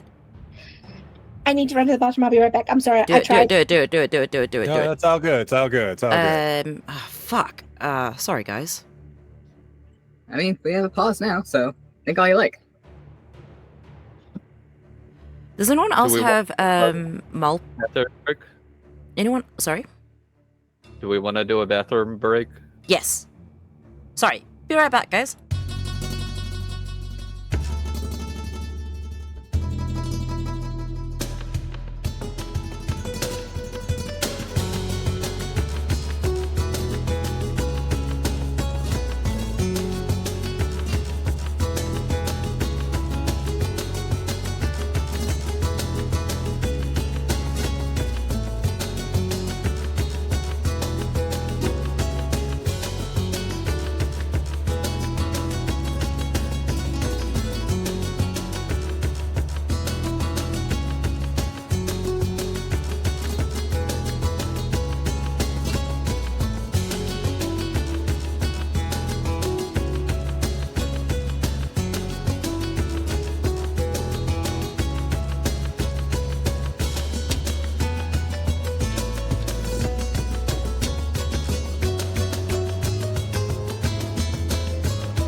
go. Hi, we're live. That's not my face. Ugh. Right. Bellona watches Amorette get dragged, has flashbacks of things and people in similar situations, doesn't even think, and just runs, like yeets herself across the room towards Amorette. The Duke, holding Amorette's hand, glaring down at her ex next, and he has had enough. He roars out, "Enough!" And with that voice carries with it a sensation. There are no roles to resist this. There are roles to try and even speak in response to this. But any Toreador worth their salt has heard of the skill of majesty. You have heard about the power that these elders have. And in an instant, Amorette, you are looking up at the most beautiful, perfect creation that has walked the earth, and you have harmed it. And the horror of that is filling you with uncontrollable shame. You cannot imagine causing harm to this person. None of you can. It even breaks through Oliver's frenzy and settles the frenzy down with the force of the absolute beauty and presence of this man. You cannot even think of allowing him to come to harm, of going against him. His very displeasure will pain you. And it settles across the area. Thomas, this does not affect you because you are not yet in the area. You are still in the corridor with your pile of goo on the floor. I love Thomas. To speak against this, you will need to make a check. Okay. All right. What are we rolling to check? To speak against him, you have to spend a willpower point. Oh, jeez. You must make a courage roll. Difficulty, his charisma plus his intimidation. Well, fuck me. Those are high. Those are fucking high. Yep. It's what he does. Spitch. Oh, fuck, I forgot I did that. That'll be a difficulty 10. Oh my god. Holy shit. With your courage roll, and that is just to be rude or simply to be contrary. Successful act allows you to act normally for the moment, but you feel the weight of his displeasure and you will still not be able to cause harm.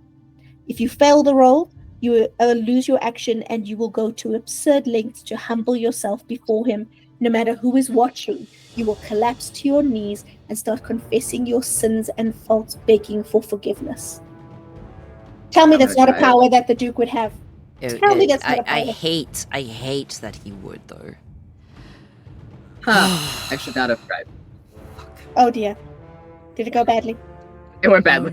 Oh no! Oh no! It's fine. It's fine.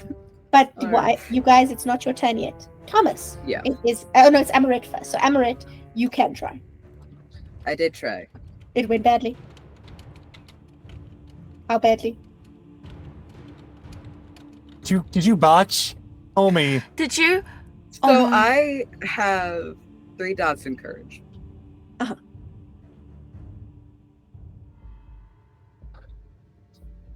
Triple snake eyes is a thing. No. This is the worst scenario. This is the worst timeline. I'm going back to the past to save our asses. Holy shit. I failed bad. So we go back and we let Bellona leave. No. You don't understand. This level of bad, I have to do something to your character sheet. Oh no! But honestly, I think this is the worst roll we've ever had in this game. Fuck, that's a bad roll. That's a very bad roll. That's 3 botches. Have we ever had 3 botches? I think I've only had 2. Okay. I can do this without taking something away from you by giving you something. Okay. Sorry in advance. Give me a second. What are you doing? I'm looking up something. I am standing beside the fact that Amorette has lost the most in this arc. Oh, so much. Fuck. Oh, so fucking much. In my defense, I'm not in charge of the dice. No, you are not. I accept this. 3 snake Listen, I eyes. rolled really fucking well earlier. This is just what comes of that sometimes. 3 snake eyes, fuck. Oh, dear God. Oh, no, that's going to be a problem. Okay, there we go. We can do that. I'm not Victor's- stressed. Victims suffering from fugue experience blackouts and loss of memory when subjected to stress. They begin a specific rigid set of behaviors to remove the stressful symptoms. Differing by personality, it is not a separate personality, but it is a form of autopilot or sleepwalking. The suffering from this derangement requires a willpower roll when subjected to extreme stress or pressure, difficulty 8. If the roll fails, the player must roleplay their character's trance-like state. Otherwise, control of the character passes to the storyteller. So the way I run fugue is you take off your headphones and you are not allowed to listen to what happens while you're in fugue. I love that. I cannot do that. Okay. I cannot take the headphones off. Okay. Well- It is a personal boundary for me. I can completely disregard anything that I hear, but it's a boundary that I just can't do. It makes me very, very uncomfortable. Okay. We'll sort that out then later. But you will enter fugue. You have developed a derangement. You have actually developed a derangement of fugue. Is this a permanent condition? Does Amorette just regularly just go into fugue if stress? Amorette has just developed a madness. Oh no. Oh no. Like a Malkavian, Amorette has just picked up a crazy. We always joke that if she wasn't a Toreador, she could be. Oh man. It was a joke. All the crazy, none of the benefit. No. Masquerade is about to make so much money. Dr. Jeff. Where did I put that? And right now, there should be derangements on your second page. Okay, thank you. And right now, you are stuck in a loop of thoughts that you have just harmed what could possibly be the greatest living artwork that walks the earth.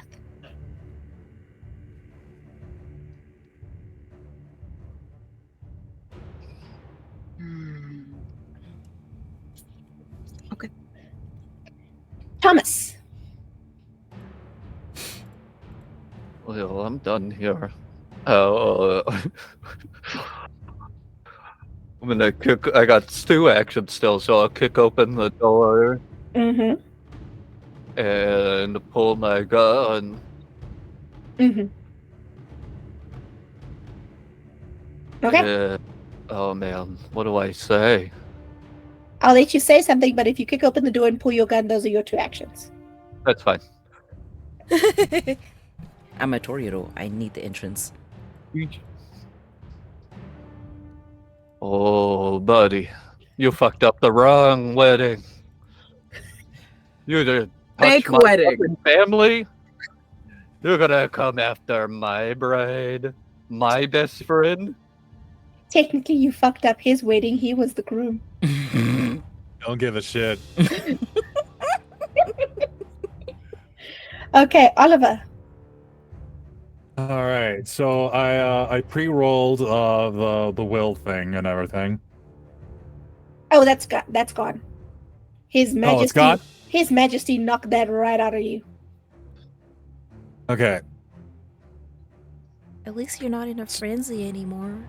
Okay. So is there anything that I can do? So let me read it and then you can decide. At this stage, a vampire can augment their supernatural main 1,000-fold. The attractive become paralyzingly beautiful. The homely become hideously demonic. You inspire universal respect, devotion, and fear, and all of those emotions at once in those around the vampire. The weak will scramble to obey your every whim, and even the most dauntless find it impossible to deny him or her.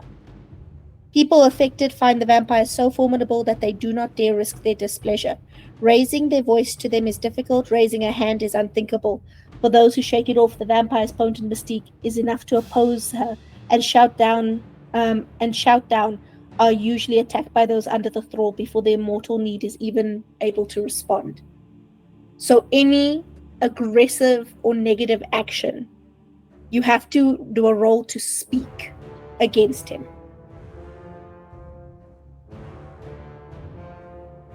It's a moment of pure devotion. You know what? I am gonna struggle to do the finger salute. You can roll I will roll for this finger salute because it's very early. So you have to spend a willpower point and make a courage roll, difficulty 10. Yep.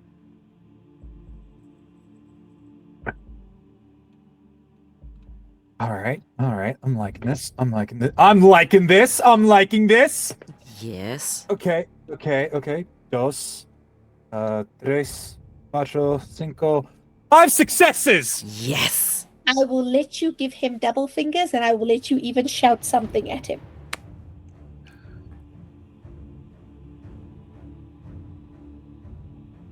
Ooh. Oh, I'm about to say something vicious.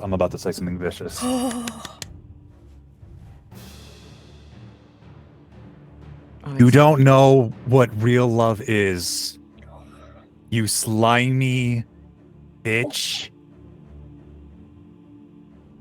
So why don't you kill somebody who actually knows it? Oh. Woof. I like it a lot. Approved. Is it bad that I'm the character and I'm still like, you fucking tell him! No, it's not bad at all. Very healthy compartmentalization. Paja is currently unconscious. Lucius is currently gefrekt on. Oh wait, he still has action. He can still move a little bit. I can still move a little bit? No, Lucius. Okay. Okay. It's enough. A pool of darkness starts to circle Lucius, spreading out underneath him.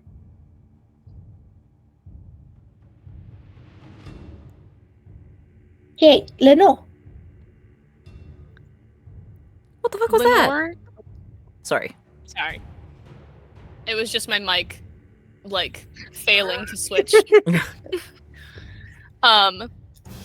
Lenore is still trying to find a way to, get a shot on the Duke. You can't. That's right. You don't have the ability to hurt him. Lenore is going to attempt to do the speaking back at him. Okay. Because, especially with Emrys, Lenore would absolutely not. No, she's not going to just try not to say nothing. Courage, difficulty 10. A 3. Oh no. Nothing happens. Oh no. Did you fail? No botches. So Just nothing. You try and open your mouth to speak, but your jaw almost locks against your will. Okay, Bellona. I would like to roll to insult. Please. Okay.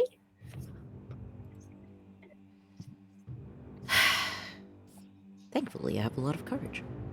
Alright, let's see.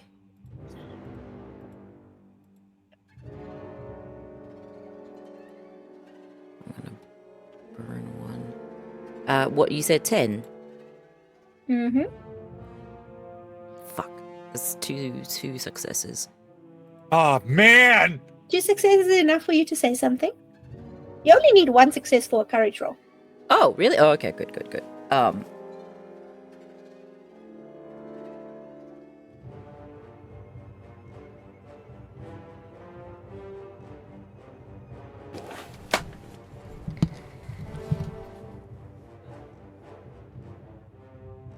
Congratulations on teaching me all the things I would never want in a partner.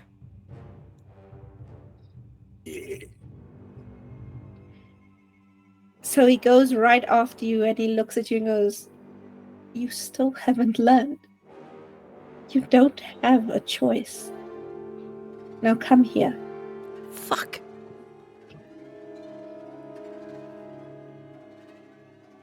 Okay, Amorette. This is your second round in Fugue. You have one more round to go in Fugue, and then I'll let you break out. Shit. How long does this Majesty thing last for? The entire scene. Jesus. Oh my god. It's a level 5 power. What the fuck? Okay, Thomas. Thomas, you are Come on, our Thomas. one hope. Come on, buddy.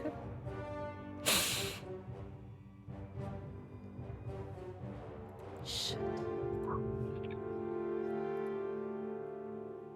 So he's standing there staring at Bellona now? He is.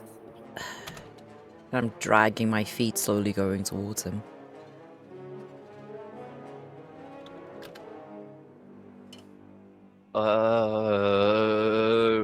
Fuck.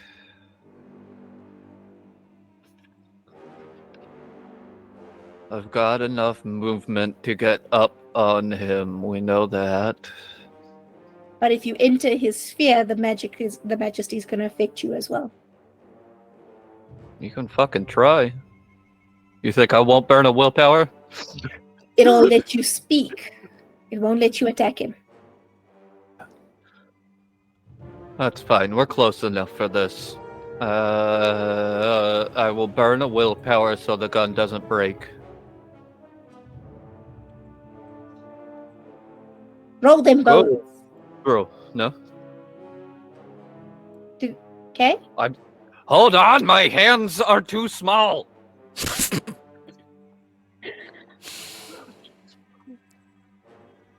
The fuck are we gonna get out of this? Thomas? Are we forgetting why everyone didn't shoot at him?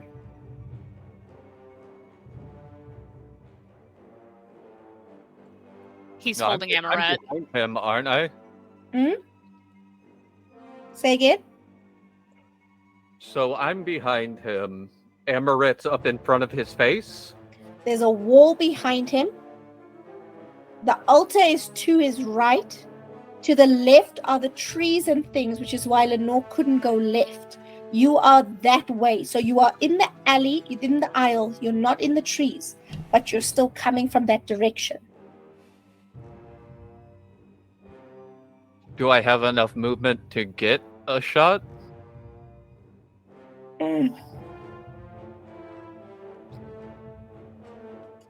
I'm gonna make you roll a luck roll for that because yes, but that's on the edge of where I've stopped his majesty. I've given him half the roof, and if you could move forward to about halfway, you would be able to shoot him.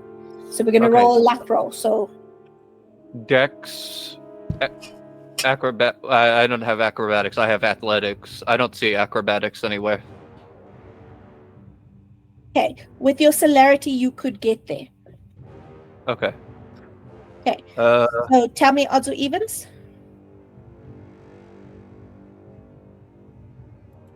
odds.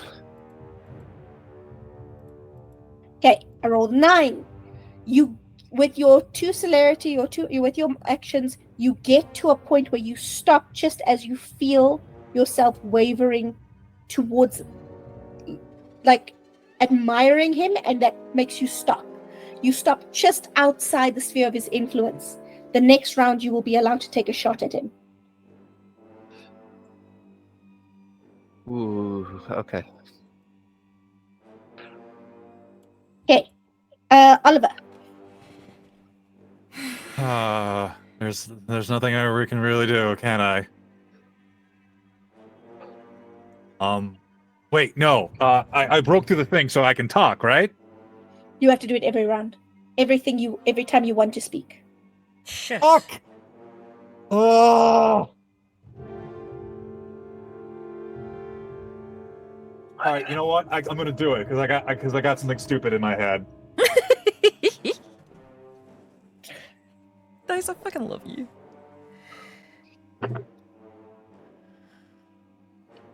Okay. Okay, so that is 3 successes. You can speak. Okay. I might die, but this is going to be worth it. Oliver, seeking desperate ways to save his friend, is going to say, "She fucking loves me, dick! You pissed at somebody, kill me!" Oh my god. No, Ollie! Oh my god. Oh, wait, after this, we're gonna have a talk. What the fuck? Oh dear God. Lucius is holding his action.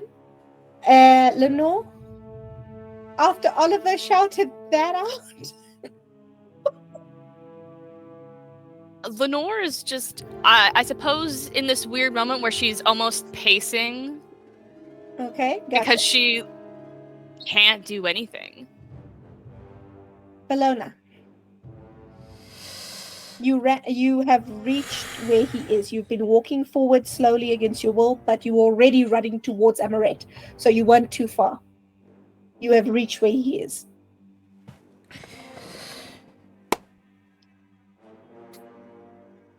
Okay. I'm gonna do this. Let's see how badly this fails on me. Alright, she takes his hand. Gently. Gently. Tugs him slightly towards her so that he has to look down at her face.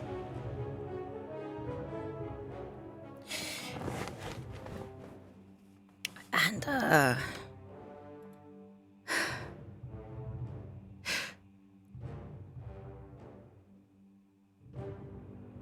I loved you once.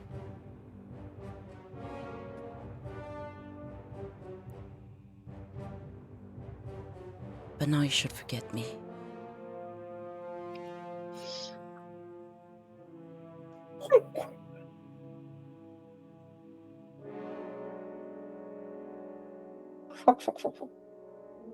Full of our sakes. So, what am I supposed to be rolling for that? I forgot about that. I forgot about that. I forgot about that. Fuck. I'm not hurting him. It would actually work. Okay, you're gonna roll wits plus subterfuge. Your difficulty is his willpower, which is 9. Fuck, okay, wait, what's my wits? No, 8. He had to burn a willpower to activate Majesty. Wits and subterfuge. I'm good at that. Yay. Alright. Fuck, alright. Where's my dice pool?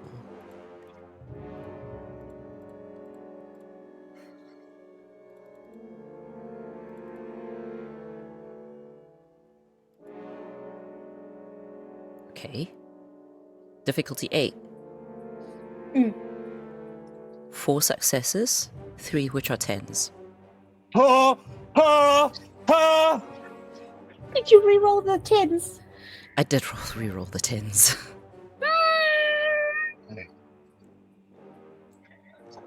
Okay. 3 successes. No, four successes. Oh shit, 4 successes. Fuck. You take his hand and you tug him towards you and you say what you say. And he cups to your face and he just smiles down at you softly and whispers, "My treasure." And then you say, "Forget." And he has already locked eyes with you. You lock eyes with him and you fall into his mind. And you start pulling on the strands of memory without his control. You start ripping and taking pieces of yourself back. Pieces of what he had done to you back. Pieces of memory and will and self back. For 3 years, he will not know you. Seeing his lord go still, he blinks and he looks at you confused for a second, pulling back, and realizing he's injured, snarls at all of you. And Lucian, who's been holding his action, sees this, and the darkness starts to spread to underneath his feet, underneath the Duke's feet, and underneath Bellona and Amorette's feet, since they are close by. And the darkness starts pulling them down. But... Okay. Am I allowed a reaction? You are absolutely allowed a reaction. You are all allowed to react. You still cannot harm the Duke, but you can react in any other way. Okay. This is happening. I'm gonna Amorette use... is in the third round of her fugue at this point, so Amorette still cannot act. Next round she can act. I want to burn a willpower Mm-hmm. and toss Amorette out of there. What's your strength? Not much. 2. How much do you weigh? You're tiny. Yes, Amorette is Yeah, small.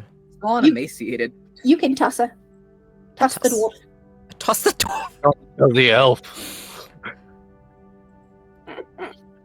As I see this happening, I reach across to Amorette, which is closest, and I just shove. It is not graceful. It is not beautiful. It is desperation. And I'm like, Oliver, think fast. Ah! Catch. Okay. Who's next? Who's acting next? I closed the book. Dumbass me. So we're going to end the combat there because technically all the bad guys are currently incapacitated. All that Lucius is going to do is pull himself and the Duke back into the darkness. And Thomas, you may act because you have been holding on to that gun. So you are the only one who may do a violence at this present time if you wish to. Headshot him, please. I am begging you. Okay. Let's burn that willpower.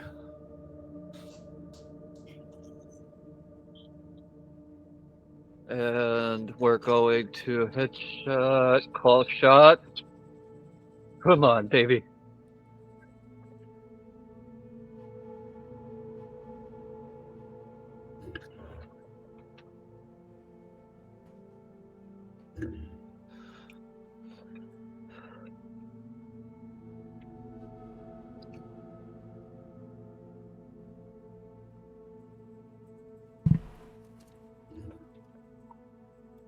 Okay, excluding my botches. I need to re-roll my 2 10s. Give me a minute. Oh, thank God! Ah! I got 2 10s, 2 9s, an 8, and 2 7s, excluding botches. Oh, don't you ever scare me like that again. Don't you ever scare me like that again. Okay.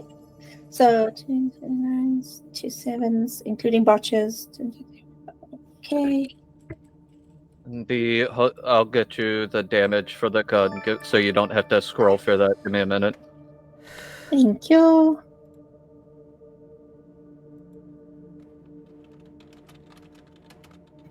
That is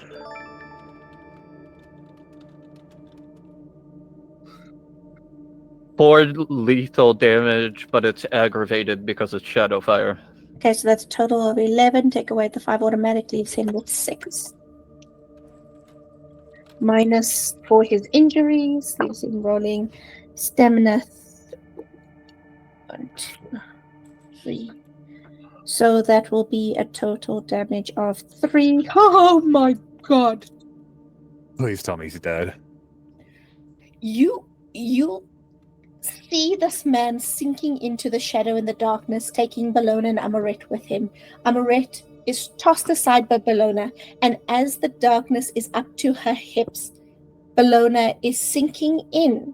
If one of you do not do something fast, he sinks in even faster, looking confused and dazed. And as he looks up at Bellona, trying to figure out what the hell is going on, you raise your gun and you fire. And you blow part of that beautiful face away. You blow that jaw off of his face, and part of his cheek and chin go with it. And he sinks into the darkness, screaming and writhing in pain. No longer a beautiful creature, but still alive. Damn it. All right.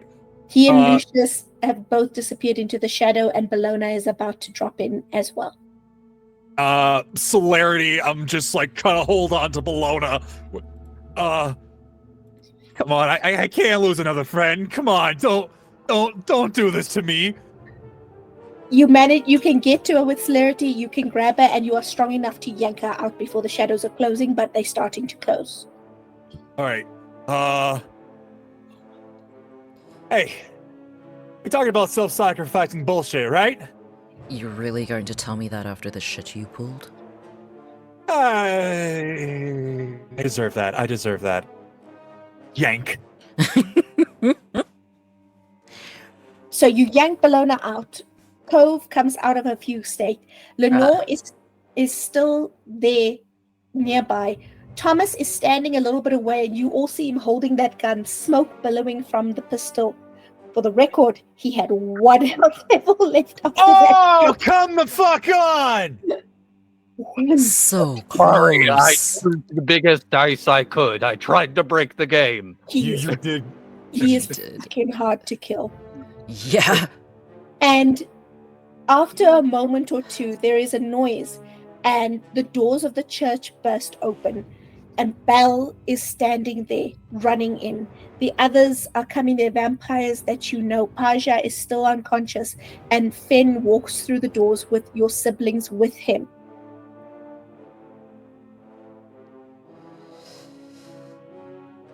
Who would be the biggest asshole to say this? Who would be the biggest asshole? Yes, it would be Razor walks in since he was with them, since he was watching the human. He's just like, fuck, we missed the party again? Apologies, the wedding's been cancelled. We had a little bit of a wedding crasher at it. As long as you didn't break the masquerade, I'm sure the prince won't mind. Ben kind of like walks up to all of you, and he has guilt on his face, but there's also acceptance that he would not have made a different decision. He doesn't reach out for Amorette, but he comes close enough that if she allowed him to, he would, but he's not making that contact without her allowing it.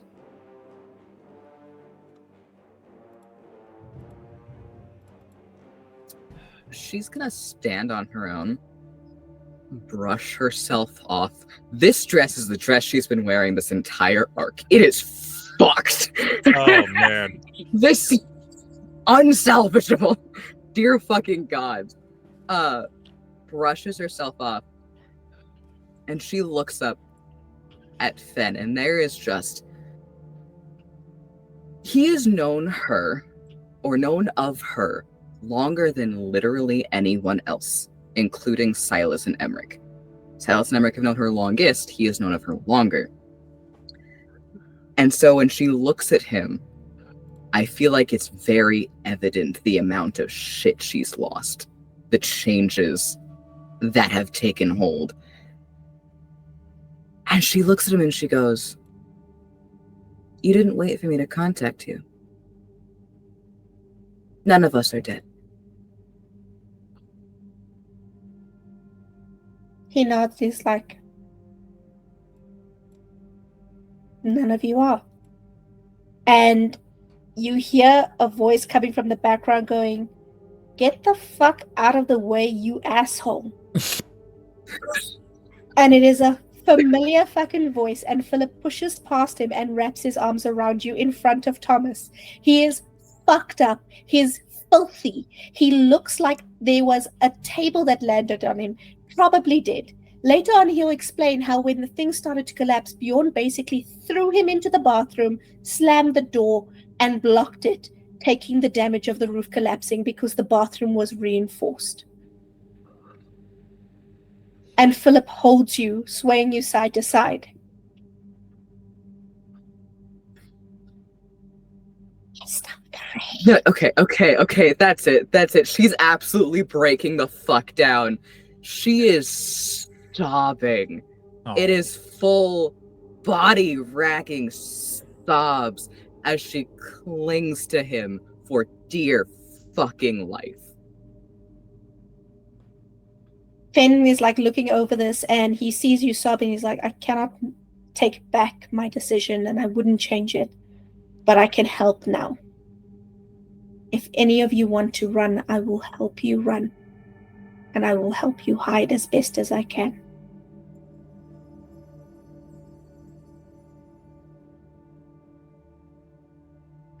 There is one place he may still be scared to go.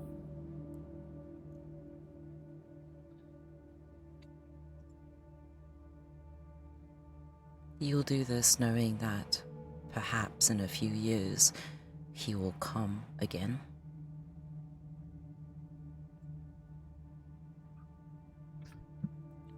Yes. For my child, I will.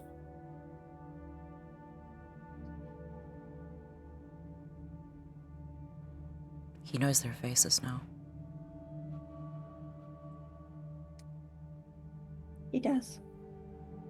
But I don't think he'll care about their faces until he has his hands on yours. Not if you are away. Well, at least for the next 3 years. He won't remember who I am. And he kind of pulls back and he looks at you for a second and then realizes what you mean. He is familiar with Dominate. Shh, he's familiar with it. And he's like, 3 years is a lot of time to become hidden. You'd have to choose a new name. New hair. Perhaps we could find someone to even help you with a new face, if you wish.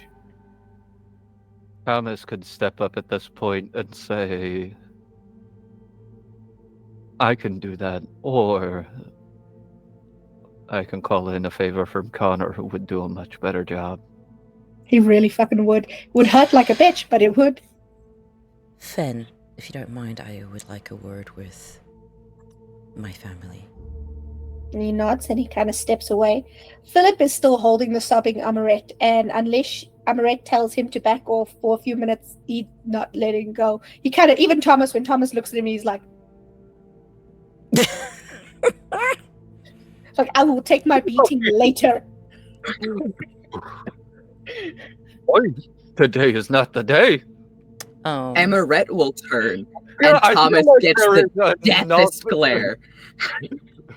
I feel like there's at least enough begrudging father-to-father respect for him to be like, oh, wait, today is not the day. Today is not, in fact, the day. And he kind of gives Amorette a kiss on the forehead, and he's just like, I'll be right there.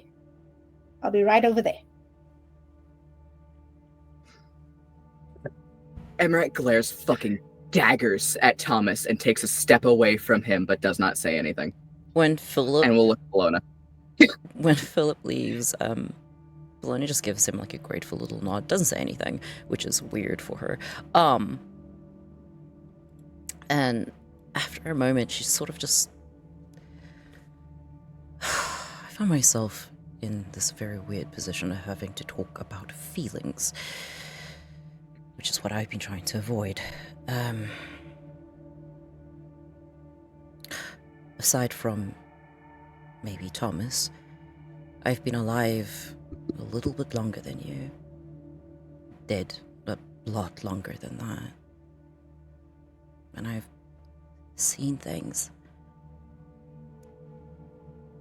I couldn't imagine and done things I prefer you didn't.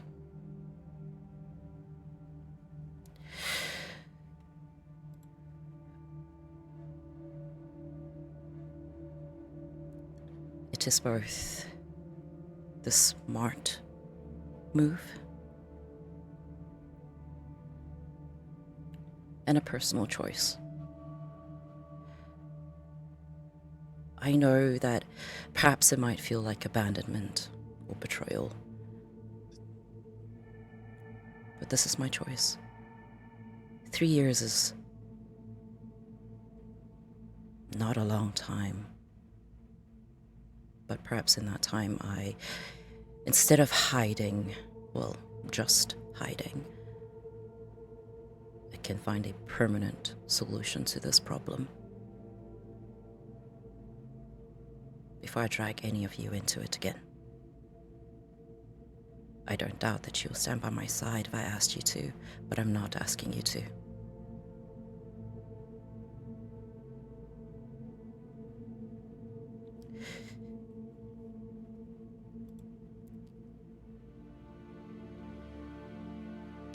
I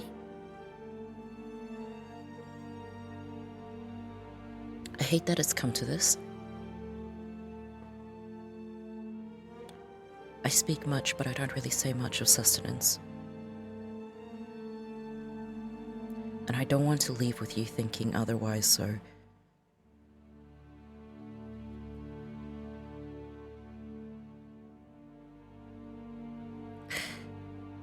I want each and every single one of you to know that I do love you.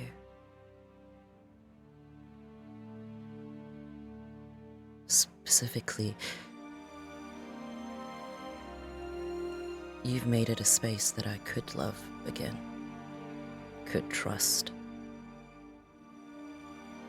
could learn what it's like to be myself. And that is something I will never be able to thank you enough for. So even if in this lifetime we never meet again, I'll still carry you through every night that I'm still around.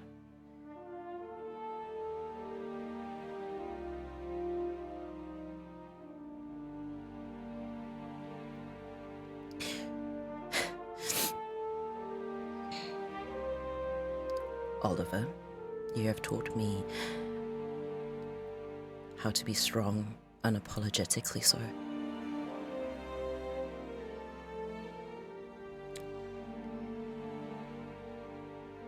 And for that, even in the dark, I'm gonna scare less easily.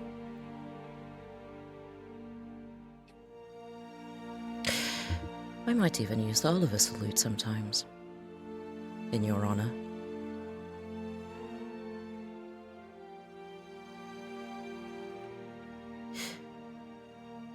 Lenore,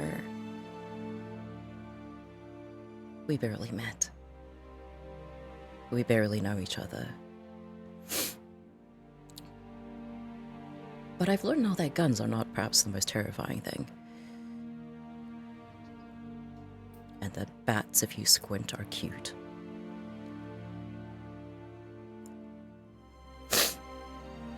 Give me time, I'll come around to it.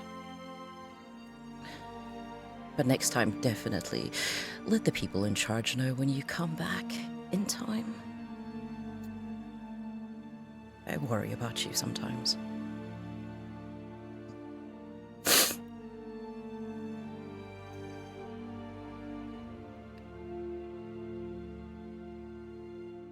Amorette Feign, you drive me up the wall.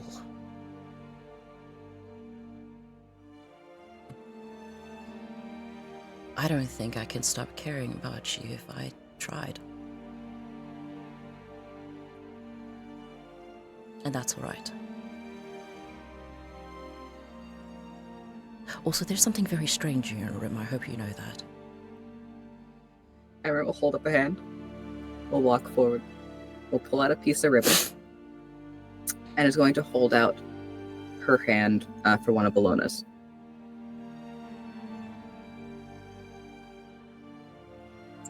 We'll tie this pretty blue ribbon on the wrist. Pat Bellona's hand, give it back, and go. It's haunted. And step back. You do know this doesn't release you from throwing my ashes in the ocean, right? It's more like a promise. A promise.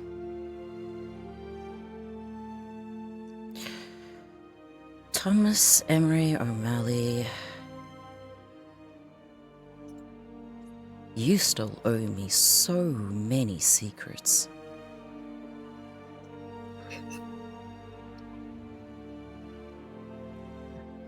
The believe that goes both ways. Well, I guess we need to find each other another time to have that talk. Couldn't ask for a better pseudo-husband. Something I never thought I'd be saying. Perhaps if things had gone differently. And she looks at him but doesn't continue. It's as though it hurt more to finish that sentence.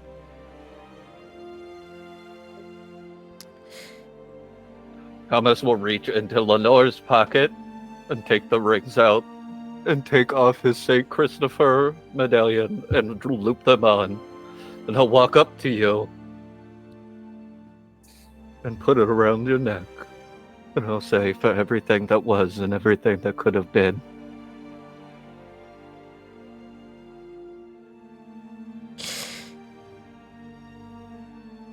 I don't think you know how much you've managed to help me take back everything that was stolen from me.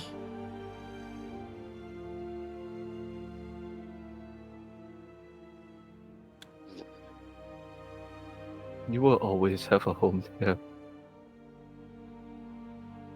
I think that's As enough. long as I am here.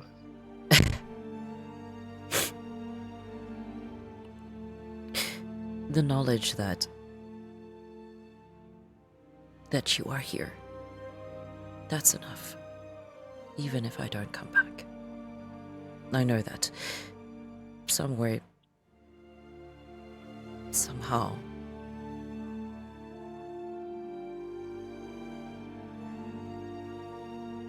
there was a man who told me what it was like to be treated gently.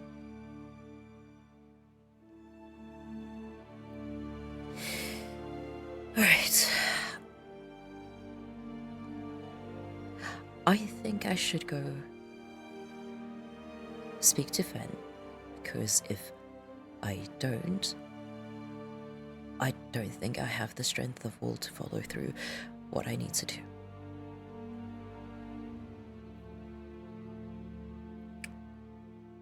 If that is alright with everyone.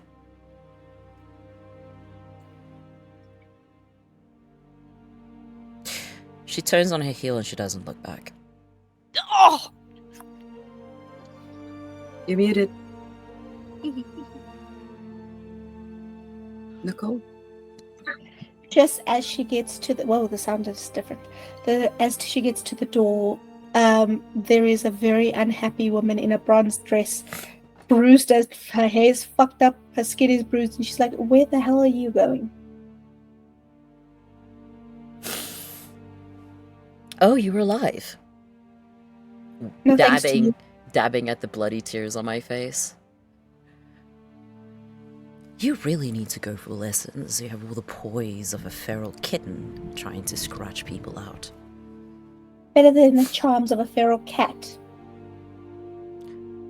I will let you know that my feral cat helped in this situation. Right, what was the question? Where the hell are you going? Away. What do you mean away? I will be leaving. DC, probably. For how long?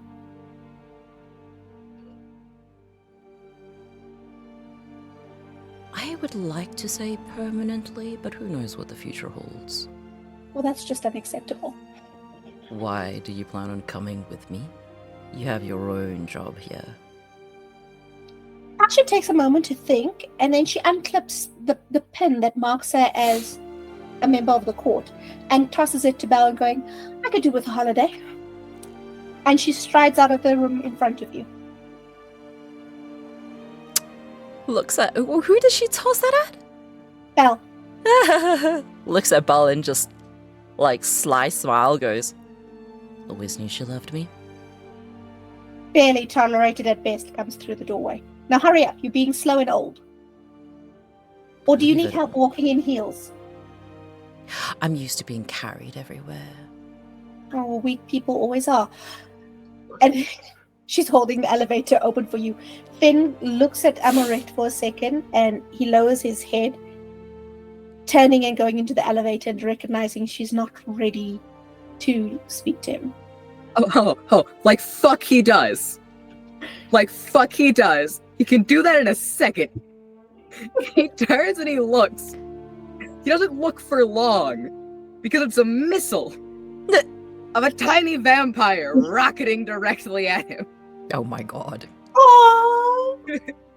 He'll catch her in his arms, swing her round and round, and he literally just whispers, "My little doll," and gives her the tightest hug he can. I'll see that she gets there safe. And as he lets go of you and walks into the elevator, you hear him tell Bellona, "Have you ever dealt with Libon?" Dealt with? Libon. Libon are the vampires of Africa. Oh, you have piqued my interest. Guess where Finn is taking you? Yay. After a quick pit stop, in Ireland. So you can meet your pseudo-father-in-law. Dear God. And he can change your face. There is the option of the 2 missing folks if you ever have the chance to go find them. And then, I'm pretty sure the elevator, closes. The elevator door closes in there. And the 4 of you are left behind.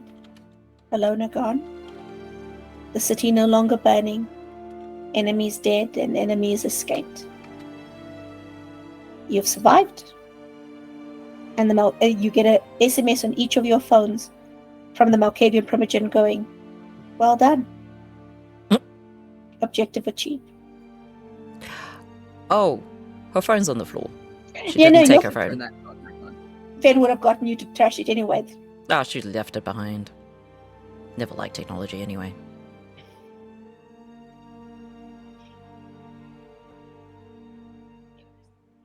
And that would be the end of SwanSong, Bellona's story arc. We did it. Whoa. Oh, we did it, guys. Jesus fuck, that was a long session. I'm so we sorry, need to- guys. It is all good. Do not You're all apologize. good. We need to do announcements and stuff because we have gone for Yes. 5.5 hours. Yes, real quick announcements, my folks, my friends, my lovelies. I wrote it down. Where did it go? The fuck? No? That's not it. I hope everybody had fun. I hope you had an Right. amazing, amazing time. And I hope it hurt in all the best ways. You bitch. Okay, best lovingly, you bitch. Alright, so. What the fuck? Right, guys, big announcements like I have promised you. Endless Nights is moving. We're moving to Cove's Selkie Cove on Twitch. I will link it in the bio if you are watching this on YouTube.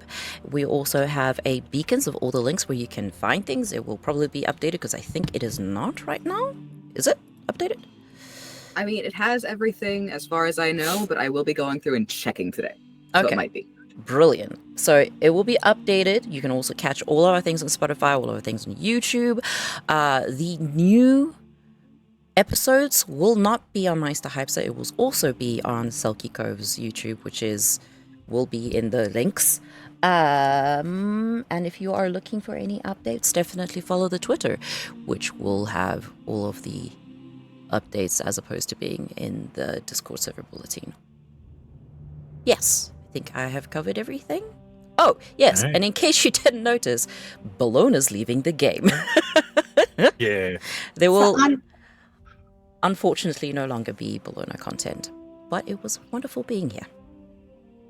you brought us all together. You started this game. You made this amazing. And as a player and a character, this game would not exist without you and without everything you've put together. And I'm going to miss it so much. I will sail that ship till I die. It's literally dead. She's no longer there. Hey, this is a vampire game. Undead things happen, okay? Yeah, okay.